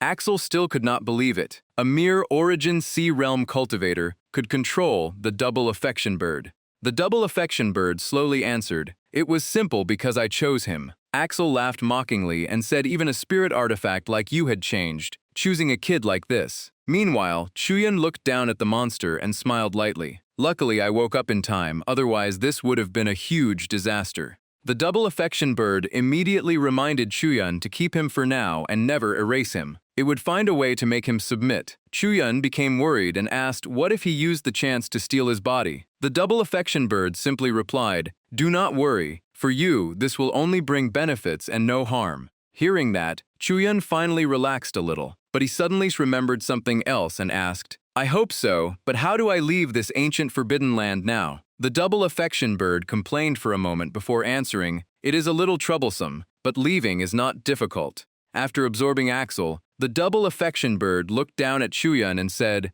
"Get on." Chuyun looked around suspiciously. This bird seemed to understand the ancient forbidden land better than he expected, but the most important thing now was still the Spirit Realm Grand Tournament. The moment Chuyun sat on its back, the double affection bird spread its wings and shot into the sky at incredible speed. Chuyun hurriedly grabbed its tail feathers and shouted, "Senior, slow down a little." Feeling his tail feathers being pulled, the double affection bird immediately shouted angrily, "Be gentle, pull any harder, and I will throw you off." Below, Ping Tian crossed his arms with an annoyed expression and coldly said, "Consider yourself lucky this time. But even if you returned alive, so what? Ye Chuyun, this time I absolutely will not let you escape again." Chuyun only raised his hand dismissively and replied, "Have you ever actually managed to do anything to me before?" Although he spoke confidently, Chuyun was already calculating in his mind. Xiao Ping Tian would definitely obtain a huge opportunity after entering the spirit realm, so he could not be underestimated. He immediately opened the status panel. Xiao Ping Tian, Cultivation Realm, Profound Passage Realm, Fate Traits, Heaven's Favor, Ascended Sword Heart, Heavenly Talent, Bloodthirsty Warrior, Revenge Must Be Taken. His fortune was exactly like the chosen one of heaven, with endless luck and countless opportunities. His final fate was even becoming a great emperor, cutting down tens of thousands with one sword. However, his overwhelming killing intent caused the righteous factions to surround him, ending his journey at the Broken God Cliff. His nearest turning point was at Soul-Seizing Valley in the Spirit Realm, where he would unlock an ancient secret realm and receive a powerful inheritance. After reading that, Chuyun felt like lightning had struck his mind. He immediately looked at Ping Tian with caution. Xiao Ping Tian was about to reach the Myriad Law's realm? This was serious. It seemed he had to act first at Soul-Seizing Valley and the ancient remnant soul there. At that moment, a massive blue pillar of light appeared in the sky, tearing open space itself. Elder Duan turned toward the disciples and seriously instructed them. The spirit realm has opened, and it will last for 1 month. Although we have conflicts with the 3 sects, I do not require you to fight for a high ranking. Only 2 things matter: survive and protect our position as one of the 4 great sects. Everyone answered together, understood. He raised his hand forward and gave a simple command: move out. Suddenly, he noticed Chuyun and threw an item toward him. Ye Chuyun, take this. Looking at the item in his hand, Chuyun was confused. A storage ring? Elder Duan slowly explained that inside was the Jushen bow created for him by Shu Miaoyun. This bow could continue upgrading if suitable materials were found. Shu Miaoyun had also come here, but he simply did not appear. Chuyun immediately clasped his hands and thanked him. Thank you, Elder Duan. Please send my thanks to Senior Shu. Elder Duan nodded slightly and added, Chuyun, remember to stay humble, especially be careful of the Liuyun sect. Chuyun calmly replied, understood. The moment Chuyun stepped through the gate into the spirit realm, his eyes widened in shock. This place is magnificent. Is this the spirit realm? The people around him also looked up in amazement and kept exclaiming, the spirit beasts here are huge. I have never seen creatures like these before. Damao walked over, patted Chuyun's shoulder and asked, Junior Brother Yi, what is your plan this time? Elder Duan told you to travel with us. Chuyun only shook his head helplessly. Senior Brother Zhou, I cannot go together with everyone this time. He slowly explained, Xiao Ping Tian is extremely hostile toward me. If I stay with everyone, the entire beast-taming sect will become his target. But if I act alone and keep appearing around him, he will send people to chase me, reducing the pressure on all of you. Hearing this, Da Mao immediately frowned. That is too dangerous. Chuyun only smiled confidently and pointed at himself. Senior Brother Zhou, did you forget? I entered the ancient forbidden land alone and still came out alive. At that moment, someone interrupted their conversation. It turned out to be Fei Yuming, the personal disciple of the 4th elder. He calmly said, Junior Brother Yi was never truly one of our beast-taming sect members. Since he is willing to share the pressure, let him go. Everyone should handle their own matters. Damao quickly stopped him. Junior Brother Fei, enough. Chuyun turned around and laughed. Then I will go ahead, Senior Brother Zhou. Remember, if you meet Xiao Ping Tian, do not fight him head-on. It is very dangerous. Damao could only helplessly remind him, Junior Brother Yi, be careful and do not overestimate yourself. Chuyun smiled and replied, all right. After walking for a while, Chuyun raised his hand to block the sun and sighed. Without a map, this is really troublesome. He still could not find where Soul-Seizing Valley was. If he wasted more time, Xiao Ping Tian might have already found the ancient secret realm. The more he thought about it, the more regretful he felt. Having a map right now would be perfect. Just then, a voice came from afar, making him instantly alert. Someone is nearby. A group of people slowly approached, and a girl's voice could be heard among them. Senior Brother, do we really have to help Xiao Ping Tian deal with Ye Chuyun? She continued with worry in her voice. I heard Yi Chuyun once entered an ancient forbidden area alone. His true strength is impossible to tell, and if we fight him, we also have to face Beast Control Sect. Can we really win? Luo Yunchao simply placed his hands behind his back and replied calmly, Junior sister, you still do not understand. Luo Yunchao crossed his arms and raised his head with a look of disdain. Look at Beast Control Sect. Every Spirit Realm tournament, they lose countless disciples, yet their results never improve. With their current strength, they are nothing but a group of useless people. As for Yi Chuyun, he is only at the 6th level of Origin Sea Realm. What ability does he have to compete here? After saying that, he pointed at his junior sister like he was giving advice. If Beast Control Sect continues like this, they will eventually lose to every sect one by one. Today they lose to Ningdian Sect, tomorrow they lose to Blood Peach Sect, and they keep falling lower. Tell me, how can anyone save them? They have already lost all their dignity. The girl only trembled and asked, Senior Brother, stop talking about distant matters. I only want to know if we can actually win. Luo Yunchao immediately showed a proud expression, as if victory was already in his hands. Do you even need to ask? We will definitely win. But why are you acting so strange today, junior sister? The people beside him also joined in. So Yi Chu-yun is that easy to deal with? He still had no idea something was wrong and continued boasting loudly. If I meet him, I will beat him until he forgets who he is and smash that arrogant face of his. But when he finally saw the person standing before him, his expression froze. He stuttered so badly that he even said the name backwards. Yi Chu-yun. He panicked and quickly turned around, waving at the people behind him. Yi Chu-yun is here. Hurry and come help me. Seeing the situation turn bad, Luo Yunchao blamed the junior sister beside him. Why did you not warn me earlier? The girl lowered her head and nervously answered. I did not dare interrupt you.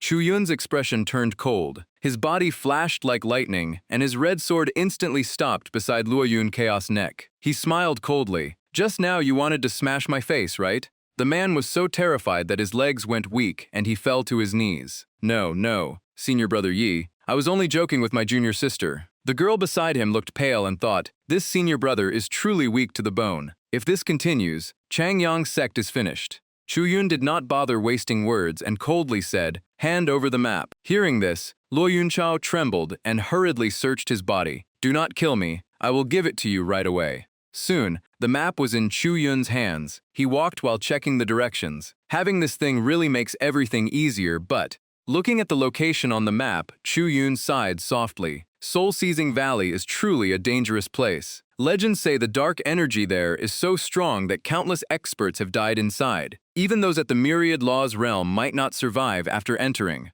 Not far away, a fear secretly watched Chu-yun and smiled strangely. This guy looks a little foolish, but the yang energy inside him is unbelievably powerful. I will choose him. The person who appeared was Yi Ni. With a faint fragrance, an innocent face, unique eyes, and a small, weak body, she looked exactly like a helpless little girl. But beneath that innocent appearance, the corners of her mouth curled up proudly. Perfect. Yi Ni slowly walked closer and spoke in a weak voice. Big brother, this place is very dangerous. Do you want before she could finish? Chu-yun suddenly turned around. Who is there? A sword beam tore through the air and directly cut off a strand of hair from the girl's head. When the mist disappeared, Chu-yun finally saw his opponent clearly and waved his hand. So it is just a little demon. You scared me. Sorry, I was just too cautious. Tears immediately filled her eyes as she acted pitifully. I was only lonely and wanted to talk with you. Why would you treat me like this? Seeing this, Chu-yun hurriedly apologized again and again. But inside, Ye Ni was screaming. Damn, that was dangerous. If I had taken one more step, my head would have been gone. Although Chu-yun comforted her on the surface, his eyes were still carefully observing. The dark energy around this girl is far too strong. I really thought she was a monster earlier, but she still dodged my sword. Something is wrong. I need to check her information. The information panel appeared instantly. Yi Ni, realm unknown. Her fate included endless death aura, boundless ghost energy, thousand-year ghost summoning, and life-stealing demon. She survived by absorbing countless lives over a long period of time. Her future ending was turning into a vengeful spirit after love became hatred. But what shocked Chu-yun the most was her next turning point, draining all of Yi Chu-yun's young energy to greatly increase her power. Seeing this, he blurted out, "Drain all my young energy?" Chu-yun was so frightened that he stumbled backward, almost losing control of his limbs. You. Yi Ni tilted her head, her pale red eyes flashing with confusion as she asked, "Big brother, what is wrong?"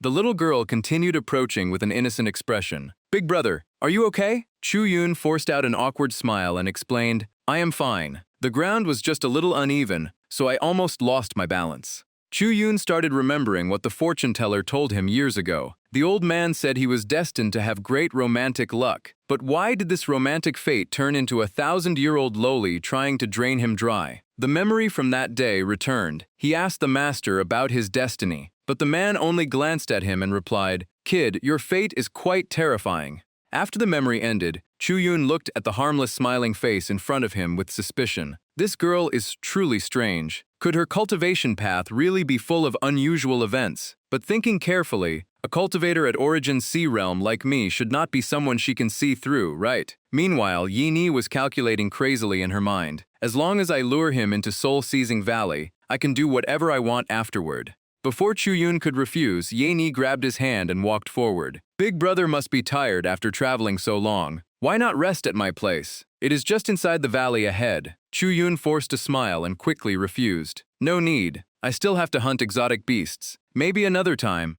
But the girl refused to give up and kept pulling him along while begging. One tried to drag him away, while the other tried his best to stay still. The two continued struggling in the middle of the road. While they were still arguing, a beam of light suddenly tore through the air, followed by a familiar voice. I finally found you. Yi Ni looked surprised. Who is that?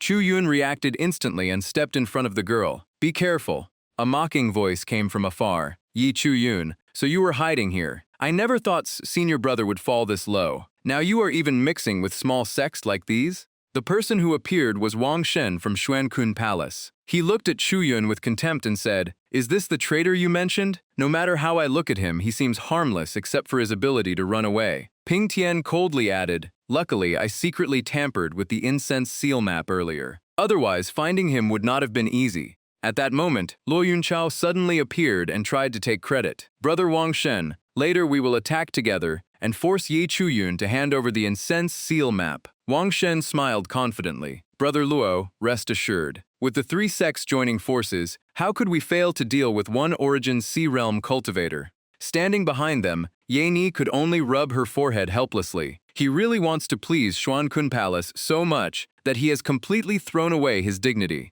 Hearing this, Chu Yun burst into laughter. Xuankun Palace? Is that not the useless group that loves robbing others? A trash sect that relies on dirty tricks. Yet I still crushed all of you alone. Xiaoping Tian, did you really need to bring so many people just to deal with me? Where are the remaining people from Flowing Cloud sect? Behind him, Yini curiously poked her head out and asked quietly, Big brother, what exactly did you do to make three sects hunt you at the same time? After hearing that, Ping Tian became furious and rushed forward. I do not need anyone's help. I alone am enough to kill you. The two people behind him charged forward as well. Anyone who insults senior brother must die today. Another person quickly added, Brother Xiao, let me lend you a hand. In the blink of an eye, three swords locked onto Chu Yun and stabbed forward. Die for me. But the moment the swords reached him, Chu Yun's figure slowly faded away before everyone's eyes. The group widened their eyes and shouted, an after image?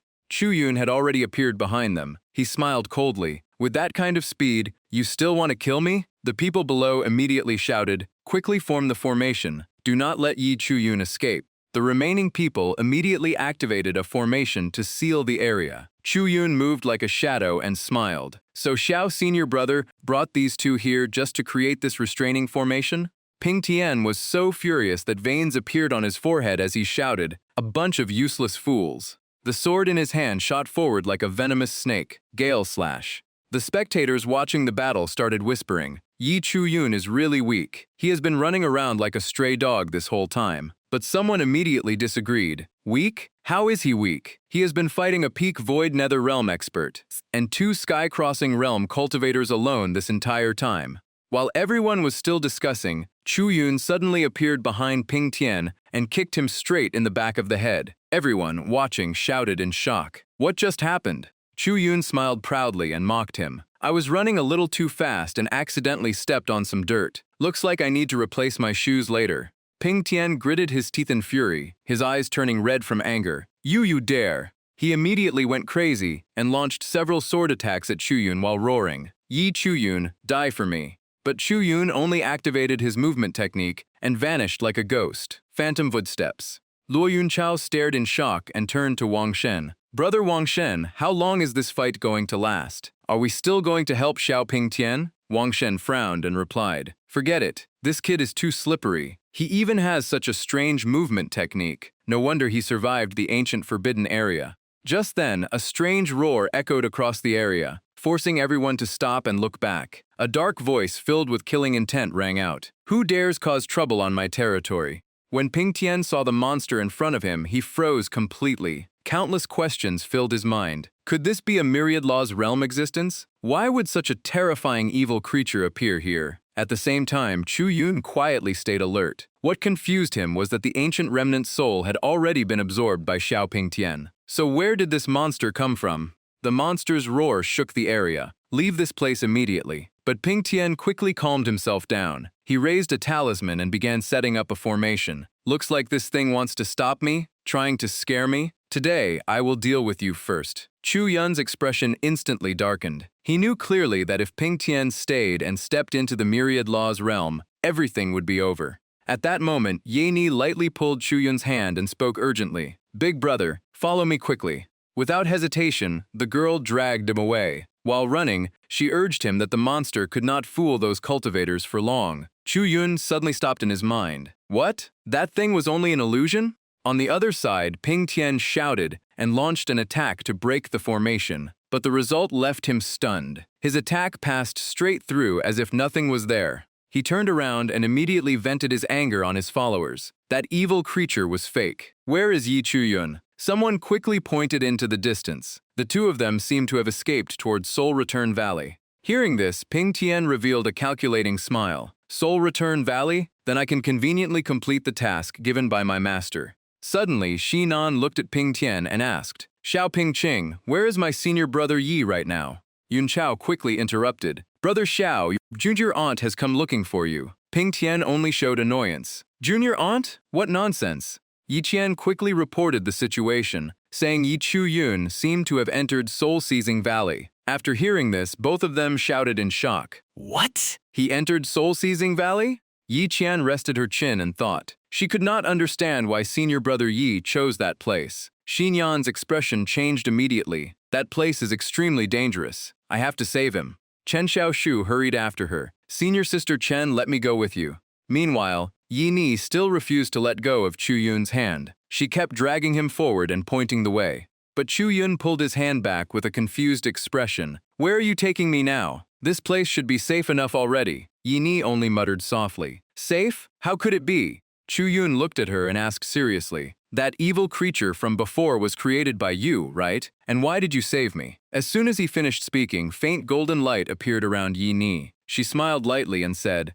Of course, because. The next moment, a beautiful woman with a completely different, charming appearance appeared before him. She smiled. Because now we can finally be alone together. The woman leaned closer with a seductive smile. Big brother, what do you think of my true appearance? She gently placed her hand on Chu Yun's chest and asked sweetly, Am I beautiful? From the first time we met outside the valley, I was already attracted to you. I just do not know if you feel the same way. Chu Yun gave a short reply. Real. Hearing this, Yi Ni's eyes immediately lit up with joy. Real what? But Chu Yun's next words completely stunned her. Your fingernails are really black. Hearing that, Yi Ni instantly exploded and punched his chest repeatedly. Damn it, that is just nail polish. You really know nothing about beauty. Chu Yun immediately stepped back to keep his distance and cupped his hands. Miss, please respect yourself. I only entered Soul-Seizing Valley to avoid trouble for a while. Once things calm down, I will leave. For your safety, do not get too close to me. In his mind, he was very clear. He came here to ruin Xiaoping Tian's opportunity, not to offer himself to a female ghost. Yi Ni tilted her head and looked at him suspiciously. Are they all your enemies? Did you not also have 2 female companions? Hearing this, Chu Yun immediately looked confused. Seeing his reaction, Yi Ni smiled and explained that everyone who entered this place came looking for him. No matter how she looked at it, they did not seem like friends. Meanwhile, somewhere else, the 2 men stared at the wall in panic. After walking for so long, they somehow returned to the same place. Could this be the legendary ghost wall illusion? Chu Yun asked in surprise. Could it be that you have heavenly vision? Yi Ni laughed. Big brother, you are joking. Soul-Seizing Valley is already part of me. How could anything happening inside escape my eyes? Yi Ni rested her chin on her hand and smiled happily. Big brother, I am a peak void nether realm existence. As long as you stay inside Soul-Seizing Valley, I can protect you completely. Even if someone at Myriad Law's realm enters, I can crush them whenever I want. Hearing this, Chu Yun immediately stepped back cautiously. Then what exactly do you want from helping me?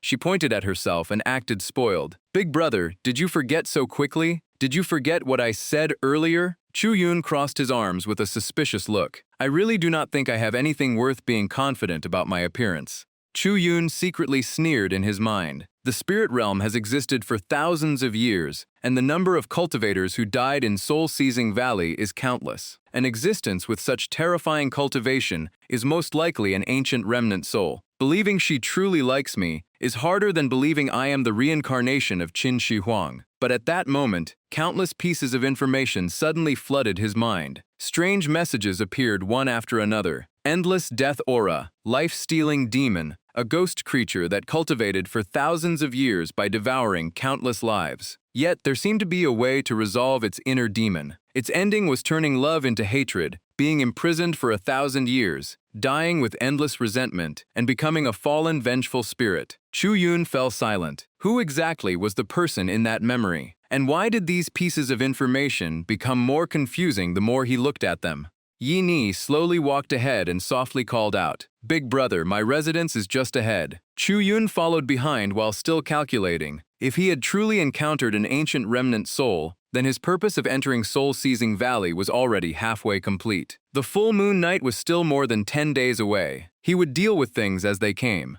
After walking for a while, Yi Ni turned around and softly said, "Stay here for now." She led Chu Yun along a small path until they reached a beautiful little house. Looking at the scene before him, Chu Yun was slightly surprised. He never expected such a place to exist inside Soul-Seizing Valley. Yi Ni smiled and explained half seriously, "It is all just an illusion. If I had to look at ruined mountains and rocks every day, I would get annoyed. Or does Big Brother prefer living in a wild mountain like that?" Chu Yun kept a calm expression. "Please do not imagine strange things." She crossed her arms, rested her chin, and smiled mischievously. "All right, I understand. You must be missing those 2 companions of yours, right? Tonight, everyone can stay in the nearby courtyard." Chu Yun immediately explained, "They were only brought here by you. Besides, there is nothing between us. Stop talking about lovers." Seeing his reaction, Yi Ni only lightly snapped her fingers. Instantly, 2 familiar figures appeared behind the illusion, senior brother Yi.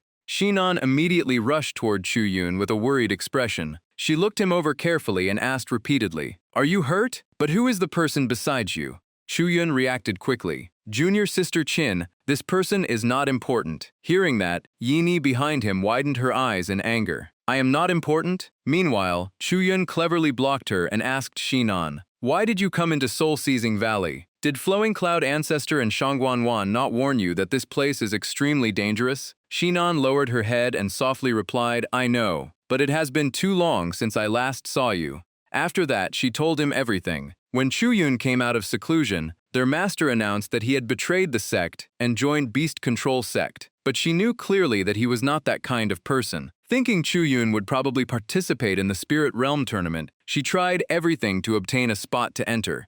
At this point, Shinan took out a letter and seriously handed it to him. Before entering this place, the sect received this secret message. It said you separated from the Beast Control Sect team and headed west. It also asked Xiaoping Tian to deal with you quickly. Chu Yun took the letter and frowned. News about my whereabouts spread this fast. Looks like there really is a spy inside Beast Control Sect. After thinking for a moment, he looked at Chen Xiaoshu. "Then what about you? Why did you follow me here?" Chen Xiaoshu immediately glared at him. "What? Am I not allowed to come?" Chu Yun seriously explained that he only felt their relationship was not close enough for her to risk her life like this. Hearing that, Chen Xiaoshu stepped forward and questioned him. "If we are not close, then why did you save me back then?" As she spoke, her eyes became red and tears started falling. Even her own father could not save her, yet Chu Yun used the golden leaf seed to save her life. He could have simply left her there to bleed to death. Her voice became more emotional. "After saving me, you almost had your cultivation crippled by the sect master. Yet Xiaoping Tian, the one everyone placed their hopes on, did not receive any punishment at all." Chu Yun gently patted her head and comforted her. "That was a promise between me and your family head. Once I make a promise, I cannot break it. As for how Flowing Cloud Sect treated me, I will settle that debt sooner or later." Chen Xiaoshu blushed and pushed his hand away. "Stop patting my head." Meanwhile, Yi Ni watched the whole scene from afar and quietly changed her opinion. "At first, I thought this guy was just a shameless flirt, but looking carefully, he is not that bad."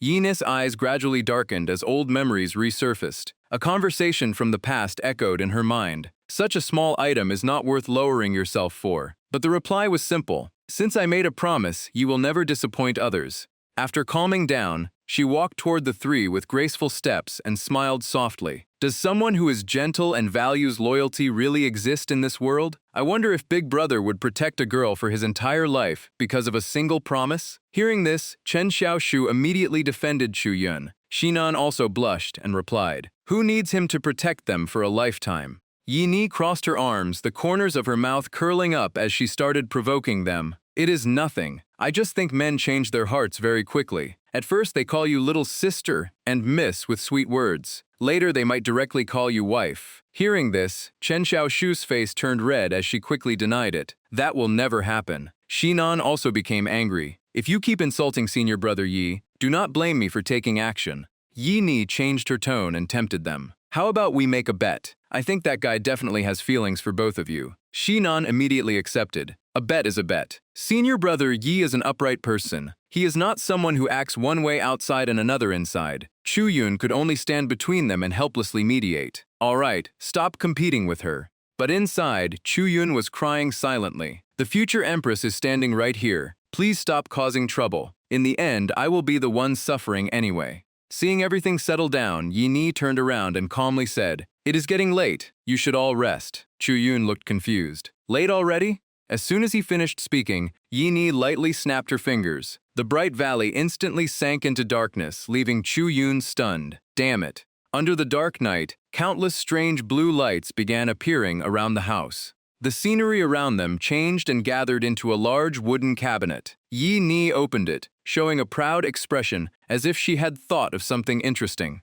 Before leaving, she threw back a confident smile. This round is definitely my victory. In her mind, it was like an entire secret manual appeared, 100 ways to make the opponent admit defeat. Meanwhile, Chu Yun slowly opened the door and sighed. I never thought that after joining the Spirit Realm tournament, I would get to live in a proper house like this. Looking around, he found the room filled with books. The corner of his mouth twitched. Is she trying to turn me into a scholar preparing for the imperial exam? But then his eyes stopped on a strange red book. This book looks unusual. Chu Yun stared at it suspiciously. Countless guesses appeared in his mind. Could that female ghost be planning something again? Or is this a trap? Even stranger, countless voices seemed to keep urging him from inside his mind. Open it. Just then, a voice came from outside the window. Senior brother Yi. Chu Yun turned around in surprise. Junior sister Chen? Did you not go choose a room with junior sister Chin? Why did you come here? He instinctively hid the red book behind his back. Chen Xiaoshu pointed outside excitedly and said, Senior brother Yi, I saw a fish pond earlier. The golden fish there looked delicious. Come catch them with me. Chu Yun was stunned. Catch fish right now? But Chen Xiaoshu did not give him time to react, and directly pulled his clothes away. Chu Yun shouted in panic, Junior sister Chen, wait. Do not pull my clothes. Not long after, Chu Yun sat beside the fire while Chen Xiaoshu happily jumped into the pond to catch fish. Soon she happily popped her head out. Senior brother Yi, I caught another one. Chu Yun stared in disbelief. That fast? She quickly returned to shore with a basket full of fish and asked excitedly, Is this enough for us to eat? If not, I will catch more. Chu Yun hurriedly waved his hand. This is enough. We could not even finish all of this in one day. Chen Xiaoshu giggled. Did you forget about junior sister Chin?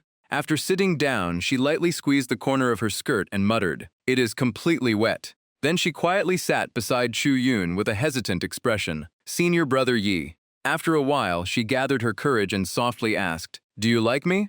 Even Chu Yun's face turned red from the question. He quickly looked away. Why are you suddenly asking something like this? Chen Xiaoshu awkwardly replied. Of course, it is because of that bet. But the next moment, she leaned over and pressed against Chu Yun while speaking urgently. That bet was only between junior sister Chin and that woman. It has nothing to do with me. The only thing I want to know is, in your eyes, am I really only a junior sister? Meanwhile, Chu Yun could only think, Miss, stop joking. We have only met a few times. How could feelings develop this fast? But Chen Xiaoshu went even further. She pulled down her clothes slightly and spoke seductively. Brother Yi, accept my feelings. No one will come here. Chu Yun immediately raised his hand to stop her. Stop, miss. I figured it out long ago. Go back now. Do not ruin another person's reputation. Hearing this, Ye Ni returned to her true form and stomped her feet angrily. No way. I acted exactly like her. How did you discover me? Chu Yun slowly stood up and explained. You copied her appearance perfectly, but you do not know the things she experienced. A young lady like her would never be this skilled at catching fish.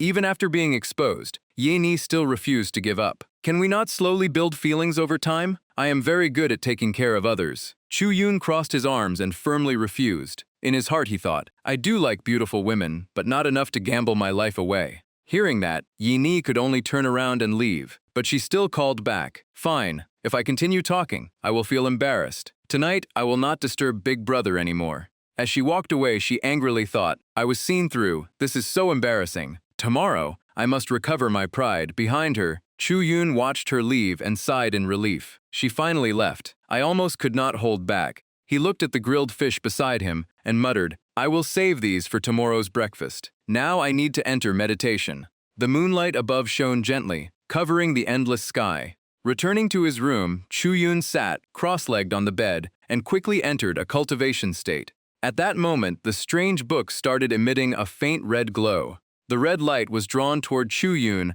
and slowly entered his body, causing his expression to gradually become worse. Suddenly, a bell rang. The heavy sound seemed to pierce directly into his mind. When he opened his eyes again, Chu Yun found himself standing inside a room covered in the red colors of a wedding ceremony. He immediately became fully alert. Looking around carefully, Chu Yun became cautious. Where is this place now? Could that female ghost have set another trap for me? But at that moment, his body started moving on its own. His hand picked up the ceremonial staff and walked forward to lift the red veil. Inside, he panicked. My wife, I am here. Wait, my body is moving by itself? The red veil was lifted, revealing a beautiful face with a gentle smile. Yi Lang. Chu Yun could not control his body's reaction. His face instantly turned red and he blurted out, Miao Jin.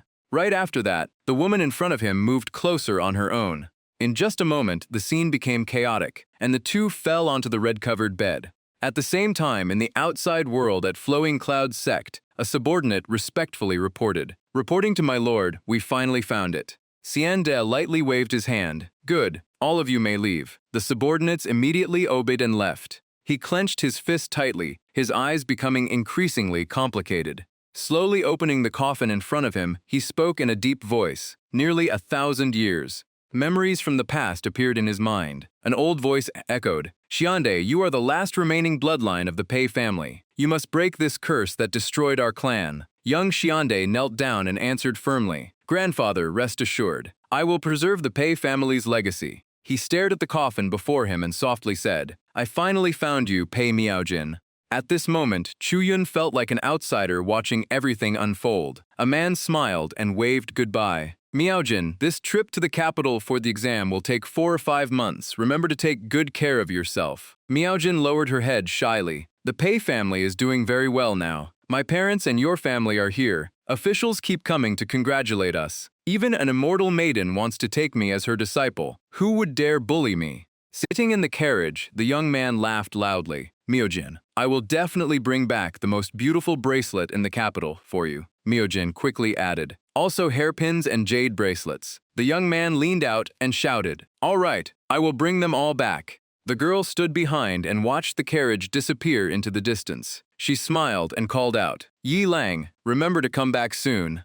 Then she gently placed her hand on her stomach, her eyes filled with tenderness. Our child and I are both waiting for you to return. But the scene suddenly changed. Miaojin was forced to kneel down by soldiers. A cold voice announced, Pei Miaojin falsely claimed to be the wife of the imperial son-in-law, damaging the reputation of Princess Yunqi. The Pei family will have all their assets confiscated and be executed. As for Pei Miaojin, she will become a military entertainer for 3 years to relieve the princess's hatred. Her face instantly turned pale, and her lips trembled. Why, Ye Lang? Why are you treating me like this? Miaojin cried out in despair. The chaotic scene behind her dyed Chu Yun's mind completely dark. Chu Yun suddenly woke up. He took a deep breath and frowned. That dream was it Pei Miaojin's memory? Something feels wrong. Suddenly, he remembered something. Wait, the book from last night. He quickly opened the book and thought silently. As expected, there is something strange. The story inside only stops at the part where she leaves for the capital. Closing the book, he sighed. I need to test it again tonight. Perhaps the key to breaking this situation is finding clues from Pei Miaojin. After opening the door, Chu Yun saw 2 girls walking toward him. Chen Xiaoshu waved and smiled. Senior Brother Yi, you are awake. Shinan also looked at him with concern. Senior Brother Yi, did something happen? Chu Yun calmly replied, It is nothing. Just then, Yi Ni approached. Chen Xiaoshu looked at her tired face and asked in surprise, Why do you look even more exhausted than Senior Brother Yi? Yi Ni only smiled and replied, Everyone came to Soul-Seizing Valley yesterday, but I forgot to prepare properly. Last night, I went to pick some flowers while they were blooming. But in her mind, she thought differently. I already read that secret manual last night. Tomorrow, I must definitely capture that little guy. Suddenly, she looked at Chu Yun suspiciously. Huh? What happened to this guy yesterday? Why is he looking at me with pity and sympathy now? But soon she seemed to understand and smiled secretly. So that is how it is. Looks like last night was already half successful. I only need a chance to separate those two little girls. Then she looked at the two girls and asked, "Can you two help me with something small? Come with me to the eastern side of Soul-Seizing Valley to pick some wild fruits." The two immediately refused together. "No." Chuyun walked over from behind. "I will go with you. It is just a small matter. There is no need to trouble the two junior sisters." Hearing this, Shinan immediately stopped him. "Senior brother Yi, how can you go with her?" Chen Xiaoshu also panicked. "Senior brother Yi, this woman definitely has a problem. Do not fall into her trap." Yi Ni stood there confused. Damn, what medicine did this guy take today? Why is he suddenly being so proactive? Eastern side of Soul-Seizing Valley. Yi Ni sat quietly and observed Chuyun. After a while, Chuyun returned carrying a pile of fruits and smiled confidently. "Miss, this should be enough, right?" Yi Ni smiled softly. "It is enough, big brother. Let us return."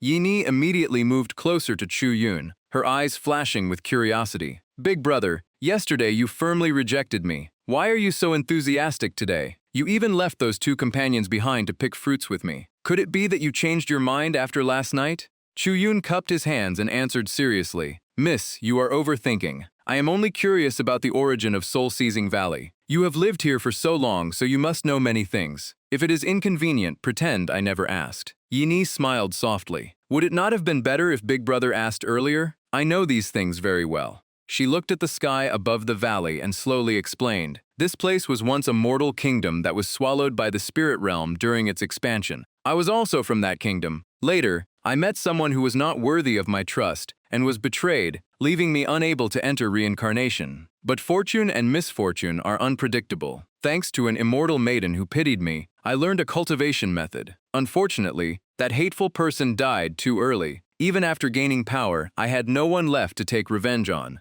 She places a hand on her chest, her eyes filled with sadness. "I cannot leave this place too far away, but passing cultivators see me as an evil creature. They attack and kill whenever they see me, so I made sure they could never leave this place again. Over time, this place became known as Soul-Seizing Valley." Chuyun turns to look at her and asks, "Miss, do you still remember the man who betrayed you?" Ye Ni forces a smile, her eyes slightly wavering. "It happened so long ago. I already forgot about him. What is it? Are you worried about me, little brother?" She raises her hand and leans closer, joking half seriously, "But looking carefully, your face does resemble that heartless man a little." Chuyun freezes. "A little?" Seeing his reaction, Yen Yi laughs. "Are you nervous? Relax, it is only a little resemblance." Chuyun turns away and thinks silently. Her hatred toward that man seems far weaker than what he saw in his dream. Is she hiding it too well? Or did time erase everything? He needs to keep observing. Maybe that book will give him the answer. Before long, night falls again. That strange red energy appears once more, wrapping around Chuyun's body. When he opens his eyes again, he wakes up in that strange world once more. Realizing someone is beside him, Chuyun immediately sits up and asks, "Sorry, how long have I been asleep?" The man answers impatiently, "It is already the hour of the pig. If you want to keep sleeping, pay up." But another person steps in and stops him. "Forget it. Let him rest a little longer." The innkeeper rubs his hands and sighs. "I have never seen a scholar this unlucky. On the way to the capital, he was robbed of all his money. Even his horse and carriage were taken. After reaching the capital, he was scammed again for a huge amount." He points at Chuyun and shakes his head, and that is not all. Princess Yun Ti even took away his servant. This kid actually went to report it to the authorities. He was basically throwing himself into danger. The other man immediately replies, "What else could I do? Ji Rong is my best friend. Being taken away as a servant, he would never accept it." Hearing this, Chuyun widens his eyes. "Wait, should I not be the princess's husband instead?" The scene suddenly changes, moving to a magnificent palace. On a large bed, a man pants heavily as if he is about to collapse. Princess, I am running out of strength." Yunti laughs in pleasure. "My little lover, try harder." The scene changes again. Yunti wipes the corner of her mouth and lets out a soft breath. Her voice is full of satisfaction. "Tell me, what reward do you want? Fame or beauty, I can give you anything." The man immediately kneels. "Princess, I want fame."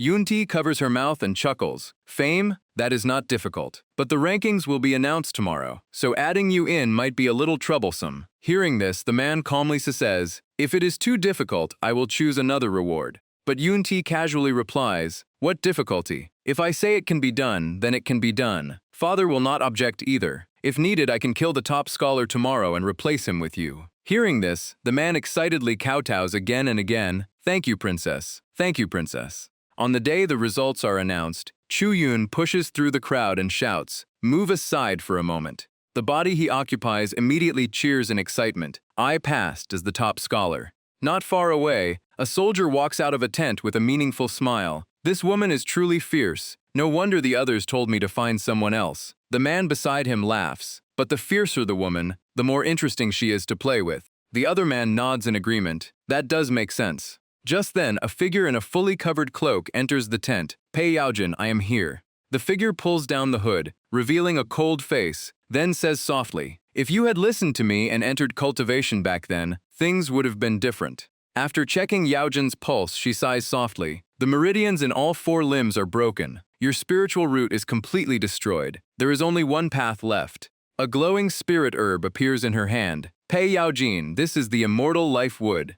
The mysterious person continues, you must nourish it with your soul. Once it matures, it will lead you onto the path of cultivation. So do you want eternal life? Yaojin trembles, her voice filled with despair and desire. I want it, I want it. Yi Kang's face is now so exhausted that it is hard to recognize. Tears silently fall as each word is forced out. He only wanted eternal life. Just as the space falls into silence, a strange voice suddenly echoes. It seems this is enough. Chu-Yun suddenly opens his eyes. Without hesitation, he rushes forward and grabs the remnant soul, shouting for it to stop. The ghost is shocked, unable to understand how it was discovered. It quickly retreats and laughs proudly, looking completely certain that Chu-Yun could never catch it. Chu-Yun turns around and shouts, a mere evil spirit dares to look down on others? After saying that, he immediately uses void ghost steps to chase after it. As soon as he lands, he looks at his hand and shouts, I caught you this time. Let's see how you run now. The ghost is stunned and sighs. Damn, your skills are not bad. But it still cannot understand how Chu-Yun discovered its existence.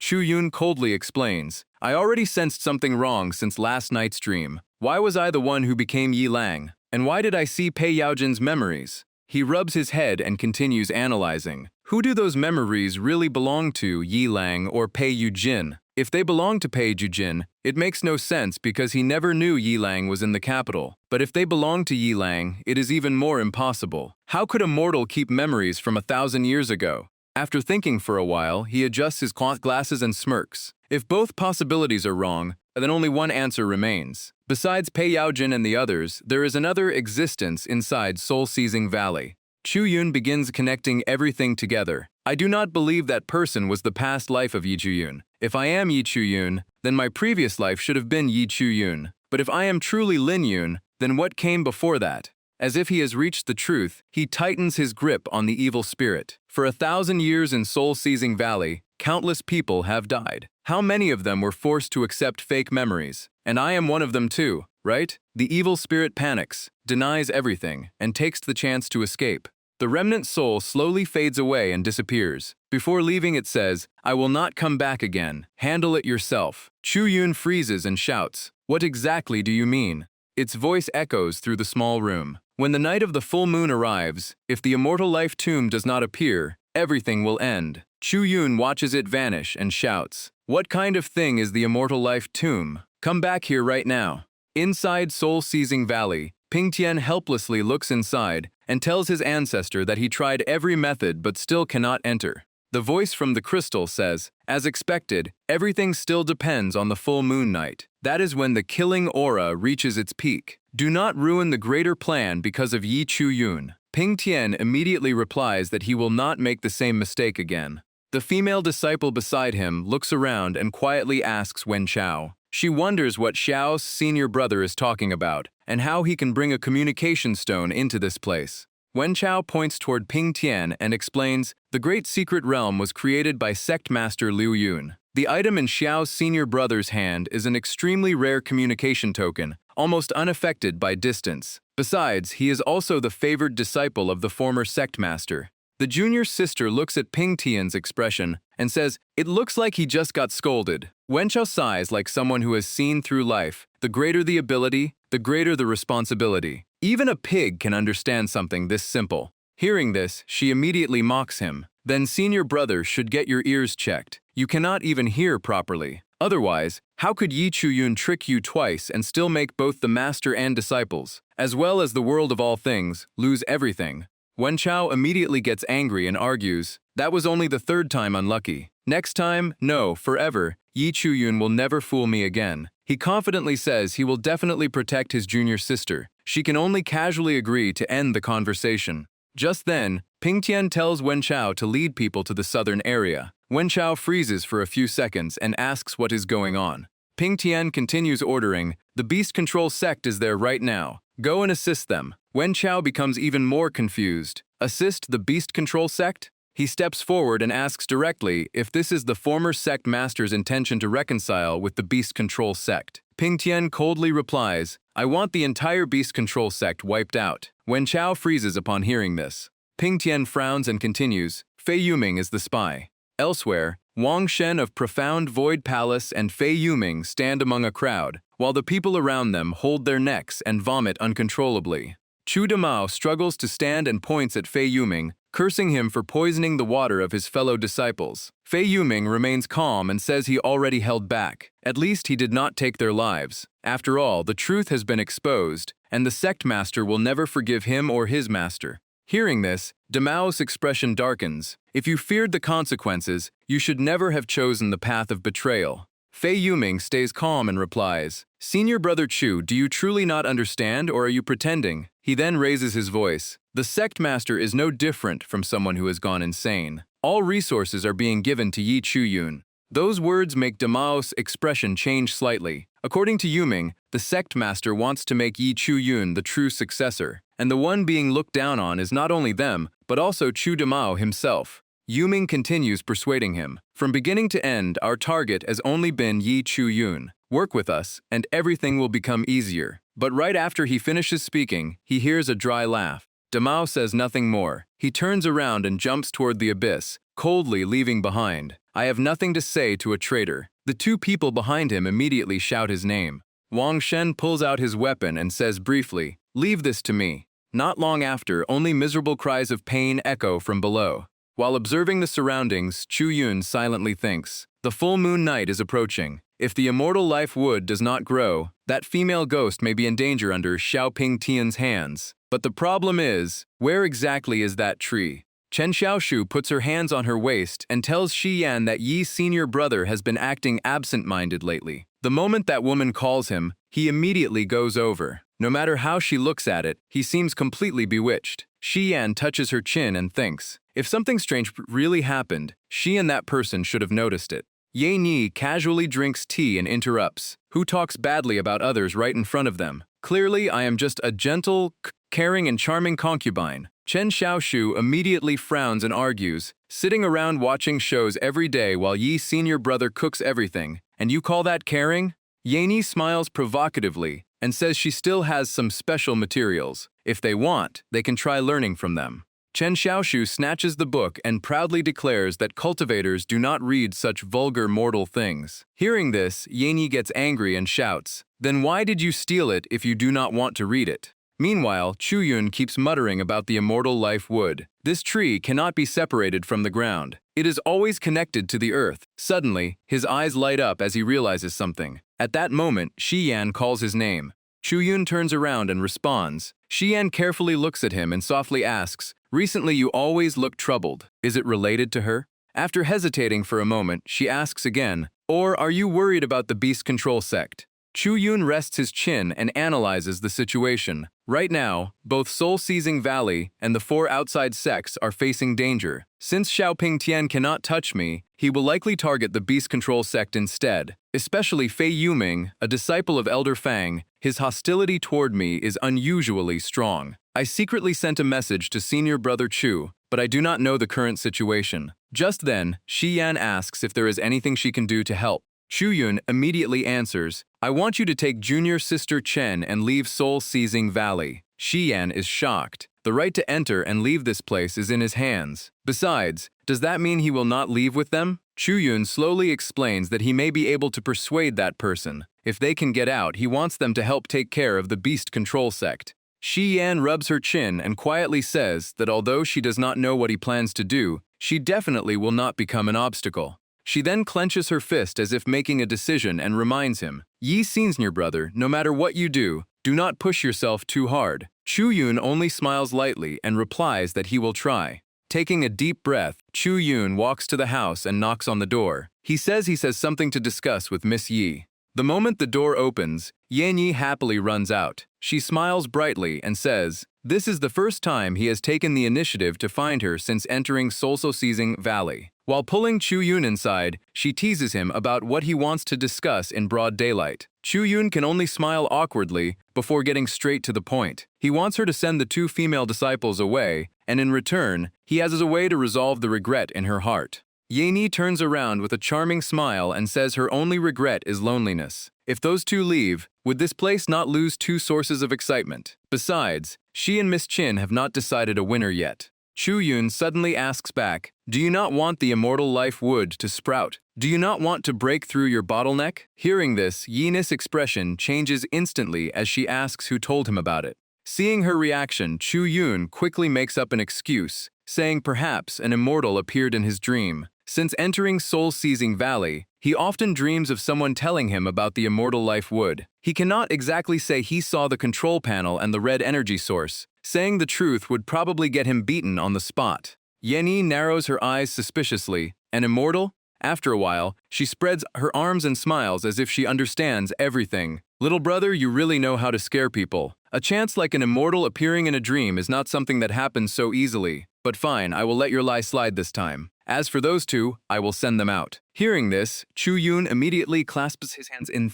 Yan Yi happily turns around and walks away, reminding Chu Yun to wait while she makes some flower tea. Chu Yun only smiles slightly and thinks to himself. As expected, the immortal life wood is on her. Once he uncovers the truth from the past, the knot in her heart will eventually disappear. An idea quickly appears in Chu Yun's mind. He only needs to redraw everything in the empty space of the book. But right after thinking that, he immediately closes the book with guilt. Forget it. With his drawing skills, showing it would only embarrass himself. At that moment, his eyes fall to the floor, and he suddenly notices something. He was too focused on talking earlier to realize it. This room is unbelievably messy. Chu Yun frowns and thinks. Her personality is completely different from what he knew before, and this room is also a complete disaster. Suddenly, a small object rolls onto the ground. He bends down and picks it up, confused. Is this a tooth? And it is even a baby tooth. Chu Yun looks around the room in confusion. Why would something like this appear here? Could there be a child living here too? The more he thinks about it, the stranger it feels. He immediately lifts the mattress, wondering if the child is hiding underneath. Just then, a voice suddenly comes from behind, startling him. Yan Yi stands there staring at him and loudly asks what he is doing. Chu Yun turns around with an awkward smile and quickly explains that he only dropped something by accident. But Yan Hi's expression suddenly changes. She angrily reaches out her hand and demands he return it immediately. Chu Yun is completely confused. Yan Hi's face turns red as she points at his hand and says it is her baby tooth. Chu Yun becomes even more speechless. Why would she keep something like that? She awkwardly clasps her hands together and quietly explains that people say, if a baby tooth is not placed somewhere high, you may marry a strange person in the future. Hearing this, Chu Yun is completely stunned, unable to understand where this strange custom came from. Outside the spirit realm, Zhao Teng suddenly speaks up. He never expected this competition to decline so much, with only one person reaching the profound void realm. Qing Shuang raises her cup and asks back, if only Xiao Pingtian of Liu Yun sect is already enough to crush the beast control sect, why bring Shangyang, Ziyin, and Profound Void Palace into this? Zhao Teng thinks for a moment and guesses it may be related to Chu Damao. Qing Shuang laughs loudly and says he is thinking too simply. Have you not heard the recent rumors that Liu Yun's sect found a treasure? A clear trace of interest appears in Qing Shuang's eyes. Yi Chu Yun. Chu Yun begins telling a story. Long ago, there was a married couple. Because of business, the husband had to leave his wife. Several months later, the wife suddenly receives news that her husband betrayed her. Chu Yun points at the painting and explains that the truth was completely different. Someone impersonated and killed the husband, then murdered the wife to hide everything. The tragedy was that she knew nothing, and her soul eventually fell into the demonic path. Yan Yi rests her chin on her hand and sighs that the story sounds familiar. Chu Yun immediately becomes excited and asks if she remembers something. Unexpectedly, she casually says stories with misunderstandings like this are everywhere in novels. Chu Yun is shocked inside. Then could everything I saw before be fake? Ye stands up and calmly explains that this is just an old-fashioned plot from stories. But she also praises Chu Yun for his effort. He could have simply told her directly, yet he spent days trying to make her happy. She sits on the table and looks at him deeply. Tomorrow night is the full moon. I have fulfilled everything I promised you. So when will you help me solve my problem? Chu Yun hesitates and says the time has not come yet. But Ye suddenly asks, do you know why I kept you here until the full moon night? His face suddenly becomes terrifying as she moves closer to Chu Yun. She says she kept him here, not because he was special or possessed some treasure. That day, the spirit realm and soul-seizing valley merged. To leave this place, she needs his pure yang essence to sacrifice her kin and absorb all the killing aura in the spirit realm. But right after that, she turns around and smiles brightly as if nothing happened. She says seeing little brother work so hard for her, she will spare his life. Chu Yun immediately asks, if you do not kill me, then what will you use as the sacrifice? Ye smiles lightly and replies that everything depends on his choice tomorrow night. If he stays, she will help him deal with those enemies. If he leaves, she only needs to capture a few unlucky people and use them instead. Although she is still smiling on the outside, deep inside she keeps repeating one thought, do not leave, please, do not leave. Chu Yun suddenly remembers Xiaoping Tian's information panel and the scene of Ye covered in countless talismans, screaming in pain. He looks at her seriously and says he will stay. Under the table, her hand has already clenched tightly without him noticing. Ye immediately smiles brightly and walks outside, reminding Chu Yun to rest well today before leaving. As time passes, the blinding red light in the sky reaches its peak, and the thick fog begins to disappear. Yun Chao happily shouts that the barrier of soul-seizing valley has vanished, but Ping Tian beside him grits his teeth in anger, repeatedly muttering to ignore Ye Chu Yun. Ping Tian grips the talisman in his hand and angrily shouts, move out. The group quickly advances deeper inside. Ping Tian walks at the front with a cold gaze. Today he is determined to destroy that monster at all costs. But after walking for a while, everyone suddenly stops. The scene before them makes everyone change expression and scream in shock. This is the 100 Ghosts Night Parade formation. Yun Chao swallows nervously. Only now does he understand why this place is called Soul-Seizing Valley. Just looking at those ghosts creates terrifying pressure. But Fei Yuming immediately says there is nothing to fear. No matter how strong the ghosts are, they are useless while they still hold hostages. Wang Shen behind him immediately orders them to bring the Beast Control Sect disciples here. Wang Shen looks into the valley and shouts for Ye Chu Yun to come out. He threatens that if he does not appear, all his fellow disciples will die. Fei Yuming follows up, asking if Chu Yun really wants to watch the Beast Control Sect be buried here. But the ghosts ignore their words and charge forward. Seeing this, the two men panic. Damn, they are really attacking? Could Ye Chu Yun have abandoned his own disciples? The disciples immediately fall into chaos. Some run away, some scream for help, and cries echo everywhere. Some even desperately call for Xiao's senior brother to retreat. At that moment, countless giant roots suddenly burst from the ground and drag the Beast Control Sect disciples underground. Everyone watches in horror as all members of the Beast Control Sect are taken away. On Chu Yun's side, he clasps his hands and thanks Yi once again. Without her, he truly would not know how to save those people. But Yi coldly replies that she did not save them out of kindness. If his enemies are not enough, then Chu Yun and his brothers will have to use their pure yang essence to make up the sacrifice. Hearing this, Chu Yun can only laugh awkwardly in helplessness. While passing through the ghosts, Ping Tian tells the people behind him that he will handle the ghost soldiers. Yun Chaos Face turns pale. He trembles and shouts, "You want me to fight ghost soldiers? One is already troublesome. There are 4 here." Ping Tian does not hesitate and charges directly toward Chu Yun and Ye. Seeing this, she puts a hand on her waist and laughs disdainfully. A newly reached Profound Void Realm cultivator thinks he is invincible? Chu Yun stares at the object in Ping Tian's hand and suddenly feels something is wrong. He immediately warns Ye to be careful of the talisman in his hand. Ping Tian roars and attacks. Die. Ye still looks down on him. It is only a small talisman. What can it do?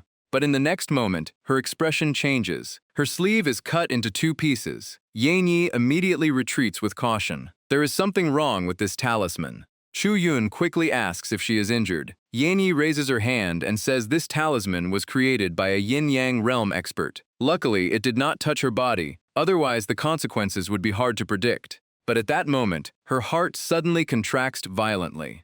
Yanyi freezes. She clearly died long ago, so why is her heart beating? At the same time, Xian De in the distance begins casting a spell. He plunges his sword into the corpse and shouts, "Pei Yaojin, the curse that has lasted for years ends today." Immediately after, all the chains around the corpse shatter. Yanyi suddenly falls to her knees, blood flows from her eyes, and her painful scream makes Chu Yun panic as he asks what happened. Chu Yun quickly checks the information panel, but it is shaking violently as if it has lost control. He has no idea what is happening. The text on the panel starts fading and twisting into chaos. Yen's hair suddenly spreads out like a giant flower, creating a truly terrifying sight. From within the mass of hair, a figure slowly rises. Chu Yun widens his eyes and shouts, "Yaojin!"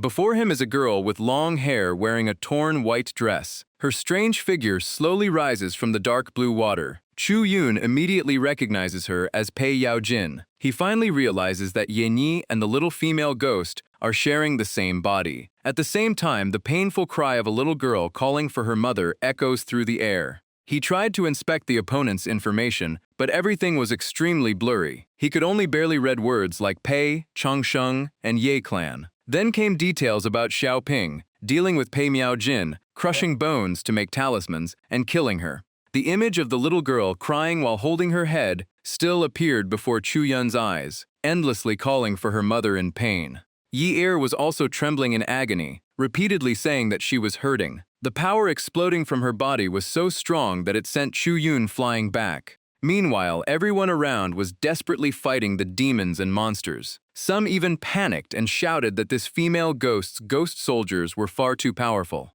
A female disciple suddenly screamed for help. Yun Chao immediately rushed over to save her, shouting at the demon to get lost and telling his junior sister to wait for him.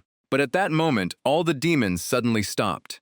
Everyone stared in confusion as the ghosts lowered their heads and froze like stone statues. Their fighting power seemed to vanish completely, and nobody understood what happened. Yun Chao pointed behind him and shouted that Xiaoping had controlled the female ghost, and they had succeeded. But the junior sister beside him suddenly turned pale and tremblingly said something seemed wrong. A blood-red eye suddenly opened in the sky. Below it, countless roots crazily emerged like living creatures and screamed wildly. The two of them immediately screamed in shock. It got stronger. They could barely hold on before, but now they were completely doomed. The disciples trapped under the evil spirits could only cry out in pain. Some called for senior brother Luo, while others shouted for senior brother Wang to save them. Wang Chen dodged attacks while secretly regretting everything. If he had known this would happen, he would never have joined Xiaoping Tian's plan. On the other side, Ye Er's face showed unbearable pain. Her trembling voice said, "Mother, I feel terrible." Miao Jin reached out toward the girl. Right after that, strange roots began wrapping around Ye Er's body. She gently stroked the vines like comforting a child, telling Ye Er to endure a little longer. After killing all these bad people, she would return the body. But the girl's weak voice begged, "Mother, please do not hurt Big Brother." Miao Jin's eyes instantly became terrifying. Her voice turned cold as she declared that everyone here would die today. Just then, Ping Tian charged forward with a cold smile, saying that if even a talisman could not stop her, how could she possibly kill him? Chu Yun immediately stepped in front of Miao Jin and said, "If you want to touch her, you must step over my dead body first." The two immediately clashed fiercely. While fighting, Ping Tian roared that Chu Yun was risking his life for an evil creature, so he would kill both the human and the ghost. But Chu Yun refused to back down and told him to prove he had the ability. Furious, Ping Tian cursed him as a mad dog. From behind, Miao Jin suddenly shouted for Ye Yun to move aside.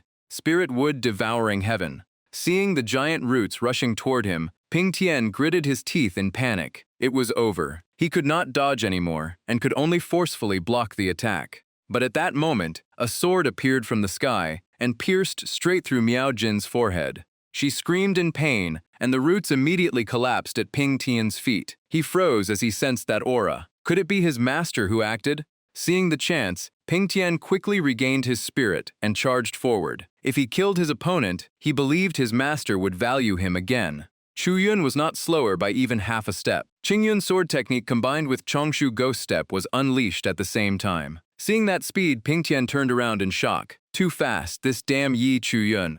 But Chuyun's sword was blocked the moment it struck by a defense layer as hard as steel. Zuanshan protective formation. Standing inside the barrier, Ping Tian smiled proudly. He said Chuyun could never hurt him because this talisman was prepared by his master himself. Hearing the name Gu Xiande, Chuyun's expression changed instantly. Could Gu Xiande be the descendant of Gu Zerong? He stepped back a few times and thought to himself, this disaster really refuses to die. But at that moment, Miao Jin attacked again. Ping Tian's face turned pale. She recovered that quickly? The previous attack had heavily injured him, and now even his defensive barrier was completely destroyed. Miao Jin looked at him and coldly asked what he used to attack her earlier. Before Ping Tian could catch his breath, her voice appeared beside his ear. If he did not answer, she would show no mercy this time. But before she finished speaking, a sword slashed cut across her neck. The attacker coldly said, "Let's see if you can survive this time." Seeing that scene, Chuyun immediately shouted Miao Jin's name.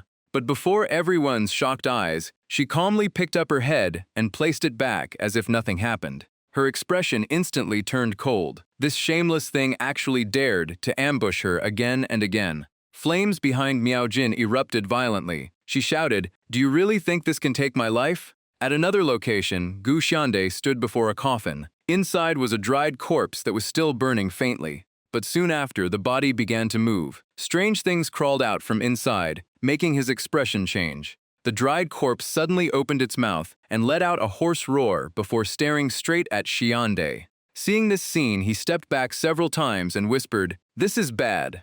Before he could react, the dried corpse rushed forward and slammed him to the ground. A painful scream followed. Xiande quickly swung his blade down and cut at the opponent's arm. He then turned around and ran down the stairs, but the corpse's arm still clung to him and refused to let go. Even so, he smiled proudly. Destroying her true body like this means she has truly been pushed into a dead end.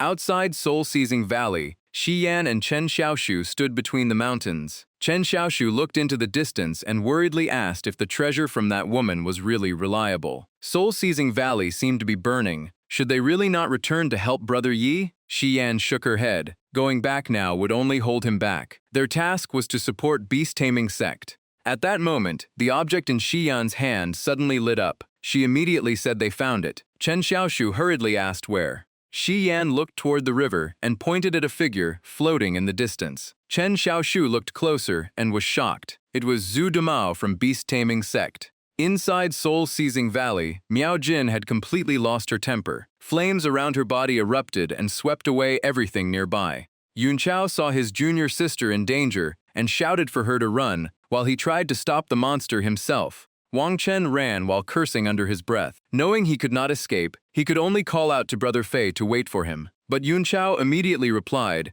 that with disaster before them, everyone had to save themselves first. As he approached, Yun Chao grabbed his clothes and quickly agreed with Brother Fei, while desperately shouting at Wang Chen, "Brother Wang, what are you trying to do? Let go of me." But Wang Chen did not hesitate. He pulled Yun Chao in front of him like a human shield, and a painful scream immediately rang out. In an instant, Yun Chaos' body dried up into a shriveled corpse. The man grabbed his head and gave a sinister smile, casually thanking Brother Fei. Miao Jin kept breathing heavily. Her eyes turned cold. "You dare play this trick on me? Even if the person outside is not dead, he must have lost half his life already." She then turned her gaze to Ping Tian with killing intent. "Next, it is your turn." But Ping Tian only smiled coldly. Holding a talisman inside the formation, he said her attack was no different from harming herself. With such huge consumption, her cultivation must have dropped greatly. "Want to break my barrier? Impossible." Miao Jin said nothing more, and directly launched a fire technique at him.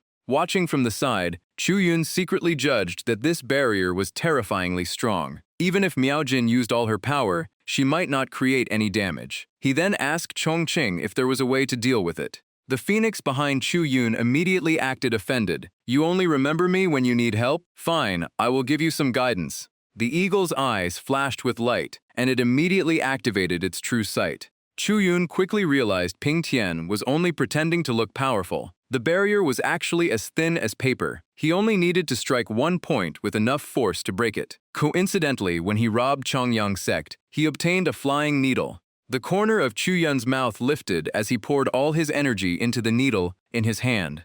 After locking onto the target, he immediately shot the needle forward, taking this chance. Go. The moment the barrier shattered, Ping Tian froze. What is this? Before he understood what happened, Chu Yun had already rushed forward. Ping Tian angrily shouted that he was ambushing him, but Chu Yun only smiled coldly. Blame your own toy for being too weak. I only touched it once, and it broke. At the same time, Miao Jin charged forward surrounded by flames. Without that turtle shell now, let me see how you defend yourself. Ping Tian's face immediately turned pale. Forced into a desperate situation, he could only tightly grip the talisman in his hand and prepare to risk everything. As Chu Yun and Miao Jin attacked at the same time, Ping Tian began chanting a spell. Every word echoed continuously. When the final word ended, a powerful light exploded and directly sent both of them flying.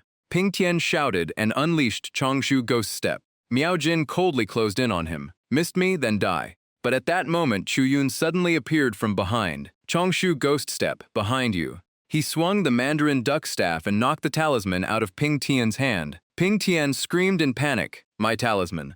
Miao Jin immediately seized the chance and grabbed the talisman, praising Chu Yun. Well done, kid. The moment she finished speaking, the talisman exploded into countless fragments. Seeing this, Ping Tian's mind went blank. It's over. This mission is ruined. While he was still stunned, Chu Yun punched him straight in the face. This is not the time to space out. The punch was so powerful that his body flew over 100 meters away. The sword quickly pressed against Ping Tian's neck. Chu Yun coldly said he had lost again. But Ping Tian refused to accept it, shouting that he had not lost and still had to eliminate the evil. Miao Jin stepped forward proudly. Eliminate me? In Soul-Seizing Valley, nobody can defeat me. But a sinister laugh suddenly came from behind. What if it was me instead? Wang Chen appeared like a ghost and slashed her back. Her painful cry made Chu Yun's expression change. Miao Jin. After the strike, he calmly realized that the evil power came from the immortal wood inside her body. Chu Yun roared in anger. Wang Chen, you are truly despicable. But Wang Chen only replied coldly that he was a disciple of Xuankong Palace, and everything he did was justified.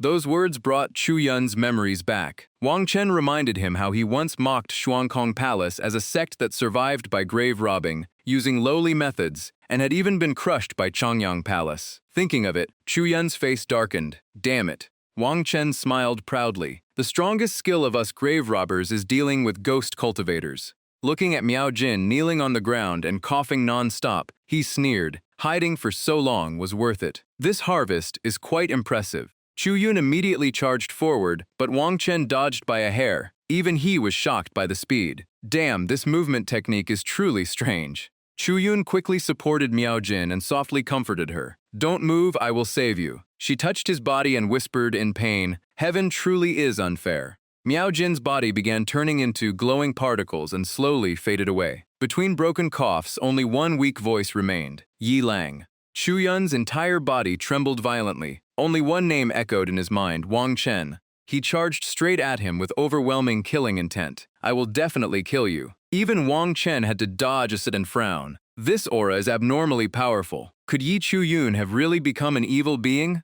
But soon he gave a sinister smile. Looks like you are still alive. Chu Yun's expression changed instantly. Tongyu realm? After missing his attack, Wang Chen immediately retreated and shouted, Xiao brother, my task is done. Now it is your turn. Chu Yun pointed his sword at the two men before him, his rage almost exploding. Two Tongyu realm experts using such dirty methods. But Ping Tian only laughed coldly. Who remembers the dead? Only the winner has the right to speak. Today all of you evil beings will die. Chu Yun looked at Yair, crying with red eyes and calling for her mother. He quickly calculated his situation. He was only at the 7th level of Yuanhai realm. Even with his sword techniques and movement skills, he could only stall them. But he still had to protect the girl. If this continued, being captured was only a matter of time. After making his decision, Chu Yun immediately carried Yair and flew away. First, he had to bring her somewhere safe. Seeing this, Ping Tian angrily chased after him and shouted not to run if he had the courage. But Wang Chen raised his hand to stop him.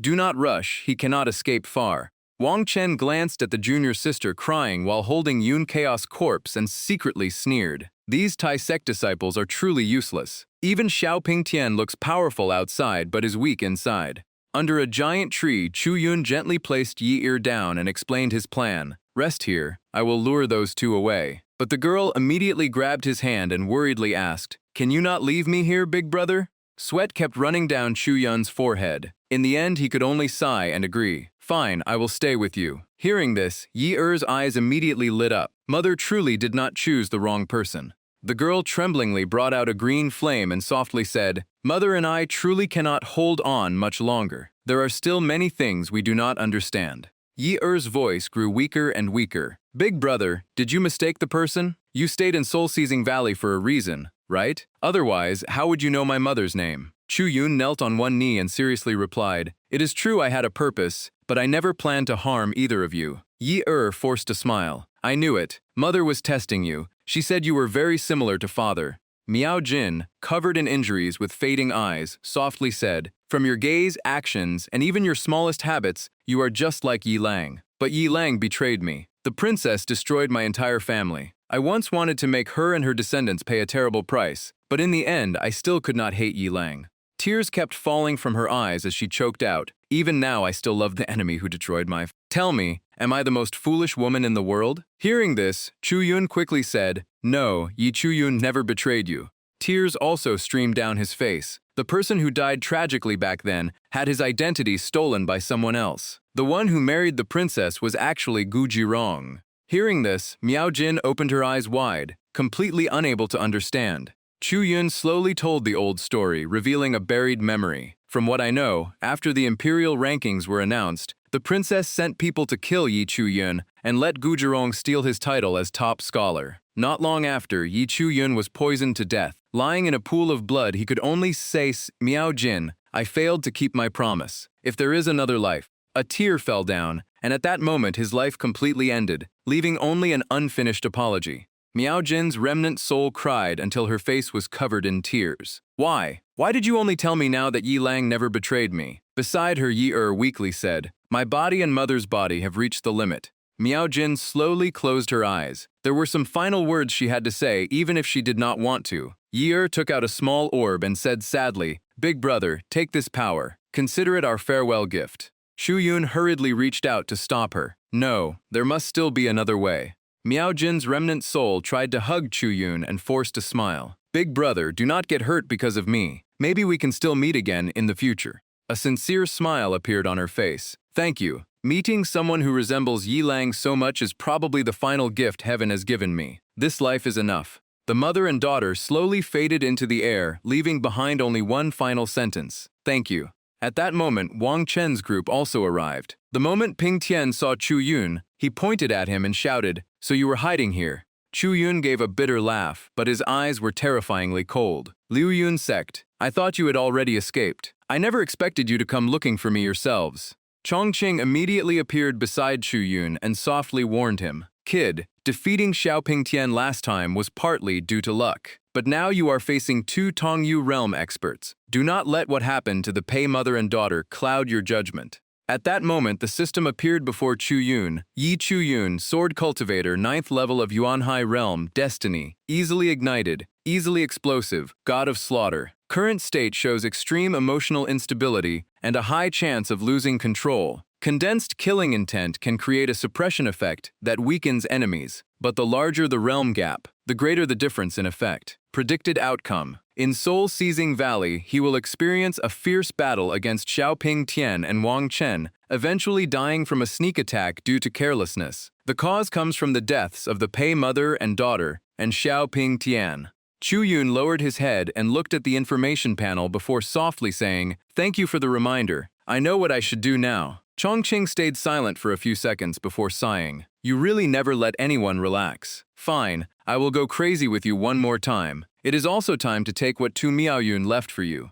The disciples behind them could not hold back their laughter. Yi Chu Yun, without someone protecting you, what can you use to fight us? Chu Yun casually dropped an item onto the ground. Its weight was so great that cracks spread across the surface. Damn, what is this wrist guard made from? Why is it so heavy? Chongqing flapped its wings, creating terrifying pressure that covered the surroundings. Standing before everyone, Chu Yun coldly said, Want to know what I will use to fight you? This god-cursed bow. Xiaoping Tian looked at the item in his hand with confusion. What is the god-cursed bow? Chongqing slowly explained, this divine weapon was made from the scales, tendons, and horns of a 1,000-year-old demon flood dragon, then personally forged by Tu Miaoyun. If its full power can be unleashed, forget Tongyu realm, even Wanfa realm experts could be destroyed. But the price is extremely high, consuming an enormous amount of energy. Watching everything, Wang Chen instinctively stepped back and asked Xiaoping Tian, what kind of monster did beast-taming sect give him? That bow even carries an aura from the yin-yang realm. Xiaoping Tian frowned and replied, it is probably just for intimidation. With his Yuanhai realm strength, he absolutely cannot control it.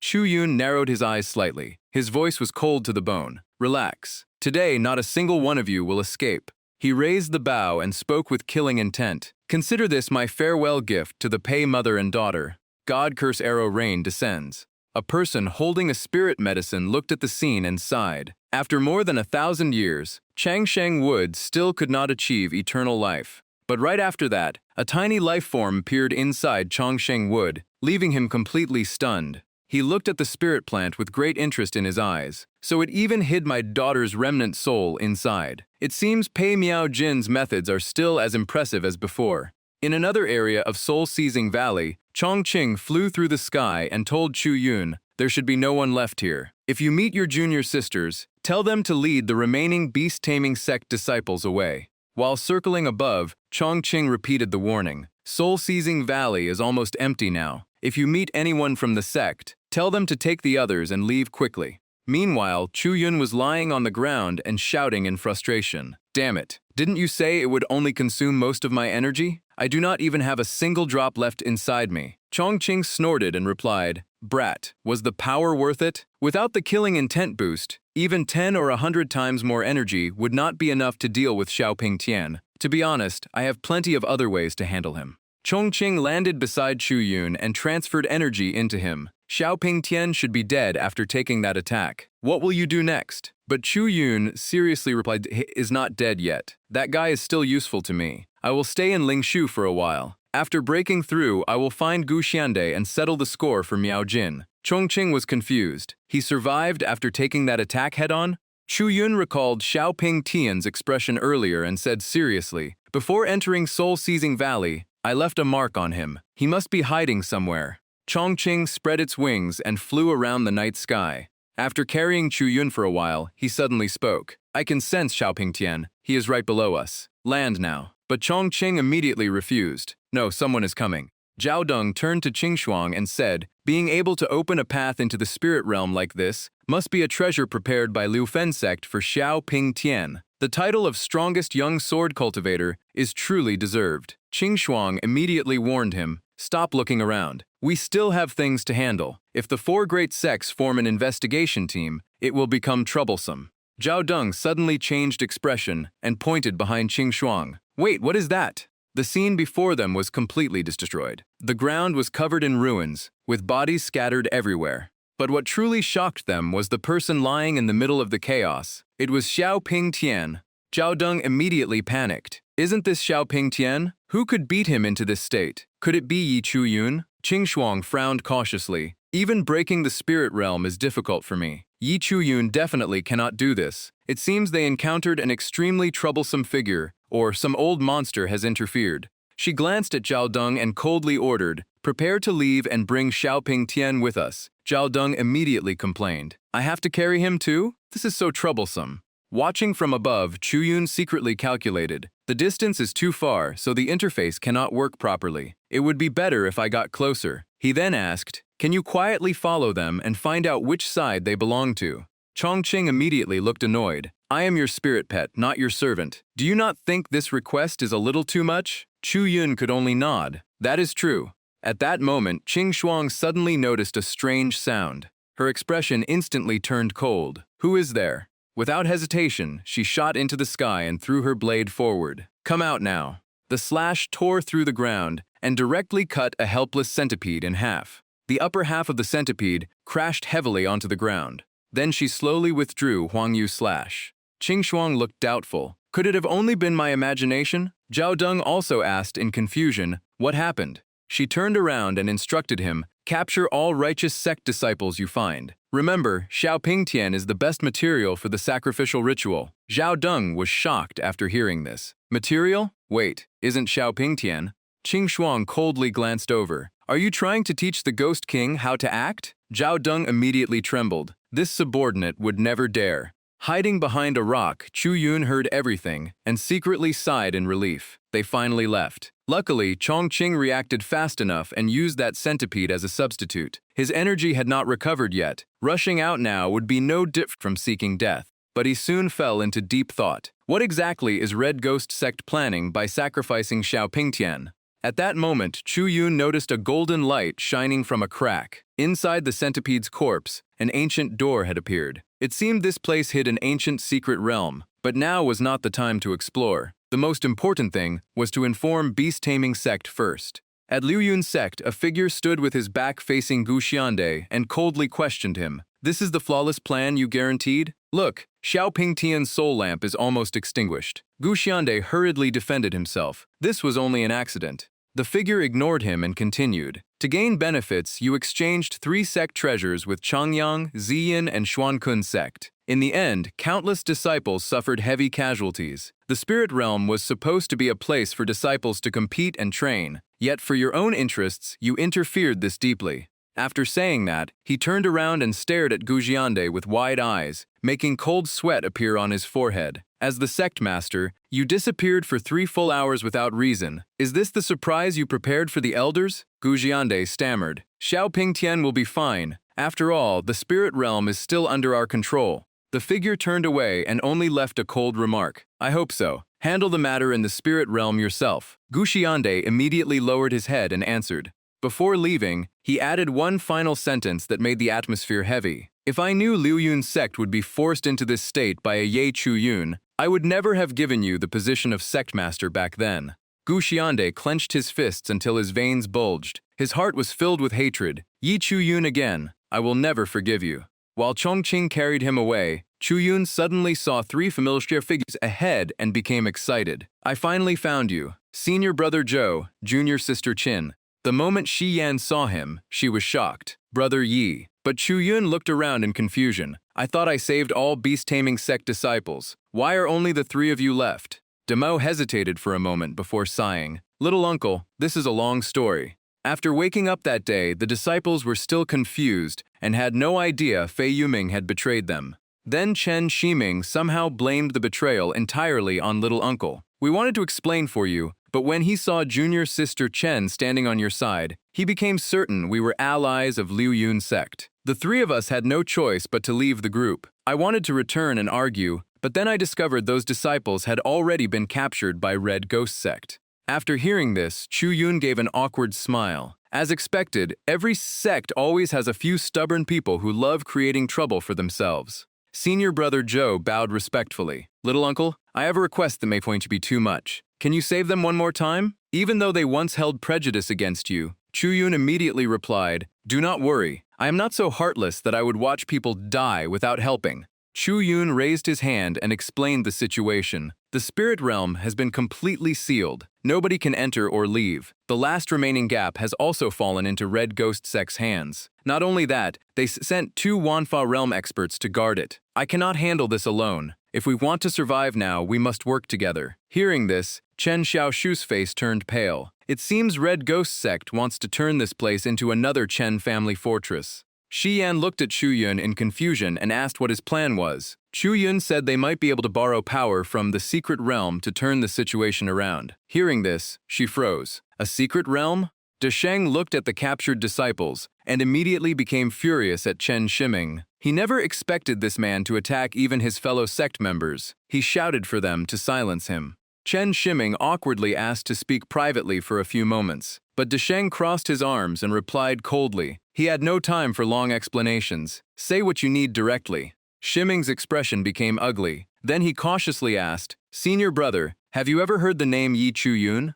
The moment he heard that name, Desheng reacted as if his nerves had been touched and shouted. Of course he knew Yi Chu Yun. He had even heard that the Chen family fortress incident, which enraged the sect master, was related to this person. Then his tone changed, saying he also disliked Yi Chu Yun. Seeing this, Chen Shiming hurriedly begged for a chance to live and boldly promised that if Yi Chu-yun appeared to sieve them, he would help deal with him. De Thang stroked his chin and thought carefully. If he could really bring Diep So Van's head to the sect master, it would definitely be worth it. At that moment, a junior sister who had just woken up heard this and jumped up in anger, calling Tran Su Min shameless for trying to betray Diep's senior brother. But Tran Su Min kept slandering So Van, saying Diep So Van was only an abandoned disciple of Lu Van's sect. Selling him would not affect Ngu Thu Tong at all. From afar, So Van hid behind a tree and could only shake his head. This guy truly understood nothing. Dai Mao beside him gritted his teeth in anger. After killing his own brother, this man was now flattering the enemy.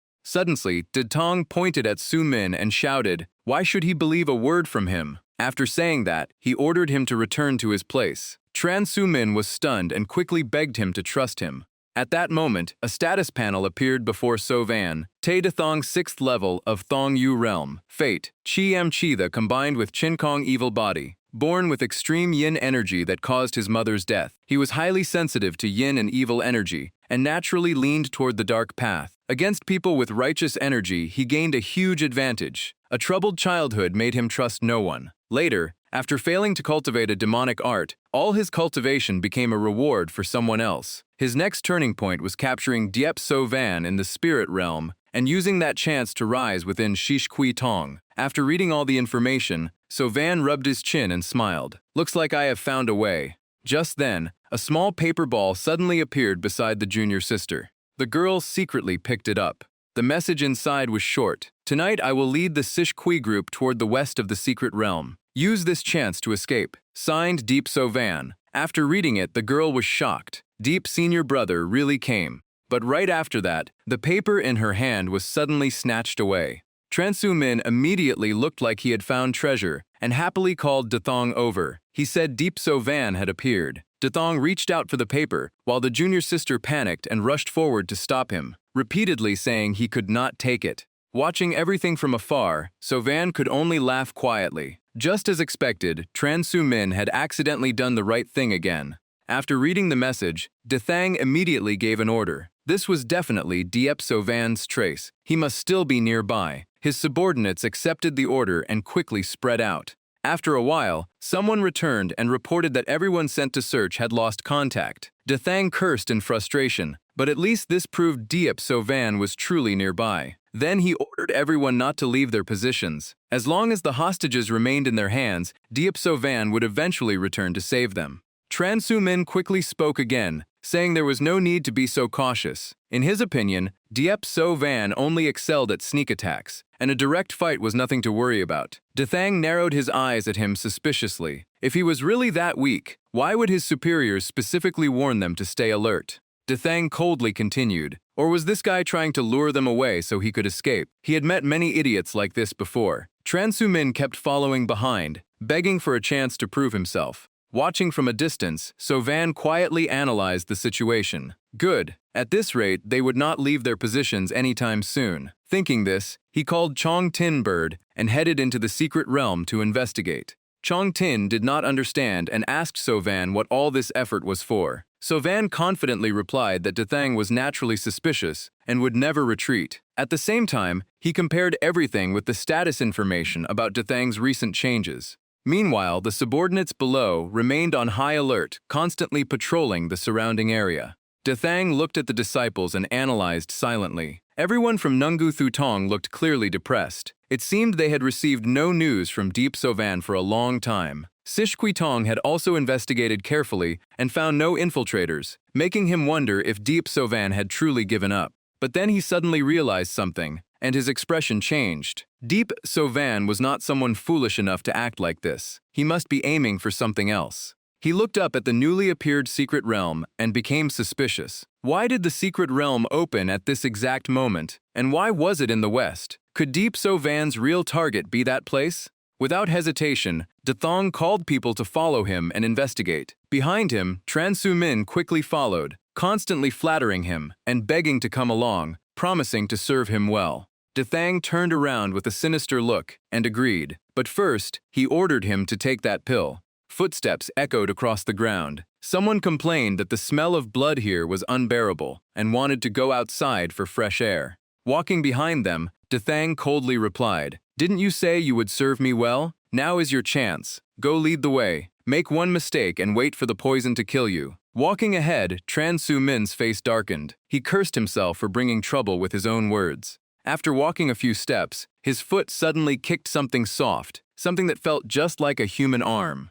Tran Su Min jumped in fear and screamed that there was danger. After calming down, everyone looked closely and started cursing. It was only the corpse of a guardian monster, but he had scared everyone for nothing. Someone pointed at Tran Su Min and called him an idiot who knew nothing, saying he's only caused panic. Seeing the situation turn bad, Tran Su Min quickly lowered his head and apologized. Dethang crouched down to inspect the corpse and stop the others from arguing. He noticed the wound was still fresh, meaning the monster had only died recently. He immediately understood. Damn, they had been fooled by Deep Sovan. The rescue letter was only a trick. His real goal was to use a diversion and target this secret realm.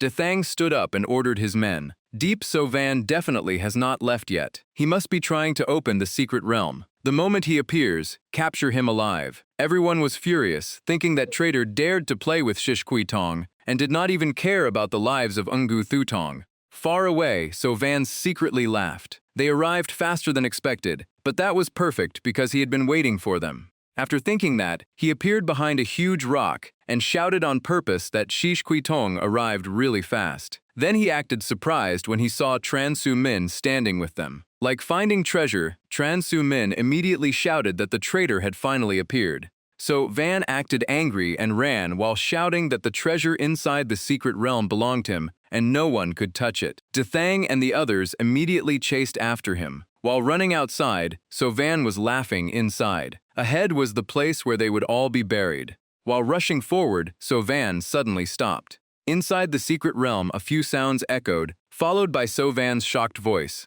Sovan stared at the purple orb and shouted as if he found a priceless treasure. With a giant statue guarding it, could this be the legendary Lang Dao that could greatly increase cultivation? Hearing the words Long Tao, Tran Su Min's expression changed instantly as he rushed forward. He shouted that since he found it, it belonged to him. Behind him, Dethang could only yell for the idiot to come back. But he ignored everything and kept charging forward while cursing Dethang. He dreamed of becoming stronger and taking revenge on both Dethang and Diep Sovan. He completely failed to notice the white snake crawling on the statue.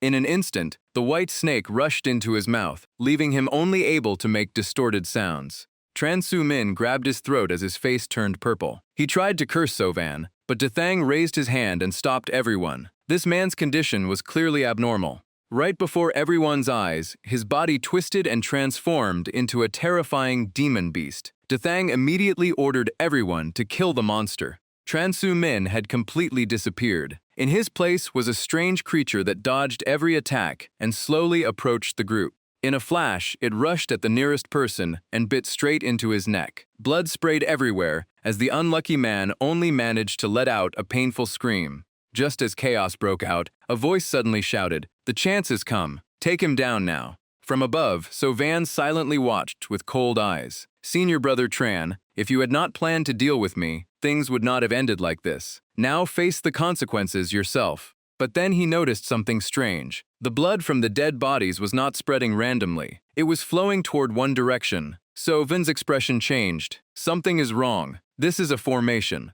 At that moment, a massive stone door suddenly fell down, shocking everyone. Someone screamed in panic that the entrance had been sealed. A barrier formation was activated at the same time.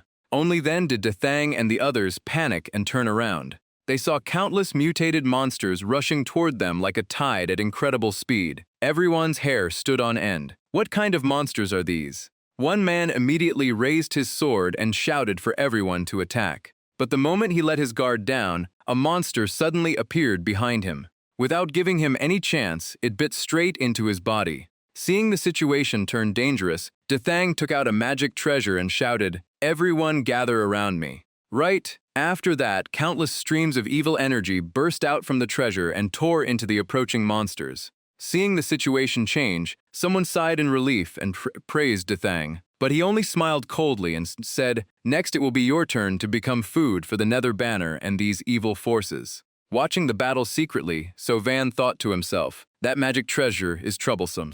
These evil creatures alone are still not enough to force him into a desperate situation." Chong Tin immediately warned him, "Stay away for now. The true owner of this place seems to be waking up."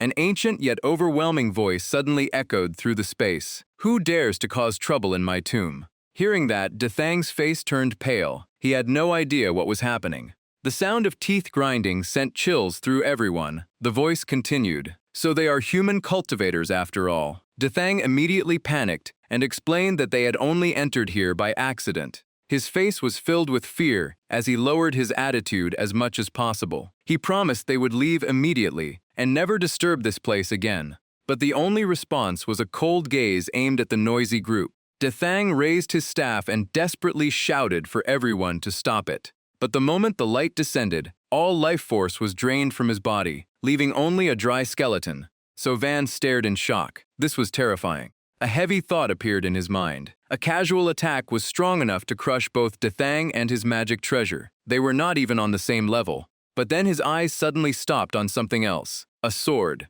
The Ghost King turned towards Sovan and spoke coldly. "Now only you remain, little mouse." He slowly raised his hand, revealing a sinister smile. "Obediently accept your death." Sovan quickly dodged the attack and asked Chong Tin if there was any way to deal with this monster. The answer was direct. "Do not even think about fighting him head-on. Your current strength is not enough." Sovan refused to accept it and asked if he really had to die here. After thinking for a moment, Chong Tin told him to ask Izu. Maybe he had some method. Seeing Sovan dodge his attack, the Ghost King laughed in disdain. "This little mouse actually passed the first round. Looks like I need to get serious." Looking at Sovan preparing to fight, he mocked him. "You want to fight me with your life? Interesting." But as soon as he finished speaking, Sovan's sword shot forward. The Ghost King sneered. "If you want to die, I will help you." However, the moment he sensed the sword energy, his expression changed dramatically. Hunyuan's sword embryo? Past memories suddenly flashed through his mind. Could this kid be connected to the pure sword body? His face became extremely ugly.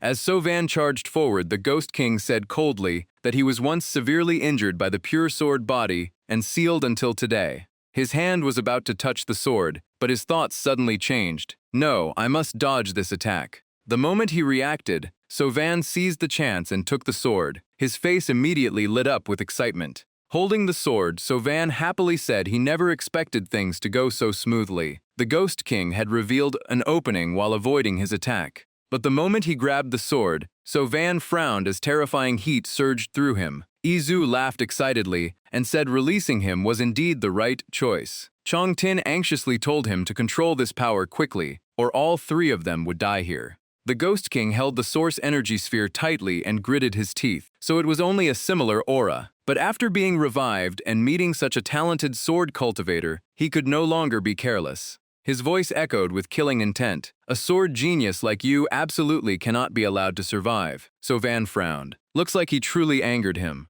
Elsewhere, a junior sister looked at Dai Mao gratefully and said she knew he would never abandon them. Dai Mao only smiled and replied that they were fellow disciples. How could he leave them behind? Tichnan stepped forward and reminded them that this was not the time for emotions. Shich Kui Tong's people could return at any moment. They should leave first. While everyone was still tense, a huge explosion suddenly echoed, making Chao Dai Mao jump in surprise. He thought the ground was about to shake again. Right after that, a beam of light tore through the rocks and shot straight into the sky. Seeing the figure appear, everyone immediately recognized him and shouted together, "Deep Senior Brother is back." Qin Shinan quickly waved and called out, "Deep Senior Brother, we are here." Sovan also replied, telling them to wait a little longer. Chong Tinbird carried Sovan closer and reassured them. There is still another layer of seal below. It can hold him back for a while longer. Hearing that, Sovan finally relaxed a little. At least there is still time. The moment Sovan landed, Tichnan rushed over with worry. Seeing his body covered in injuries, she panicked and asked what had happened.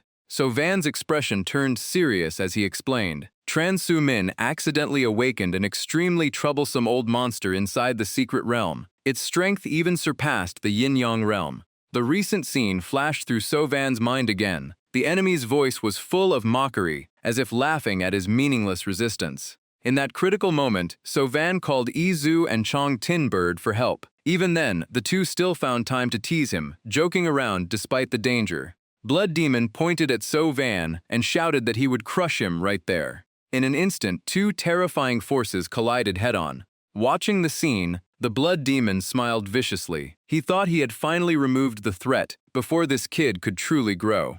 But when the dust cleared, damn, Deep So Van was still standing unharmed. A floating magic treasure had appeared in front of him, leaving the Blood Demon shocked. Images of his master Pei Ju and the fallen people appeared in So Van's mind. His eyes slowly turned red because he knew his blood debt was still unpaid. The Blood Demon stared at the black sword in So Van's hand and realized the aura around this kid had changed greatly. It even carried the presence of someone from Chu Jiang Valley, leaving him completely confused. He continued mocking him. Blocking one attack means nothing. Let's see how long you can keep going. So Van's eyes became fierce. Even if he was only an ant before dying, he would still bite back and make the enemy suffer. The Blood Demon casually waved his hand and easily sent him flying. He coldly said So Van's current strength was still far too weak. But So Van only responded with a strange cold smile. He simply said that he knew. Only then did the Blood Demon notice something was wrong. That previous attack had been deliberately redirected by So Van toward the ground. At the same time, one of his legs slowly began sinking. The ground beneath him suddenly collapsed, and the Blood Demon fell straight into the abyss. Furious, he roared in anger. Meanwhile, Chong Tin Bird carried So Van upward, and So Van still mocked him, saying he had already said it, he was not that easy to kill. The Blood Demon could only roar furiously and tell So Van to wait for him. Back with the Ingu Thu Tong group, So Van calmly explained that he only used the collapsing terrain to temporarily trap the monster below. Its return was only a matter of time. Then, he asked Chow Dai Mao if everyone had been rescued, and received the answer that everyone was safe. A green-haired female disciple thanked him, admitting she had misunderstood him before and trusted Transu instead. But So Van ignored that and directly asked if she had met people from other sects before being captured. So Van explained his goal was to ally with the other sects. Everyone was surprised because they were originally competitors. But So Van calmly said the true enemy now was Shish Kui Tong, and Ngu Thu Tong alone could not fight them. The green-haired disciple suddenly remembered seeing Haditin from Miao Am sect, traveling with people from other sects. Hearing this, So Van rubbed his chin. He originally thought Miao Am sect had been wiped out in Gaohun Valley. But if it was their senior sister, she was definitely not ordinary. There might still be a chance to cooperate. So Van immediately told Chong Tin Bird to set off and reminded everyone to stay careful. Chow Dai Mao also quickly took responsibility for protecting the group. Elsewhere, Hadi Tin slowly opened her eyes. As she regained consciousness, she immediately realized she had been tied up at some point. A voice filled with evil energy sounded beside her. The arrogant young man in front of her, chewing an apple, said they had one incense stick of time to choose whether to submit to Sish Kui Tong. Otherwise, only death awaited them. Hadi Tin immediately shouted back, relying only on numbers and forcing others to submit? If you want to kill us, then do it. But I want to see if Sich Kui Tong truly dares to do this behind everyone's back. The moment Hadi Ting spoke firmly, the man kicked her directly in the stomach, causing her to bend over in pain. His face darkened as he coldly threatened her. Do not think they would not dare kill. With their backing, they have nothing to fear. Besides, that Sat sect has countless ways to make people wish for death.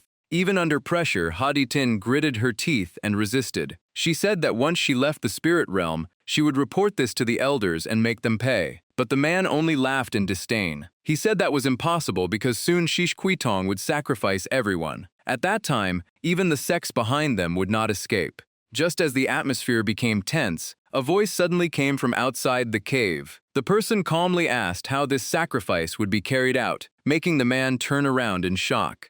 Deep So Van appeared with icy eyes. His aura instantly spread out, making the entire atmosphere heavy. The people beside Hadi Tin were stunned. They never expected the person who arrived to be Deep So Van. Seeing his body covered in injuries, they wondered how he could still appear here. The young man looked at him and sneered. He thought So Van had come begging for mercy after being hunted by Lu Van's sect. But So Van simply said he came to save people.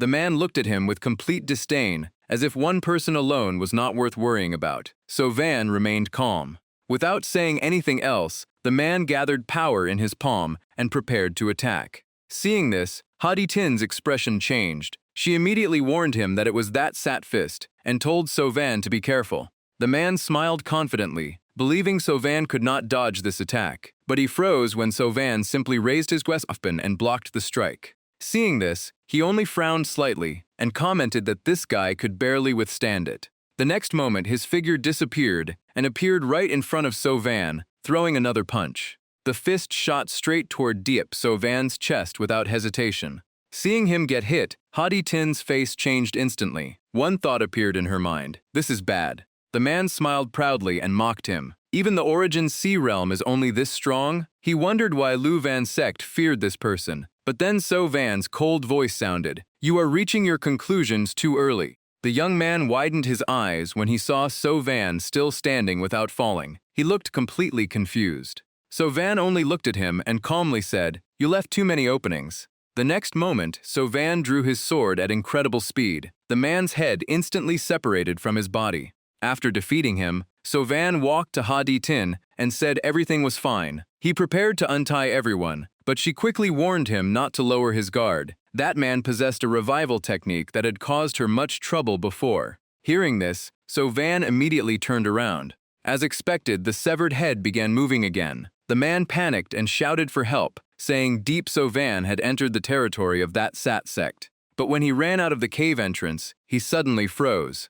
Damn, all the disciples of that Sat sect side were already lying on the ground. He could not believe his eyes. Behind him, Deep Sovan slowly walked forward and calmly asked why he suddenly stopped. Realizing the situation was bad, the man instantly changed his attitude and begged for mercy. He said he knew information about Shish Kui Tong. Sovan only replied coldly that he would first judge the value of that information. The man quickly revealed everything. The current headquarters of Shish Kui Tong was at Vanlock Mountain in the central area of the Spirit Realm. They seemed to be searching for something related to the long-lost Chan Hoang Palace. They had even sent a Myriad Law Realm Elder to guard the place. Hearing this, Deep Sovan began thinking. The Myriad Law Realm matched his previous guess. Then he asked if there was any other information. The man hurriedly shook his head and said he only knew this much, then continued begging for his life. But the only answer was a cold sword strike. Sovan cut off his head again and thought to himself that the revival technique was actually just protecting the life core, allowing the body to slowly recover. Just then, several strange sounds suddenly came from behind. Sovan turned around and looked at everyone in confusion, asking why they were all looking at him so cautiously. Someone immediately stepped forward and said Deep Sovan was too cruel. The enemy had clearly surrendered, yet he still killed him. Sovan calmly explained that people like this would eventually betray their allies when facing trouble. The green-robed female disciple suddenly burst into tears. She said that she and her senior brother once attacked him and the female ghost, yet she did not understand why he still saved them instead of leaving them to die. Hadi Tin gently comforted her. But right after that, Hadi Tin suddenly shouted for everyone to be silent. The people around her were startled and immediately stopped talking. She calmly looked at everyone and said Deep Sovan was a righteous cultivator, not a demon. He saved them out of kindness, yet they responded with such an attitude. Someone stubbornly argued that he was a traitor of Lu Van's sect and had caused many deaths. But Hadi Tin immediately explained that this was a conflict between the four great sects. Even without Deep Sovan, casualties were unavoidable. His matter with Lu Van's sect had nothing to do with other sects like theirs. Hadi Tin looked at everyone and emphasized that they needed to think clearly. They had to know who could stand on the same side and who was the true enemy. Hearing this, Deep Sovan thanked her. But Hadi Tin only shook her head and said it was what she should do. Then she offered a suggestion and asked if he wanted to hear it. Sovan told her to continue. Hadi Tin became serious and said she hoped Deep Sovan could help save Kim Kang's sect. Meanwhile, somewhere else, the blood demon roared furiously through a vast forest toward the human cultivators. Every step he took shook the ground beneath him. The blood demon had a dark expression. His mind was filled with killing intent because Sovan had tricked him badly. He gritted his teeth and declared that if he caught that kid, he would swallow him alive. He looked down at a green leaf, slowly withering in his hand, and sighed. It had been a long time since he felt the atmosphere of the outside world. Then the blood demon's eyes turned toward Gaohun Valley in confusion. He noticed the aura of the woman there had disappeared. Remembering the strange aura on So Van, he began connecting the clues. Just then, a voice came from behind, congratulating him for finally escaping the seal inside the secret realm. The blood demon looked down in confusion because the person appearing was completely unfamiliar. He saw a young girl with an innocent appearance. She reached out her hand and invited the blood demon to join Shichqui sect and provide assistance. On So Van's side, he was slightly surprised when hearing about Kim Kang sect. Ha Di Tin immediately explained that it was a close ally of Miao Am sect and was currently surrounded by Van Ta Valley. She continued that their relationship was only one part. The important point was that Kim Kang sect had a disciple with the ability to predict heavenly secrets. This was why Van Ta Valley and Shich Ki sect had not attacked directly. Hearing this, So Van thought deeply. The ability to predict heavenly secrets felt very similar to his system. If it could reveal important information in advance, its value would be enormous. Perhaps Shishqui sect kept that person because of Chan Hoang Palace. After thinking for a while, So Van agreed to help and asked where Van Ta Valley was. Ha Di Tin quickly said it was not far from here. In the area controlled by Van Ta Valley, a group of disciples walked while talking. The leader asked if the letter was truly sent by that Sat sect. The person behind confirmed that their senior brother would discuss the details tonight. After walking a short distance, the group suddenly noticed someone waiting ahead. Chao Xian stepped forward and smiled, asking Huang Yi if he wanted to share the credit for capturing Diep So Van. But before he finished speaking, Huang Ji's body collapsed onto the ground. Behind him, Diep So Van had appeared at some point. With his sword against Chao Xian's neck, he calmly said everything was only a fake trap, making the man panic and stutter. A miserable scream echoed through the forest, causing the nearby birds to scatter in fear. Looking at the people lying across the ground, So Van muttered that everything went smoother than expected. It seemed he could disguise himself as a Van Ta Valley disciple and infiltrate later. From the shadows, Jiang Qingshuang silently watched everything. She thought that someone at the Origin Sea Realm who could defeat stronger opponents was indeed Diep So Van. His decisive attitude even made her somewhat unwilling to attack him. Just then, a voice called Jiang Qingshuang's name from behind. She turned around and asked what happened. The person who arrived was Elder Yun Fei of Wanxi Valley. His expression was extremely ugly as he repeatedly asked about Chao Xian's whereabouts. Jiang Qingshuang casually replied that several people had just died at Diep So Van's hands over there. Chao Xian was probably among them. Hearing this, Yun Fei's expression changed instantly. When he saw that the corpse really belonged to Chao Xian, Yun Fei became furious and blamed Jiang Qingshuang for indirectly causing his disciple's death. But she calmly replied that it was not her fault. His disciple was the one who sought out Diep So Van. Besides, So Van was carrying two things that Shichqitong desperately wanted. She was simply using a small bait to catch a bigger fish. Yun Fei's eyes turned red with anger. He did not care what Shishquitong wanted from Diep So Van. To him, Chao Xian was his most beloved disciple, so this debt had to be repaid. Seeing him about to leave, Jiang Qingshuang only reminded him that Diep So Van was ahead, but he must leave half his life intact, otherwise the entire sect would face trouble. Yun Fei only snorted coldly. The next moment he drew his sword and rushed forward. Then he suddenly appeared behind Diep So Van and shouted his name. So Van instantly sensed the terrifying killing intent approaching. A powerful palm strike descended on So Van, making him change expression. The aura from his opponent was actually at the Myriad Law realm. Facing the incoming attack, Diep So Van could only grit his teeth and block it because his escape route was almost completely sealed. As a result, his entire body was blasted away and slammed into a nearby tree. Yun Fei had no intention of stopping. He launched another attack while shouting that he would kill Diep So Van to avenge his disciple. At this moment, So Van's heart sank. It seemed impossible to avoid this one. At the critical moment, Void Step Ghost Movement saved him, sending him into the air and avoiding the fatal strike. Diep So Van immediately sent a voice transmission for help. Chong Tin, Izu, save me. Hearing this, Chong Tin was confused. A Myriad Law realm expert was personally hunting him? Izu calmly replied that this situation seemed slightly easier than the previous one.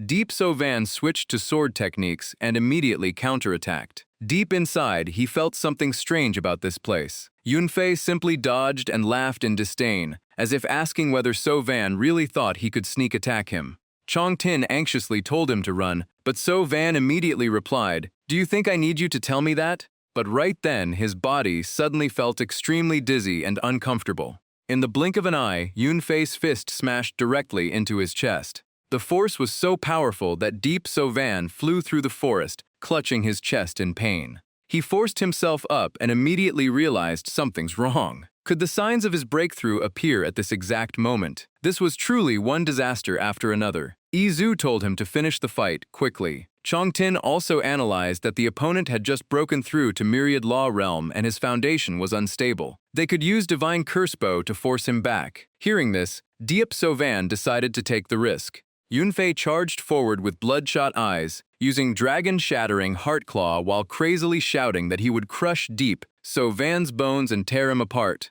Deep Sovan refused to back down and replied, "You want to kill me? Then prove you have the ability first." Right after that, an arrow tore through the air with a sharp whistle. The moment the weapon appeared, Yunfei was shocked. A strange feeling of danger rose in his heart. Damn, this thing could actually make someone like him feel threatened. But seeing the close distance, he believed he could easily block it. Because he was too confident, Yunfei allowed the arrow to keep flying closer. Only when it reached right in front of him did he realize his mistake. The next moment, a terrifying explosion shook the entire mountain peak. The violent blast sent both Yunfei and Deep Sovan flying away. Deep Sovan crashed painfully into a cliff wall. Yunfei barely managed to stand, but injuries had already appeared on his body. His anger was nearly exploding. Just then, Jiang Qingshuang finally stepped out. It seemed she had finally understood Deep Sovan's trump card. Before finishing her sentence, she pointed her weapon at him and declared that she could not let him ruin Shichqui Tong's thousand-year plan. Without hesitation, she immediately fired a sharp blade to kill Deep Sovan on the spot. But a golden staff suddenly appeared before him and blocked the attack at the last moment. Unable to continue, the weapon returned to its owner's hand. "Amitabha, Deep Benefactor is a precious ally of our sect. Please spare his life." Jiang Qingshuang immediately became suspicious. How did a monk from Kim Chong's sect know Diep Sovan's identity? Could this person be the one who could predict heavenly secrets? The monk openly admitted that he was. She sneered and asked why, among all those monks, he dared to reveal himself just for a little kid. In her eyes, Deep Sovan had to die, and no one could stop her. The monk only calmly said a few words, "Put down the butcher's blade." With just one sentence, Jiang Qingshuang's murderous gaze instantly changed. She was horrified to discover that she had somehow lost control of her own body. She shouted in panic, "Is he a yin-yang realm expert? Could this be the mysterious abbot who has always hidden himself within Kim Kang's sect?" The monk carried Deep Sovan away, but before leaving, he left a message. "Tell the person behind you that Shish Kui Tong's trip to the spirit realm was completely meaningless." After some time, Deep Sovan slowly opened his eyes. The only thing he heard was endless chanting around him. Looking around, he discovered countless monks sitting in a circle around him while chanting spells. He immediately sat up and asked what they were doing. The monk who saved him earlier reassured him that they were only helping remove the killing intent inside his body. Still suspicious, Deep Sovan asked about his identity. The monk introduced himself as Tin Kong, the abbot of Kim Chong's sect. At that moment, the status panel appeared. This person possessed the fate of sacrificing himself for others and understood heavenly secrets. In an ancient battle, he sacrificed himself to ensure his companions could retreat safely. Recently, he hid his true strength and entered the spirit realm, where he personally restrained one of Shish Kui Tong's 4 great ghost kings, Jiang Qingshuang, and saved Diep Sovan. Hearing this, Deep Sovan immediately became alert. He began connecting the clues. Did the abbot of Kim Chong's sect already know that Shish Kui Tong would send people into the spirit realm? And since Jiang Qingshuang was called a ghost king, her identity was clearly extraordinary. He immediately stood up and respectfully greeted him. "Greetings, Master Tin Kong." Seeing this, Tin Kong gestured for the surrounding monks to leave. After everyone left, Deep Sovan asked directly, "While I was unconscious, were there 2 Myriad Law Realm experts trying to kill me?" Tin Kong calmly answered yes. Sovan then asked how he managed to save him. Tin Kong humbly replied that he was only slightly stronger than them. Hearing that, Deep Sovan was speechless inside. He expressed his admiration but remained curious. The spirit realm had long been controlled by Shish Kui Tong, so how could someone like Tin Kong enter this place? Tin Kong smiled and said Diep Benefactor truly thought quickly. He used a secret technique to suppress his cultivation and entered by pretending to be a new disciple. However, he admitted this caused serious consequences. His forced entry weakened the spirit realm barrier, and combined with Deep So Van's space-piercing arrow, it allowed Shik Kui Tong to enter easily. The countless battles between sects happened because of this. Ting Kong continuously blamed himself. Deep So Van felt confused. With this master's strength, he should not have been trapped by Van Ta Valley for so many days. There must have been a reason preventing him from entering the spirit realm freely. Tin Kong replied, yes, and that reason was him. After saying that, he pointed directly at Diep So Van. The answer left him completely stunned. He even pointed at himself in disbelief. Me? Tin Kong continued explaining the cycle of cause and effect. Good and evil always exist together. His arrival in the spirit realm to help So Van was the cause, while So Van stopping Shish Kui Tong from opening Chan Hoang Palace was the effect. Everything was connected by fate. If Chan Hoang Palace was opened, the entire Qianlong continent would fall into disaster, so they had the responsibility to stop it. Hearing this, Diep So Van was extremely shocked. Did he predict long ago that So Van would come to the spirit realm, and even know about Chan Hoang Palace? But Tin Kong only pressed his palms together and gave the familiar answer. Heavenly secrets cannot be revealed. Then Tin Kong mentioned Gohun Valley. When the final part of cultivation was passed to him, that person also left behind thousands of years of accumulated killing intent. It allowed rapid cultivation growth but silently affected his mind. If he could not control it, Diep So Van might follow the same path as Xiao Ping Tian. Hearing that name, Diep So Van was shocked. Xiao Ping Tian was once a terrifying genius with the feather transformation sword heart, known as the Son of Heaven. One sword had swept through countless heavenly demons, reaching a terrifying level of power. But because his killing intent became too strong, the righteous path could not tolerate him. He was surrounded and eventually fell into the God-severing pit. Thinking he might become the next one, Deep So Van truly began to feel uneasy. Seeing this, Jing Kong quickly reassured him. Most of the killing aura had already been removed with help from his disciples. The rest only needed slow refinement. It would not harm him, and could even help his future cultivation. Yi Chu Yun was grateful and asked how he could repay Vajra sect. Jing Kong only smiled and said Yi Donor did not need to do anything, but he noticed that Yi Chu Yun had already been close to a breakthrough last night, only interrupted by Yun Fei. So he told him to stay here and cultivate, and he would personally protect him until it was complete. Yi Chu Yun immediately agreed. Meanwhile, inside Wanxi Valley, Zhijing Shuang was calmly drinking tea as if nothing had happened. Suddenly, Yun Fei rushed in with a cane, his face filled with killing intent. He roared that Ye Chu Yun killed his disciple, while Jiang Shuang and the others had also used him. This debt had to be repaid with blood. Jiang Shuang only glanced at him coldly and said that whether Yun Fei was truly insane or just pretending, if he was crazy, he should at least know who were enemies and who were allies. Otherwise, she would not hold back. But Yun Fei did not retreat at all. He claimed she would not kill him because he was still useful. The moment he finished speaking, Jiang Shuang grabbed his hair and pulled him up. She moved closer and said coldly that he was right. She helped him enter the Wanfa realm, not to listen to meaningless words. Then she asked one simple question. Did he still want revenge for Qiao Xuan? Yun Fei immediately nodded like a pecking chicken. Jiang Shuang gave a simple order, go kill Ye Chu Yun, and that monk as well. At the same time, Ye Chu Yun was still focused on his breakthrough. A corner of space was covered by red light, with waves of energy constantly swirling around his body. Ye Chu Yun slightly frowned, as if enduring enormous pressure. Jing Kong placed a hand on his shoulder and slowly asked, people often say a gentleman can wait 10 years for revenge, but after dealing with Lun sect, where will Yi Donner go next?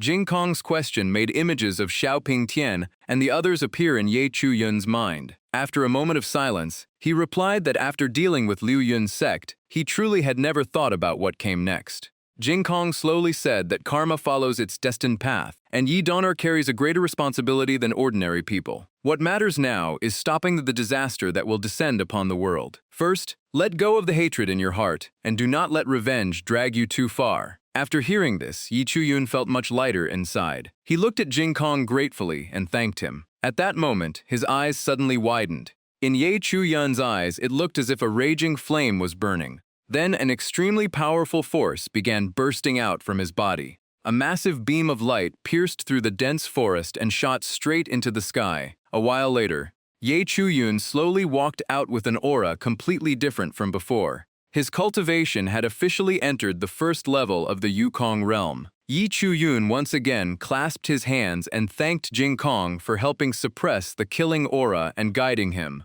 But Jing Kong only smiled and told him not to thank him yet. He should look behind him first. When he turned around, Ye Chu-yun immediately saw Yun Fei, who had appeared without him noticing. The old man charged forward with a crazed expression. Ye Chu-yun, today I will definitely kill you.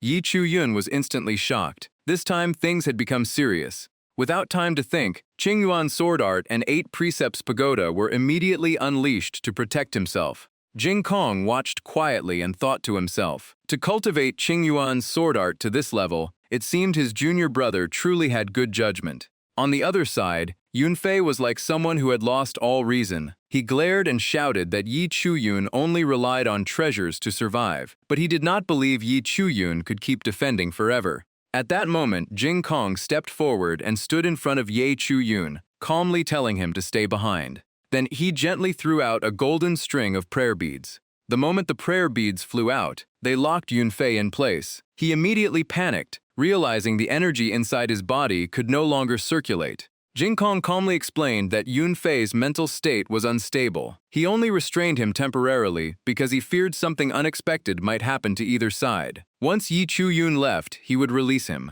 Watching from behind, Yi Chu-yun secretly sighed. Just one move had directly restrained a Wanfa realm elder. But at that moment, Jing Kong's eyes suddenly turned deep into the forest as he spoke. Zhang Donor, can you spare that little monk? As soon as he finished speaking, Jiang Qing appeared. She was holding a little monk in her hand with a dangerous smile. She admitted she planned to ambush Yi Chu-yun, but this abbot gave her no chance. Now she wanted to see whether Jing Kong would protect his disciple or save an outsider. Seeing this, Ye Chu-yun immediately apologized and said he had dragged Jing Kong into trouble, so there was no need for him to help anymore. But Jing Kong interrupted with a calm Amitabha. Then he slowly recalled some old stories. When he was young, he was not a peaceful person either. Thousands of years ago, he fought Xue Mi until she had to enter seclusion. 500 years ago, he sent 2 ghost kings into the Reflection Pagoda. 400 years ago, Xue Mi attacked again but was severely injured and forced to flee. With a calm expression, he said that although he was old and weaker than before, if Jiang Qing dared to harm them, he would not hesitate to drag the entire Scarlet Ghost Sect's plan down with him. After hearing this, Jiang Qing fell silent and calculated. The Zhen Huang Palace plan had been prepared for too long, and no mistakes could happen at this crucial moment. Yi Chu-yun was indeed a threat, but the monk in front of her was the real headache. In the end, she could only compromise. She said she would spare him today out of respect for Jing Kong, but this protection had limits, and he could not shield Yi Chu-yun forever. Jing Kong remained calm and gave his condition. As Mazwan Xie Valley and Scarlet Ghost Sect allowed Ye Chu-yun to leave their encirclement, he would not interfere anymore. Jiang Qing immediately agreed. After they left, Jing Kong turned to Ye Chu-yun and said he could only help him this far. But Ye Chu-yun was deeply grateful, believing Jing Kong had already done more than enough. Then Jing Kong took out a silk pouch and handed it to him. He explained that Jian Wu Ming's Qingyuan sword art was missing the other half. He could not find it before, but now he had calculated its location. Inside was a map, and Yi Chu-yun should open it after leaving the spirit realm. Yi Chu-yun looked at the item in his hand with shock. The other half of the sword art? He truly did not know how to express his gratitude. Not long after, the passion bird appeared and carried Yi Chu-yun into the sky. Before leaving, Ye Chu-yun turned back and greeted Jing Kong, saying they would meet again if fate allowed. Jing Kong only watched him leave and softly told him to go. On the other side, Jiang Qing and her subordinates also saw Ye Chu-yun leave. One subordinate immediately questioned why they did not secretly follow him and attack after he left Jing Kong's protection. Jiang Qing coldly asked if he would take responsibility if the plan failed. The subordinate immediately lowered his head and admitted his mistake, but she ignored him and told him to shut up. About half an hour later, the passion bird suddenly informed Yi Chu-yun that they had arrived. Looking down below, he let out a sigh of relief. It seemed Xia Dijing and junior sister Qin were both safe. At this moment, Xia Dijing was talking with Qin Shiyan, saying she had sent people north to search for disciples who had not been captured by Scarlet Ghost Sect and bring them back here. Just then, Yi Chu-yun's voice came from above. Hearing it, Qin Shiyan became excited and shouted, "Senior brother Yi is back." Meanwhile, in the center area of Yunlu Mountain, A massive formation was constantly operating. Inside were countless disciples, with pale faces and exhausted bodies, all sitting cross-legged as if their strength had been drained away. One of them finally could not endure it anymore, and cried out desperately, begging for mercy. But right after that, the person collapsed to the ground, with no one knowing whether he was alive or dead. The guard glanced over, and coldly ordered another person to replace him. At this moment, Blood Demon appeared. Looking at the people there, he happily commented that these workers were truly efficient. Xuemi was sitting on his shoulder. She calmly corrected him, saying they were not servants but disciples of her sect. After all, she was now one of the ancestors of Scarlet Ghost sect. Then she told Blood Demon to put her down. Blood Demon immediately obeyed and blamed himself. He said his little Sartrelan had been hiding alone inside Scarlet Ghost sect for 500 years, and that was his fault. If he had not been sealed back then, perhaps he could have protected Zhenhuang Palace and prevented his little master from living among humans like this. Xuemi calmly replied that once they opened the door to the Void Heavenly Mansion and gathered all 3 keys, Zhenhuang Palace would reappear. At that time, this world would become their true homeland. Back with Ye Chuyun and the others, everyone was discussing the situation. Qin Shiyan asked if he meant Scarlet Ghost Sect wanted to use Zhenhuang Palace to change the entire cultivation world. Ye Chuyun nodded and confirmed that according to Master Jing Kong, that was exactly their plan. Hearing this, a disciple immediately stood up and objected. If Scarlet Ghost Sect was not targeting them, why risk their lives staying here? They should work together to break the barrier, hide somewhere, and wait for the elders to rescue them.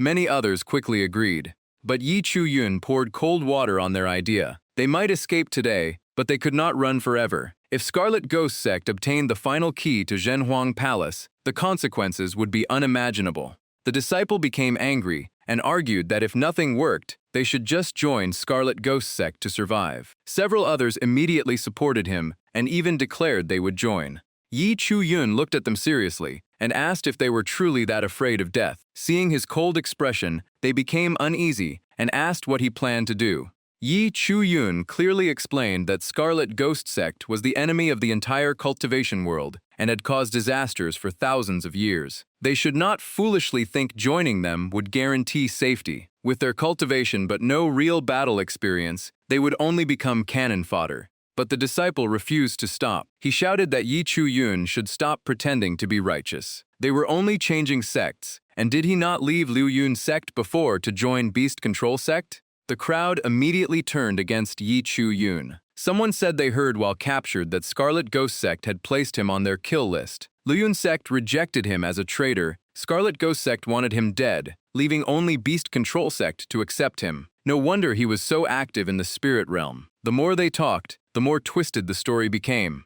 Qin Shiyan could not hold back anymore and shouted that everything was completely different. Together with Shadi Jing and Chen Xiaoshu, she firmly stood in front of Ye Chuyun and declared that he was nothing like what they described. Qin Shiyan then explained the truth. As a disciple of Liu Yun Patriarch, she knew the whole story clearly. It was the sect master of Liu Yun's sect who kept suppressing Ye Chuyun, and his departure was forced. But someone argued that if he had done nothing wrong, why was he targeted? At that moment, Chen Xiaoshu stepped forward and interrupted. She said senior brother Yi had never done anything wrong. She revealed that she was an orphan of the Chen family. Because of her father's matter, Ye Chuyun once risked his life to protect her from Scarlet Ghost Sect. Yet instead of receiving thanks, he was framed and almost had his cultivation crippled after being accused of working with Scarlet Ghost Sect. Even after hearing this, some stubborn people continued blaming Ye Chuyun. They speculated that perhaps he really cooperated with Scarlet Ghost Sect before, then betrayed them after seeing Liu Yun's sect had more benefits. The others quickly followed, saying they finally understood why Scarlet Ghost Sect was so determined to kill him. Chen Xiaoshu was so angry that she was about to explode, but Xia Dijing quickly stopped her. Chen Xiaoshu immediately asked why she stopped her. In her eyes, these people did not understand how terrifying Scarlet Ghost Sect was. They were demons who treated human lives like grass. Xia Zijing calmly replied that there was no need to say more because they had already decided to join Scarlet Ghost Sect from the beginning. Xia Dijing crossed her arms, looked across everyone, and said firmly that anyone who truly wanted to follow Scarlet Ghost Sect could step outside. No one would stop them. Then she gave them 10 seconds to think. Soon, 6 or 7 people walked out. Xiadi Jing looked at them again and asked if they had made their decision. They clasped their hands and said goodbye, hoping they would not become enemies next time they met. Xiadi Jing slightly smiled and replied that there was no need to wait until then, because they would never have the chance to become her enemies in this lifetime. The moment she finished speaking, a flash of sword light appeared. In an instant, Xiadi Jing sent all those who stepped forward to their deaths. The remaining people turned pale in shock. They panicked and shouted, asking what Xiadi Jing was doing. They were fellow disciples, so how could she act so ruthlessly? Xiadi Jing's eyes turned frighteningly cold. She asked what fellow disciples they were talking about. The moment they chose to stand with Scarlet Ghost Sect, they no longer had the right to call themselves that.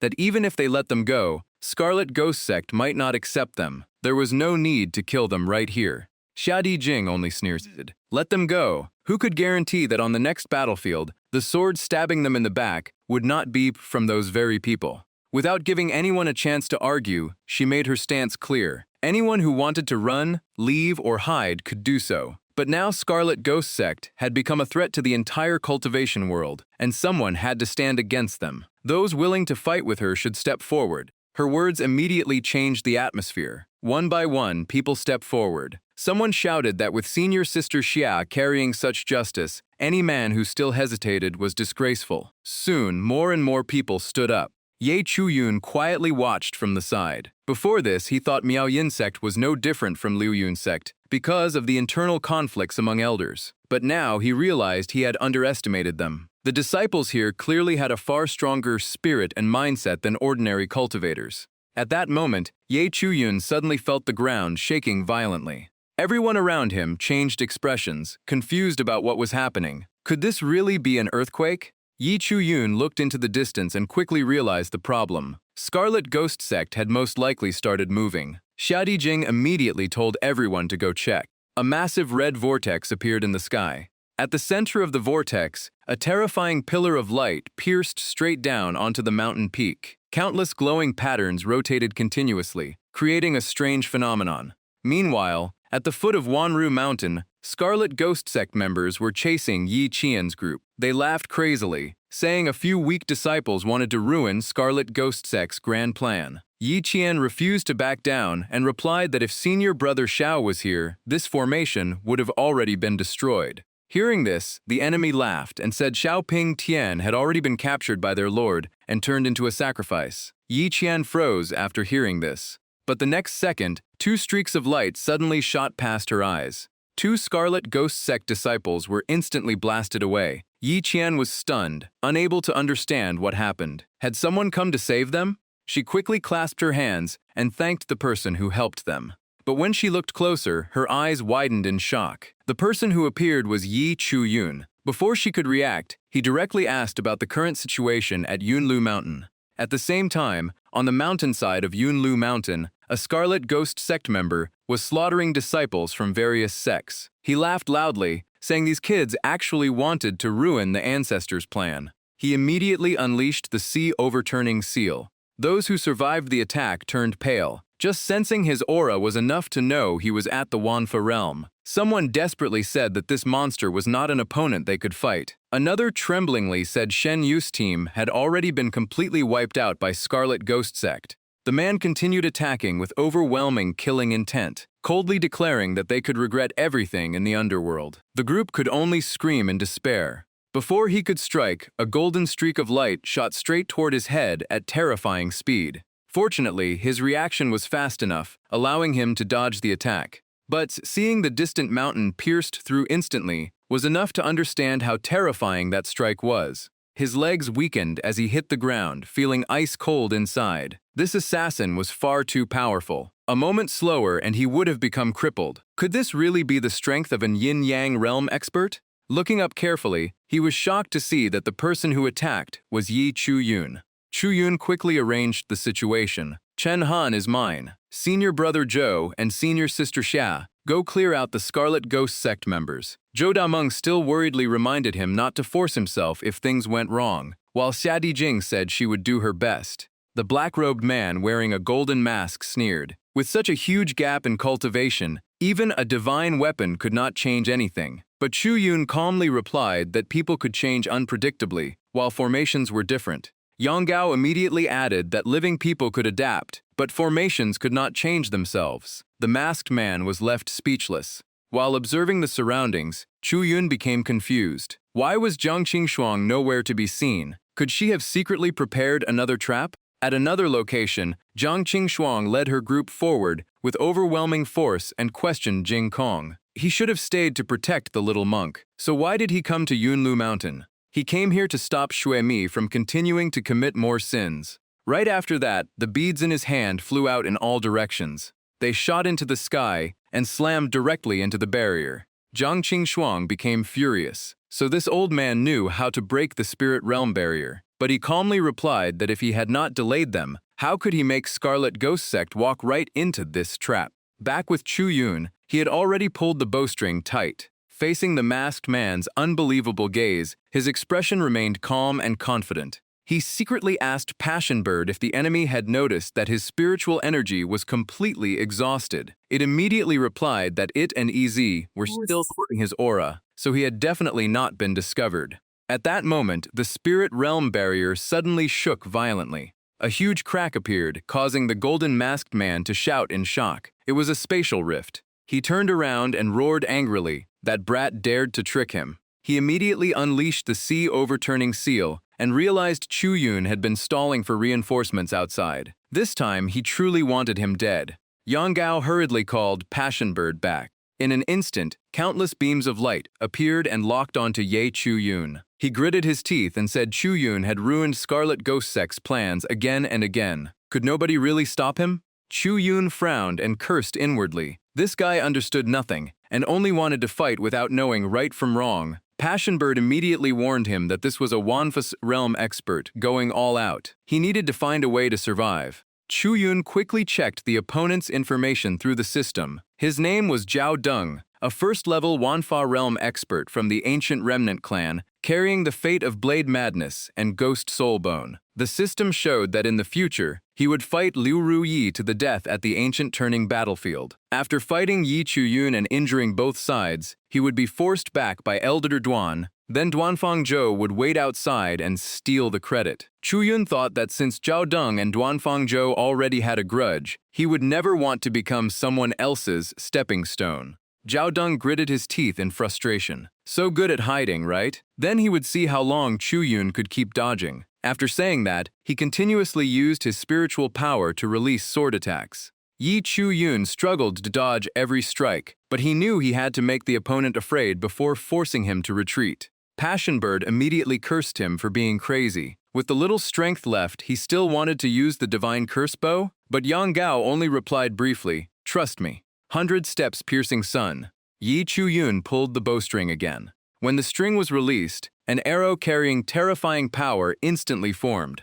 Zhao Deng hurriedly raised his weapon to block. He was confident his formation could not be broken easily. But what he never expected was that the arrow pierced straight through his body and continued crashing into the mountain behind him. The impact made him immediately spit out blood. Yi Chu Yun calmly asked if someone at the Yukong realm really forced him to use his full power. Zhao Deng stood up and coldly replied that on the battlefield, killing someone had nothing to do with whether they were strong or weak. Chu Yun continued that the barrier would eventually break, and the elders outside would definitely enter. Did Zhao Deng really want Duanfang Zhou to watch both sides suffer heavy losses and then take all the benefits? The moment he heard that name, Zhao Deng's face darkened. Although he acted arrogant outside, Zhao Deng secretly calculated. The kid was right. If he truly fought to kill Chu Yun, he would also suffer serious injuries and lose several levels of cultivation. Then Duanfang Zhou would appear and claim the credit while he paid the price. He suddenly roared in anger. No wonder his plans kept failing. It turned out the traitor Duanfang Zhou had leaked information. He was about to capture Chu Yun and bring him back to Scarlet Ghost Sect when a voice came from afar. "Who gave you permission to take a disciple of Beast Control Sect?" Zhao Deng's expression changed instantly. They arrived so quickly. Right after that, people from Liu Yun's sect also arrived. Guan Wan immediately gave the order without hesitation. "Kill all Scarlet Ghost Sect members, leave no one behind." The disciples answered together and charged forward. Seeing the situation turn bad, Zhao Deng immediately used a secret technique to disappear. The mission had failed, and he needed to return to help the ancestor. Chu Yun stepped forward to greet Elder Duan. Duan Wuya looked at him and gently said that being trapped in the spirit realm for several days had made him suffer. Now that the elders had arrived, everyone should leave and rest. But Chu Yun shook his head. He said he could not leave yet because Scarlet Ghost Sect was activating a sacrificial formation to seize the key needed to awaken Zhenhuang Palace. The moment Duan Wuya heard that name, he was shocked. At the same time, the formation on the other side also began to activate. Seeing this scene, everyone panicked. Something was wrong. A loud laugh echoed across the area. Scarlet Ghost Sect's plan had finally succeeded. Before everyone's eyes, a strange mansion appeared in the void. Scarlet Ghost Sect disciples excitedly shouted that the void heavenly mansion had finally appeared. Blood Demon looked at the scene and sighed that Xiaoping Tian truly had incredible luck, actually awakening the void heavenly mansion. Xue Mi, sitting on his shoulder, calmly replied that this was only the beginning. The real goal was entering inside and obtaining the key. Just then, Jiang Qingxuang and Zhao Deng rushed over in panic and reported that something terrible had happened. Jing Kong had broken the spirit realm barrier, and countless righteous cultivators were outside. Xue Mi's expression immediately darkened. Looking down at the endless righteous cultivators rushing over, she gritted her teeth in anger. That damn old monk kept ruining her plans again and again. Blood Demon stepped forward and volunteered to stop them, giving Xue Mi time to act. She nodded, but reminded him to be careful. Then Xue Mi called Jiang Qingxuang over.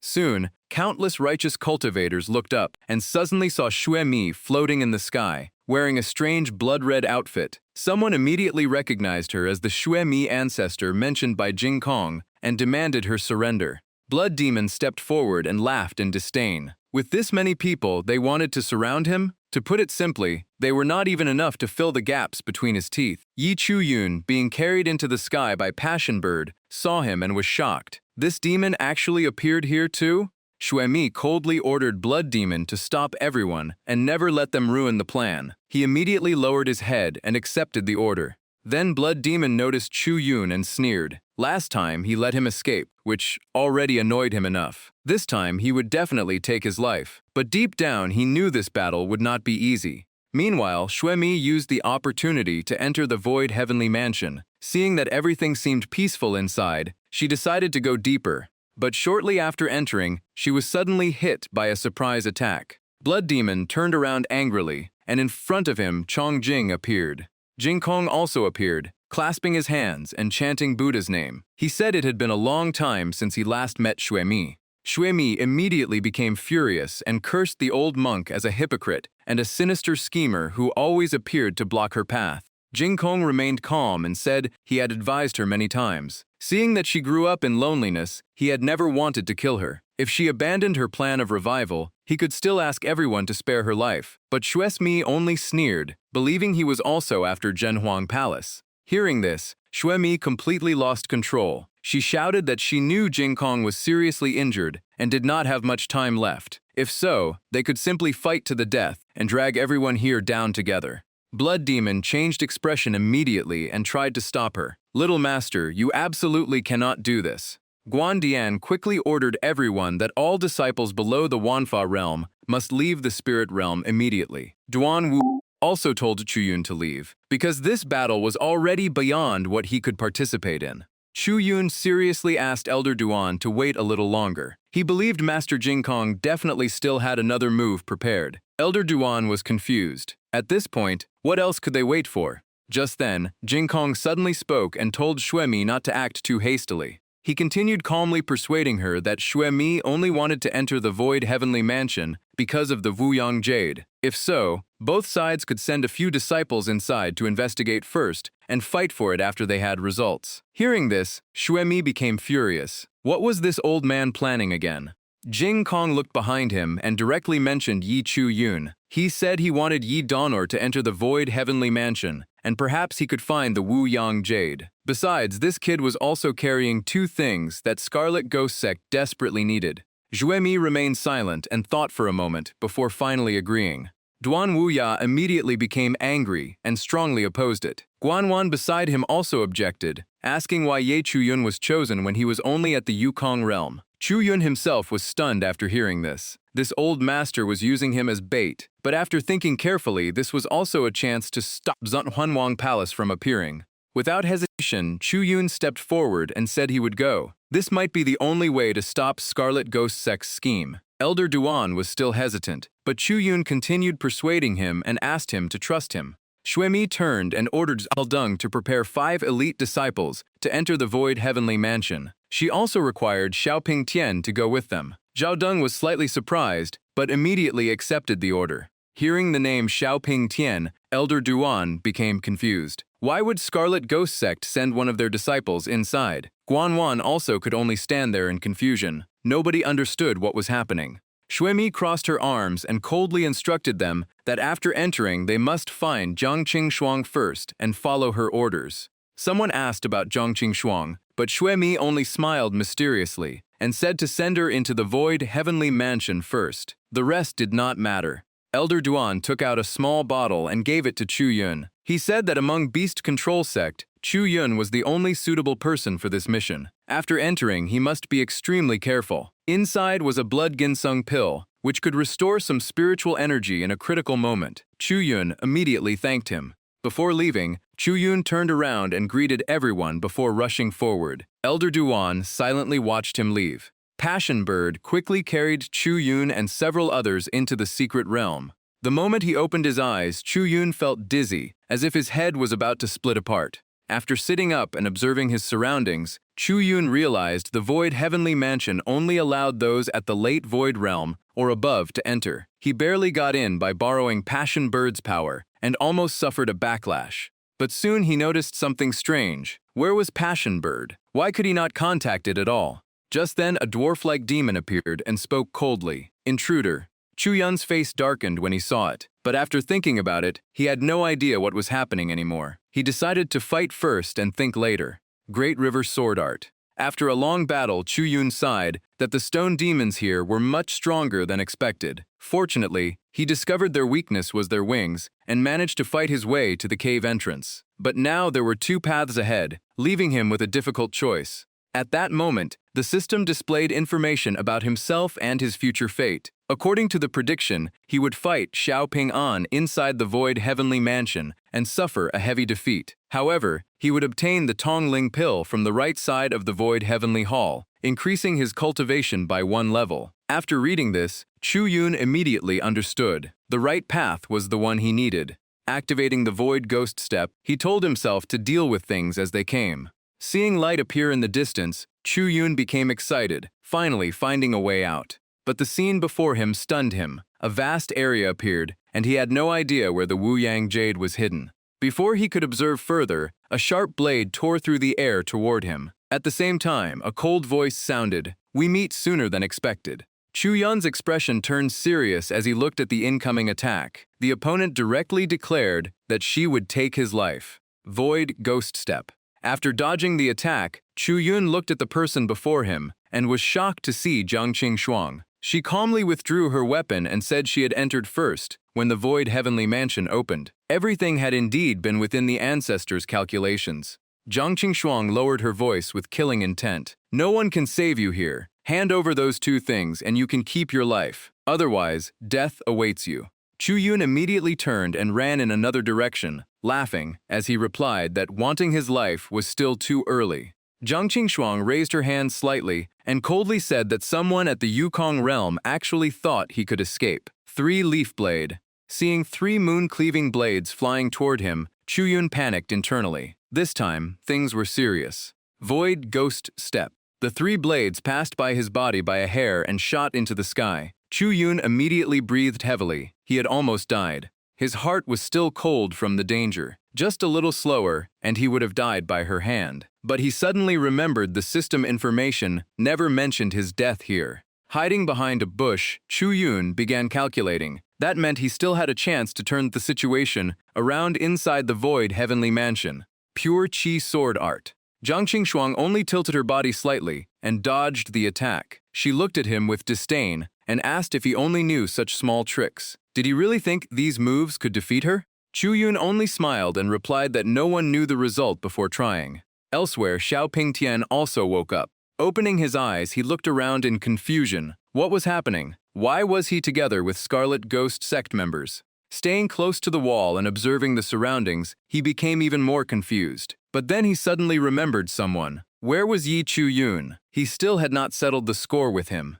Just then, he accidentally lost his footing. When he regained balance, he found himself standing in front of a strange room. Looking inside, Xiaoping Tian's eyes immediately lit up. Gold, silver, and treasures covered the entire place. He was so excited that he blurted out, "Are these all because of my fate?" But at that moment, a loud shout came from afar. "Xiaoping Tian is over there." A disciple with a murderous expression rushed over and shouted that he was a traitor who had colluded with Scarlet Ghost sect. He ordered him to die. Xiaoping Tian's expression immediately darkened. After staying silent for a long time, he coldly asked, "What did you just call me, a traitor?" Several hours earlier, in Yunlu's spirit realm, everyone had received an order that Xiaoping Tian being held by Scarlet Ghost sect definitely meant he had betrayed them. If they encountered him, they did not need to ask questions and should kill him immediately. Some people were unhappy because his strength was already close to the Wanfa realm.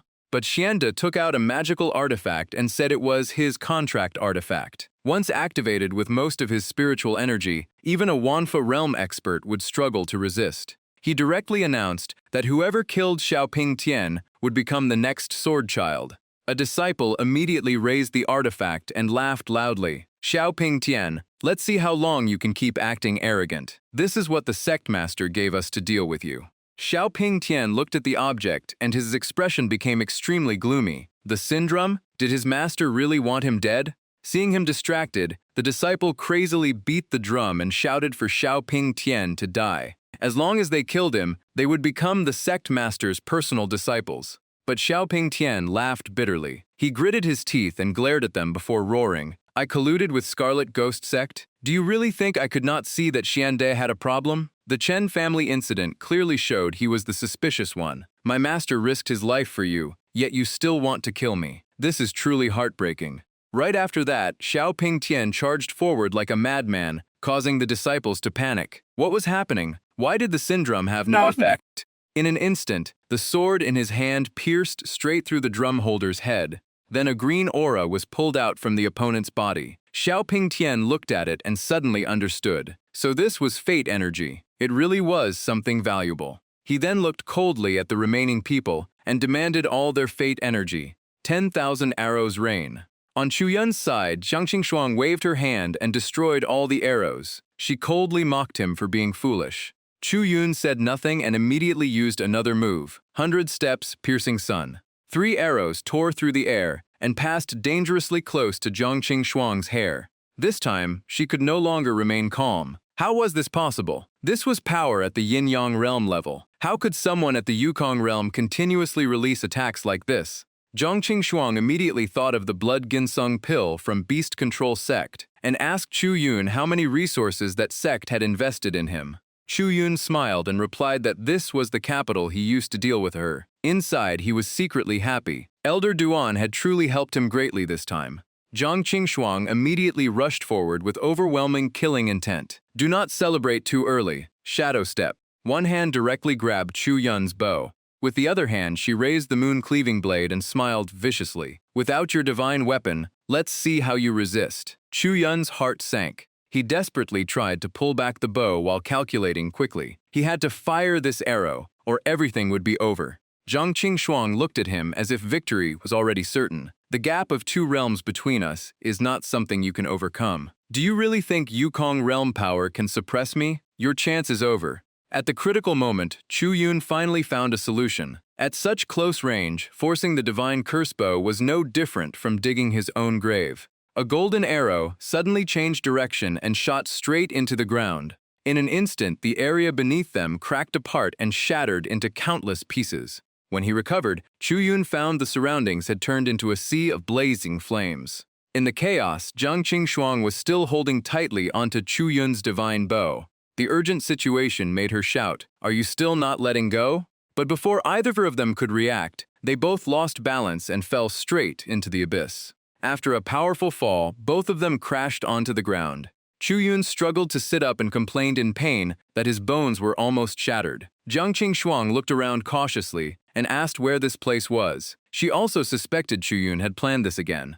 but he could only helplessly reply that he had no idea either. At that moment, Jiang Qingshuang suddenly looked ahead, and Chuyun followed her gaze. At the end of the path, a stone platform appeared with a treasure floating above it, shining with intense light. The moment she saw it, Jiang Qingshuang was shocked. It was the Wuyang Jade. Chuyun was stunned as well. That thing was really the Wuyang Jade?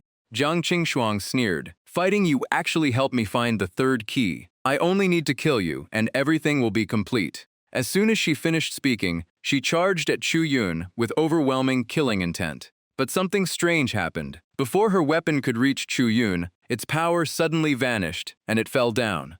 Jiang Qingshuang froze. Her strength had been weakened? The two immediately backed away and watched each other carefully. Chuyun secretly checked his body and found his origin energy was heavily suppressed. His powers was now only at the body-tempering realm. From Jiang Qingshuang's reaction, she seemed to be in the same situation. It seemed this place had a hidden formation restricting their cultivation. Chuyun was about to use this chance to eliminate her when the silver sword suddenly glowed blue. He was stunned. Wasn't this the sword that pierced the blood demon? Could it be a treasure from the voidless heavenly palace?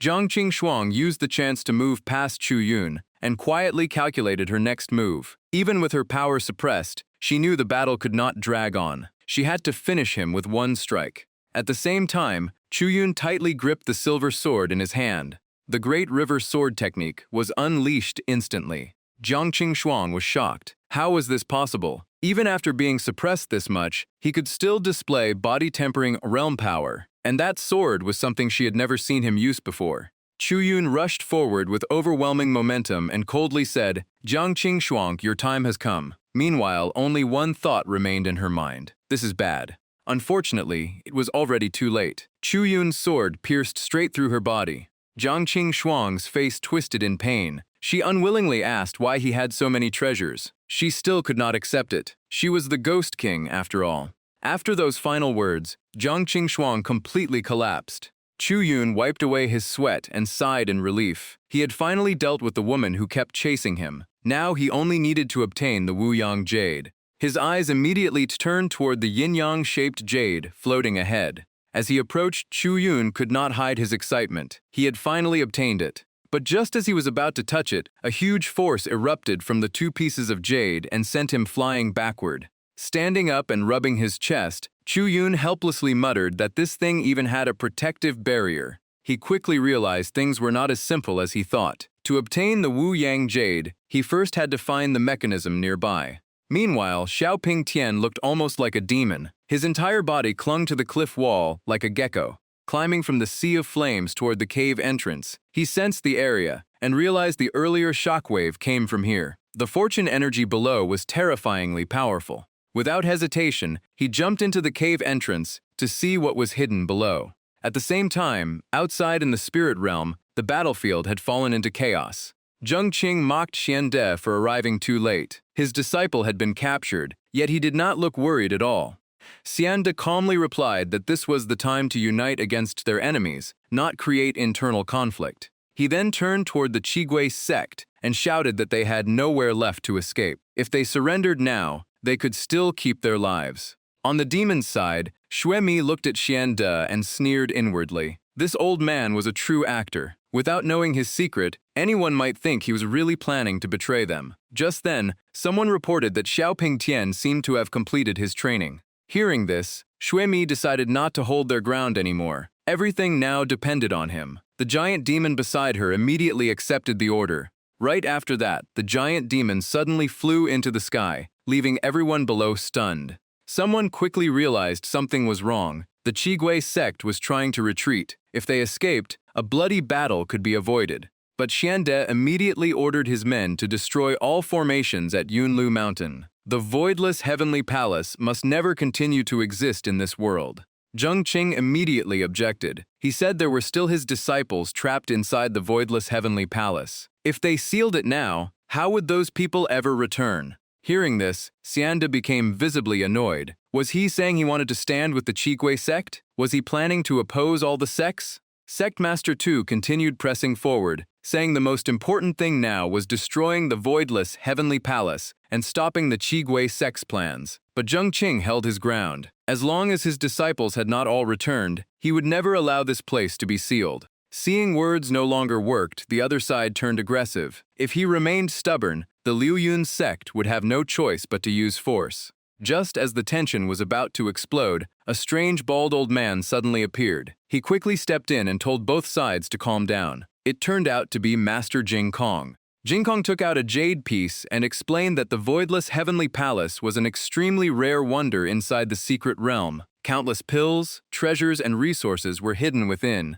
Missing this chance meant waiting another 1,000 years. He also said the Qigui sect was skilled in spatial techniques, so sealing it too early might play right into their hands. He had already contacted Shang Qingguang, and their elder would likely descend to the spirit realm soon. Hearing this, Xiande was furious, but could not find a way to argue back. In the end, he agreed to wait for people from Shang Qingguang and ordered both sides to lower their weapons to avoid further conflict. But Xiande was thinking about something else. Why did that bald old man keep interfering with the Yusho sect? If the voidless heavenly palace could not be sealed, he would find another chance to destroy the formation.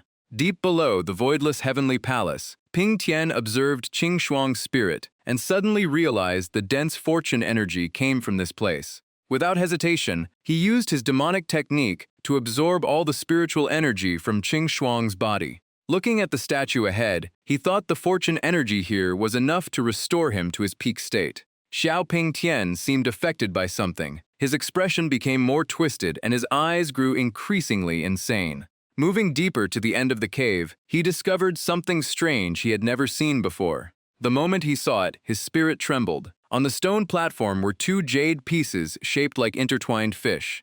Even stranger, the object released a faint voice as if calling for help, asking him to take it away. Seeing a treasure come straight to him, Ping Tian's greed immediately rose. He felt only someone like him deserved such a chance. Without hesitation, he reached out and touched the jade. Somewhere else, Chu Yun finally reached the precious jade box. Dodging the endless arrow traps, he carried the blue box and escaped outside. After getting away, he opened the box to check. He finally obtained it. According to the stone tablet's information, this should be the spirit communication pill. While exploring the underground palace, he also discovered a shining golden jade nearby. After observing for a while, Chu Yun realized the mechanisms here automatically locked onto living targets. The moment someone carrying a treasure entered range, they would be attacked. Avoiding them completely required at least the sky-traversing realm. But this place suppressed everyone down to the body-tempering realm. While thinking of a solution, the entire area suddenly shook violently, and rocks started falling everywhere. Chu Yun was confused. Was it an earthquake, or did he trigger another mechanism? But he quickly realized something was wrong. The shock seemed to come from the Wuyang Jade. Could Jiang Qing still be alive? Thinking of this, he immediately followed the direction of the disturbance. When he arrived, he saw Ping Tian doing something extremely strange. Chu Yun immediately shouted his name. The fish-shaped jade had already merged into Ping Tian's body, causing his eyes to glow brightly. Right after that, a terrifying force erupted like a violent storm, forcing Chu Yun to raise his arm and cover his face. The jade's power was overwhelmingly fierce. It struck Chu Yun directly and sent him flying away, making him cry out in pain. Ping Tian noticed someone had arrived and turned around in surprise when he saw Ye Chu Yun. Chu Yun also questioned how he managed to obtain the Wuyang Jade. Ping Tian gave a sinister smile and said it was naturally his fortune. He claimed he was the chosen son of destiny. During his unconscious state, he dreamed of a life where Chu Yun never existed. In that dream, Chu Yun was just an insignificant figure. Not long after leaving the mountain, he was killed by others. Meanwhile, Ping Tian rose step by step, obtained the Hanyan sword, destroyed the Qigui sect's plans, and acquired the jade-glazed crystal. Although he failed to save the Chen family, his master was extremely satisfied with him. Later, his master helped him obtain the blood essence and blood feather of the lovebird, allowing him to break through to the myriad laws realm and become the greatest genius of his generation. His eyes became extremely strange as his hatred completely erupted. He roared that Chu Yun's sudden appearance had stolen everything that belonged to him, causing him to suffer humiliation again and again, while constantly being punished and having his Dao heart crushed by his master. Now he had only one choice: erase Chu Yun from this world and return everything to its original path. Seeing his opponent become more and more abnormal, Chu Yun could not help asking, Xiao Ping Tian, are you still human, or have you become something else? Those words struck a nerve. Ping Tian immediately became furious. What nonsense are you talking about? If I am standing here, then I am obviously still human. But when he saw his reflection in the fish-shaped jade, he froze. His current face was already twisted beyond recognition. In that instant, Ping Tian let out a terrified scream. Right after that, countless unfamiliar voices flooded into his mind like a tide. Old ancestor, replace him with someone else. A few more righteous cultivators dying means nothing. The strange thing is, this kid's obsession after death is extremely strong. He still has some value. Ping Tian's entire body became completely stiff. Chu Yun stared at him and said coldly, Xiao Ping Tian, the truth is, you have been dead for a long time.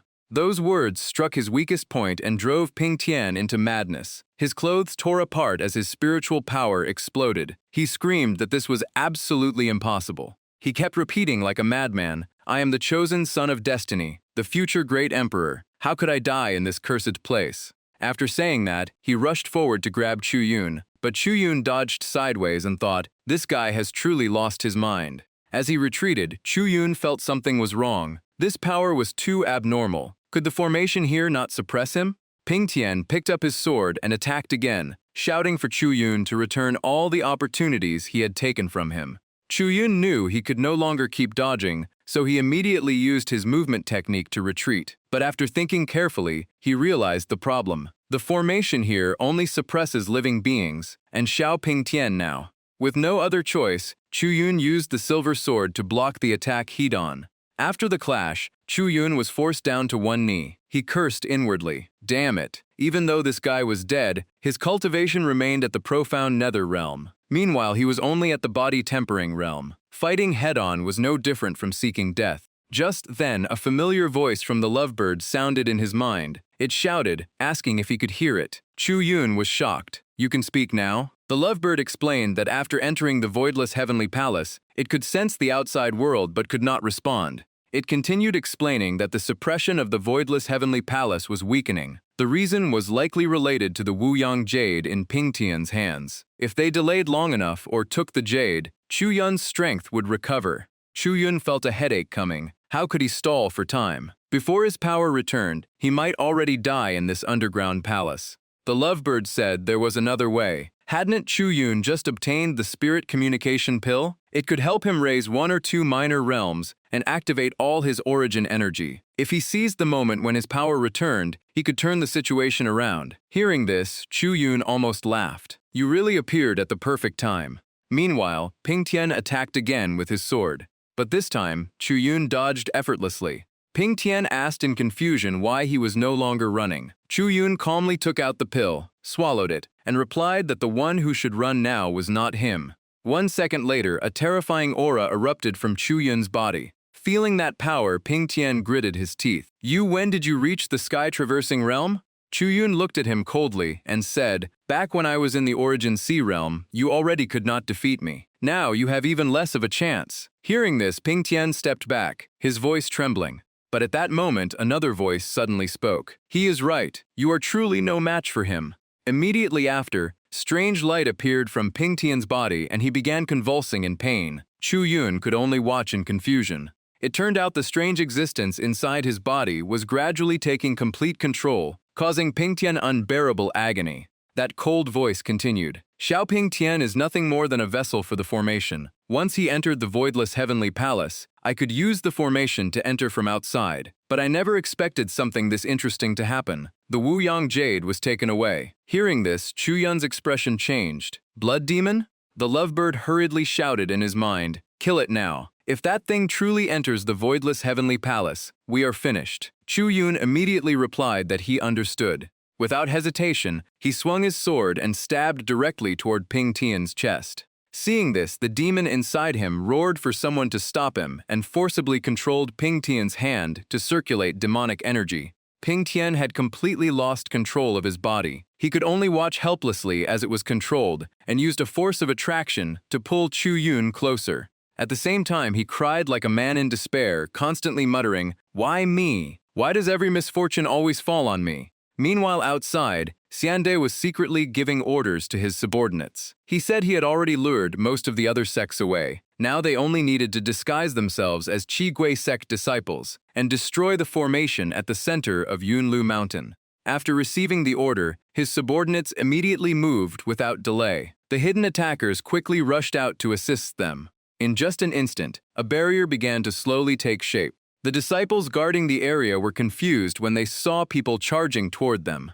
But their expressions quickly changed. Something was wrong. The Qigui sect had attacked. Stop them immediately. Both sides instantly entered a chaotic battle. During the clash, someone shouted that he would throw a heaven-shaking thunder into the formation and asked his teammates to clear the way. Tong Hong immediately realized the situation was getting worse. Someone had actually brought the heaven-shaking thunder to the formation. The next second, a deafening explosion shook the entire area. Watching from afar, Xiande stroked his beard and sneered. The voidless heavenly palace was not something the Yusho sect could open whenever they wanted. This time, no one would help them. Back in the underground palace, Pingtian had almost completely lost control of his body, and the demon kept forcing Chu Yun back. Xiao Pingtian desperately resisted. He screamed at the demon to leave his body, but the creature only laughed strangely and said he was nothing more than a vessel. Once he brought it into the voidless heavenly palace, he would have no more use. Chu Yun immediately charged forward. He quickly analyzed that the blood demon had not fully taken control of Xiao Pingtian yet. This was his chance to end everything.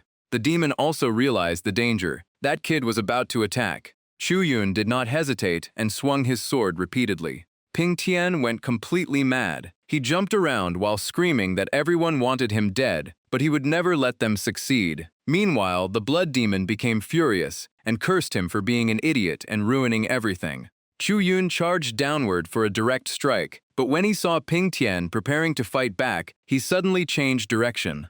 Pingtian shouted that he should stop dodging if he had the courage. Chu Yun calmly replied, "Do you think I am stupid?" The lovebird spoke up. "My power has recovered quite a bit. I can help you one more time." Chu Yun began gathering all his strength into the golden sword in his hand. The sword's light grew brighter and brighter, and its aura became terrifying. Seeing this, Pingtian's expression changed. "That move again? Do you think it will work on me now?" Chu Yun kept striking down, but every attack was blocked by the blood demon's defensive barrier. He could not reach Pingtian at all. Gritting his teeth, Chu Yun poured all his strength into breaking through the barrier. The demon-faced creature remained arrogant. It sneered that Chu Yun could do nothing to it. Once it escaped this ruined body, it would make Chu Yun wish he was dead. But while laughing proudly, its smile suddenly froze. It saw the energy around Chu Yun gathering at an unbelievable speed. A sense of danger appeared instantly. It did not understand what was happening, but this useless body could not withstand sky-traversing realm power. It had to escape now. The demon immediately began separating from Pingtian's body to flee. Chu Yun's expression changed. If the blood demon escaped, everything would be over. He quickly asked the lovebird for help again. It complained a few times but still released all the origin energy inside him. Chu Yun gripped his sword tightly and raised it high. He knew the victory would be decided by this single strike. One slash tore through the air. Pingtian's body was instantly split apart, and raging flames erupted, swallowing everything. Only then did the blood demon truly panic. The formation had been destroyed. Pingtian lay weakly on the ground, glaring at Chu Yun with hatred. He said he would remember this face forever. If he ever escaped the voidless heavenly palace, he would definitely kill him. He kept mumbling that he was the chosen son of destiny, the one chosen by fate. But in the end, the man who once dreamed of ruling the world became nothing more than a puppet controlled by demons. Chu Yun finally let out a breath of relief. Everything was finally over. At that moment, he noticed 2 red stones and the Wu Yang jade remaining on the ground. Looking at the item in his hand, Chu Yun wondered. The entire voidless heavenly palace and this underground palace were built because of this key? What secret was it hiding? Just then, the item in his hand suddenly began to glow. A strange mist quickly spread out and covered his entire vision. Chu Yun looked around in confusion. Was this an illusion? Countless images appeared before him, from spirit beasts to battles that had happened before. Looking at them, he could not tell whether they were the past or the future. Within the mist, a girl slowly walked out and gently said that the future was only a cycle of the past. It had never truly begun and would never end. Seeing her, Chu Yun was shocked. Wasn't this the girl from Peiju Jin's memories? The girl only reminded him to leave quickly. The voidless heavenly palace was about to close, and staying any longer would trap him forever. Chu Yun immediately clasped his hands and thanked the senior for helping him. Meanwhile, on Yunlu Mountain in the spirit realm, corpses and traces of battle covered the entire area. Zheng Qing gritted his teeth and cursed the Chikwei sect for being damned. Xian anxiously asked whether senior brother Yi could return. Sectmaster Tu only sighed, saying the hope was slim. Xianda then spoke mockingly. He said he had warned them to close the formation long ago, but no one listened. Now they not only failed to save anyone, but also lost many disciples. Zheng Qing immediately interrupted him and told him not to pretend to speak harshly. His attitude clearly showed he was happy that the Yusho sect failed to save Yi Chu Yun. Hearing this, Xianda laughed loudly. He mocked that they could think whatever they wanted. Without Yi Chu Yun, the Yusho sect would never rise again. But right after saying that, he suddenly froze and pointed ahead. Look, Yi Chu Yun has come out of the voidless heavenly palace. The moment those words were heard, everyone was stunned as if struck by lightning. Their eyes widened, and they all exclaimed in disbelief. What? Sure enough, the person who walked out was Chu Yun. He was holding 2 stones in his hand, with his spirit beast beside him. Seeing this scene, everyone became overjoyed, and voices calling senior brother Yi echoed throughout the area.